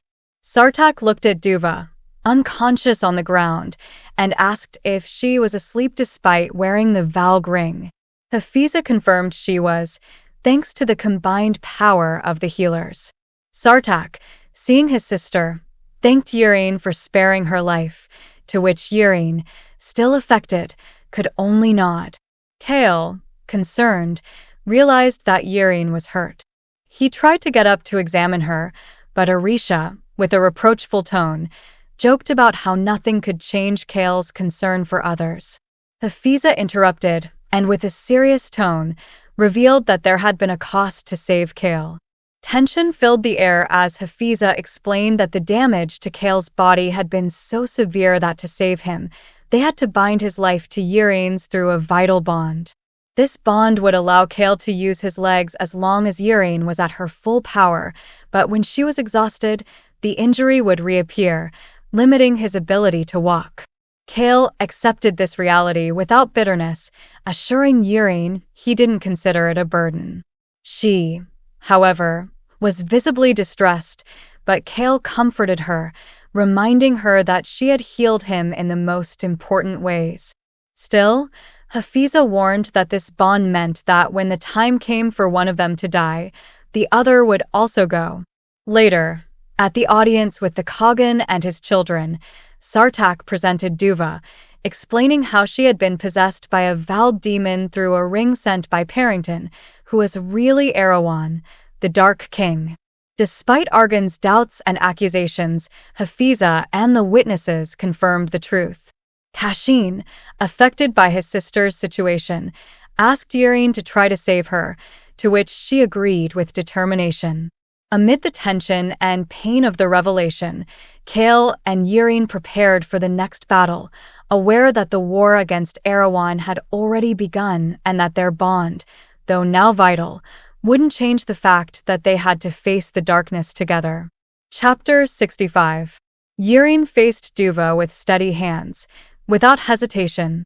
The white light of her magic enveloped her fingers, protecting them as she took the unconscious princess's hand. The delicacy of that hand contrasted with the horrors it had caused. When Yurine tried to remove the wedding ring, she felt it distorting the world around her, like a powerful magnet. Chaol offered silent support, placing his hand on her back. The ring came off easily, but with it, Duva began to scream and thrash in the chair. Sartak and Kashin held her down with all their strength, while the khagan watched worriedly, fearing his daughter might hurt herself. But Yurine was not intimidated by Argan's pleas to stop the process. Her focus was on the Valg demon writhing inside Duva, a dark and corrupt presence. Yurine summoned all her magic, flooding Duva with white light, smothering and choking the demon that clung desperately. As the princes held their sister, Yurine felt the Valg's power struggle, but finally it weakened. The internal battle was intense, with Yurine confronting the demon, a horrendous entity that revealed itself as a Valg princess, not a prince. With one final effort, Yurine destroyed the demon, forcing it out of Duva's body in the form of black smoke. Duva collapsed in the chair as her body expelled what remained of the demon. Yurine, exhausted, checked the state of the baby in Duva's womb, finding that it was healthy and human. Duva, waking up, cried in relief knowing her child was safe. The khagan, devastated and relieved, embraced his daughter while his other children gathered around, moved and grateful for Yirine's sacrifice. Yirine, exhausted but relieved, approached Chaol, who was waiting for her sitting in his wheelchair. The bond between them was strong, palpable, and Chaol held her in his arms, full of admiration and love for her. When the great empress burst into the room, crying for her daughter, Yirine decided to withdraw to give them space. Before leaving, the khagan, more grateful than words could express, offered Yirine anything she wished. Yirine, without hesitation, asked for a favor, a request that would surely be key to what was to come. Later, in their room, Chaol, Yirine, Sartaq, and Nesryn gathered to talk about what had happened. As they discussed, Nesryn revealed a shocking truth. Maeve was a Valg queen. The information Nesryn and Sartaq had gathered on their mission to the south explained much about the threat they faced and made it clear that the fight against Erewhon would be more complex than they had anticipated.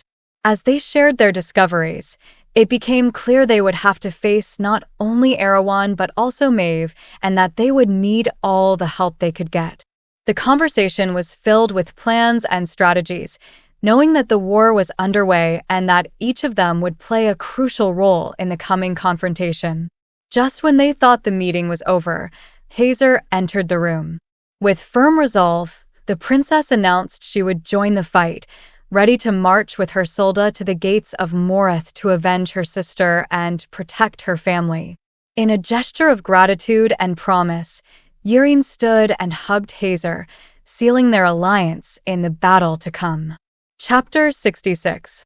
Nesryn felt exhausted, as if her entire body begged for rest after the recent battles and revelations. Even so, she couldn't allow herself to stop.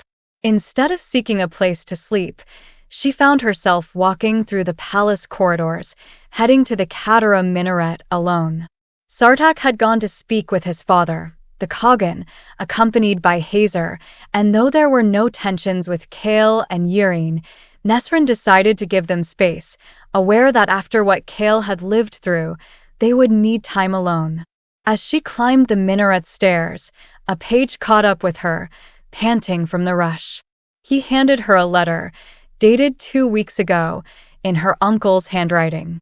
As she read it, Nesryn felt her heart race and, without losing time, ran toward her destination. The majestic figure of the reddish-brown ruck flying over Antica left the citizens in awe. Nesryn murmured to her new companion, Saki, to fly toward the Runny district, where her uncle's house was. She recalled the moment when she had asked to be Saki's rider after finding him waiting for the rider who would never return. Saki had accepted, and together they had flown to Antica, keeping pace with Katara, leading the Rookin group. When Saki landed in front of her uncle's house, the street filled with onlookers. The children, marveling, watched the imposing ruck, while the vendors left their carts in awe. The doors of her uncle's house burst open, and Nesryn saw her father, followed by her sister and the children, who ran toward her. She fell to her knees and wept, releasing all the accumulated tension. 2 hours later, Sartaq found her surrounded by her family. She had laughed and cried with them, sharing stories of her adventures and the danger they had evaded on their journey to Antica. Her father accompanied her back to Saki, leaving her sister in charge of managing the children. But as they exited, they found Sartaq waiting, with Katara by his side. The 2 rucks, proud, watched the scene. Nesryn's father, recognizing the prince and Katara, bowed deeply, while Sartaq, in a gesture of respect, stepped forward to greet him. The children, excited, ran to Katara, carefully petting the ruck. Sartaq, smiling at the scene, assured Sayed that Katara was like a mother hen, despite her imposing appearance. When they were alone, Sartaq proposed that Nesryn take a walk. They headed to a quiet alley behind her uncle's house. Sartaq broke the silence, revealing to her that he had spoken with his father. Nesryn feared the worst, imagining that the army they had brought would have to return to their nests or that Sartaq would be forced to leave her due to her non-noble lineage. But Sartaq continued, confessing that he had informed his father that he intended to follow the woman he loved, regardless of the consequences. Despite the khagan's insistence on the importance of an alliance with a princess or lady of high rank, Sartaq had rejected that expectation, declaring he didn't want the throne if it meant giving her up. Before he could leave the room, the khagan named him his heir. Nesryn, stunned, could barely process what she was hearing. Sartaq held her, assuring her that no matter what happened in the war against Erewhon, his love for her was unwavering. He promised that once the darkness was defeated, they would fly together back to Antica and spend the rest of their lives together. With tears in her eyes, Nesryn accepted Sartaq's promise, embracing and kissing him with all her heart. The future was uncertain, but in that moment, they both knew they would face it together, with love and determination. And just when Nesryn thought she couldn't be happier, her sister shouted from the backyard, confirming aloud what everyone knew: Nesryn and Sartaq were meant to be together. Chapter 67. 2 weeks later, as the sun began to rise on the horizon, Yrene stood on the deck of a majestic ship, watching the sunrise over Antica for the last time. The ship, elegant and enormous, was bustling with activity. The crew hurried to prepare everything for departure. But Yrene remained still, leaning on the railing, counting the minarets of the palace that, like a hidden treasure, emerged among the first rays of morning. With a mix of nostalgia and anticipation, she gazed over each district of the city, watching as the light woke its inhabitants. The autumn wind already stirred the waters, making the ship sway gently underfoot. Soon they would set sail, heading home. Yrene hadn't said goodbye to many. Farewells didn't seem necessary. However, Cashin found her just as she was heading to the docks. Chaol, ever attentive, gave the prince a signal before leading Yrene's mare to the ship, giving them a moment alone. Cashin, his face marked by melancholy, silently watched the ship and the other vessels filling the harbor. Finally, he spoke in a low voice, regretting the words he had said to Yrene on the steps that night. He regretted confessing his feelings, as he had missed their friendship more than he had imagined. Yrene, touched, assured him that she had missed him as a friend too. It was the truth. Despite the pain in Cashin's eyes, Yrene saw that he understood, that he accepted the reality of what had happened between them. Moreover, there was a renewed determination in his gaze, an acceptance of what the future held. Taking his hand, Yrene thanked him again for what he had done for Duva. Cashin smiled slightly, looking north, promising her that they would meet again. Then, with a wink and a bow, he said goodbye, leaving her in the gray light of dawn. Since then, Yrene had remained on the ship's deck, watching Antica slowly wake up. She took a deep breath, trying to memorize every smell, every sound, every corner of that city that had been her home. She etched into her memory the image of Cesme Tower, which rose over the city like a beacon of hope and calm. With the wind from the interior pushing them, the ship began to move away from the harbor, gliding across the narrow sea toward an uncertain destination. As the coast faded into the distance, Yrene kept her eyes on the tower, shining under the sun, as if Antica itself wished them a good journey, raising a hand in a farewell gesture. Chapter 68. Chaol Westfall did not take any of his steps for granted, not even those that had him staggering to a bucket to vomit during the first days at sea. The advantage of having a healer as a wife was that Yrene could easily soothe his discomfort, and after 2 weeks at sea, avoiding the feared storms the captain called shipbreakers, his stomach finally stopped torturing him. He found Yrene at the bow, looking out to the horizon where, If they dared to get close enough, they might spot land. They were sailing quite far from the coast, and Chaol learned in a meeting with the captain that they were near northern Aelwi, close to the Fenharrow border. Despite there being no signs of Aelin or her fleet, something understandable given the delay in their departure from Antica, Chaol decided to set those thoughts aside, wrapping his arms around Yirine's waist and kissing her neck. She, as if she had memorized the rhythm of his steps, didn't startle when she felt him behind her. Instead, she leaned against him, sighing and placing her hands over Chaol's, which rested on her abdomen. After Duva's healing, Chaol had needed a full day to be able to walk again with the aid of a cane, though his movements were clumsy and stiff. With Yirine's constant support, his gait gradually improved, though the cane remained in their cabin, ready to be used when needed. Looking at their hands entwined over Yirine's abdomen, Chaol thought of the twin rings they now wore. Staring at the horizon won't make us get there faster, he whispered in her ear. Yirine, with a smile, replied, neither will pestering your wife.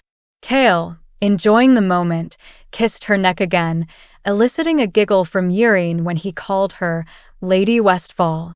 Despite Orisha's playful teasing about her new title, Chaol had never spoken sweeter words than the vows they shared at the Tower of Cesme. The ceremony, though small, was followed by an opulent banquet organized by Heirs, once again proving that the princess knew how to throw an unforgettable celebration. Yirine slightly pulled away from Chaol, but he took her hand, kissing her fingers, while reflecting on the moment when he proposed. 3 weeks earlier, in a sunlit garden, Chaol knelt before her, driven by overwhelming certainty. Would you marry me, Yirine? Would you be my wife? Yirine's response was an outburst of happiness that sent them both tumbling into a fountain, where they remained kissing until a servant interrupted them. The memory made Chaol smile as he looked at Yirine, with her hair curled by the sea breeze and the freckles on her face lit by the sun. He decided that if they survived the war, he would build a house around that damned golden chair that Yirine had insisted on bringing aboard, a wedding gift from Heirs along with the mimiki horse that was now causing trouble in the ship's stable. Yirine, touching the locket she never took off, mused aloud about her note, that little piece of paper she had carried with her since Inish. Chaol took the note in his hands, feeling the softness of the paper from years of use. As he unfolded it, he read the words he already knew. For wherever you have to go, and all the rest. The world needs more healers. A shiver ran through Chaol as tears began to fall. Yirine, concerned, asked what was wrong, but he could barely speak. That note, written by Aelin, was a gift that had changed the course of their lives.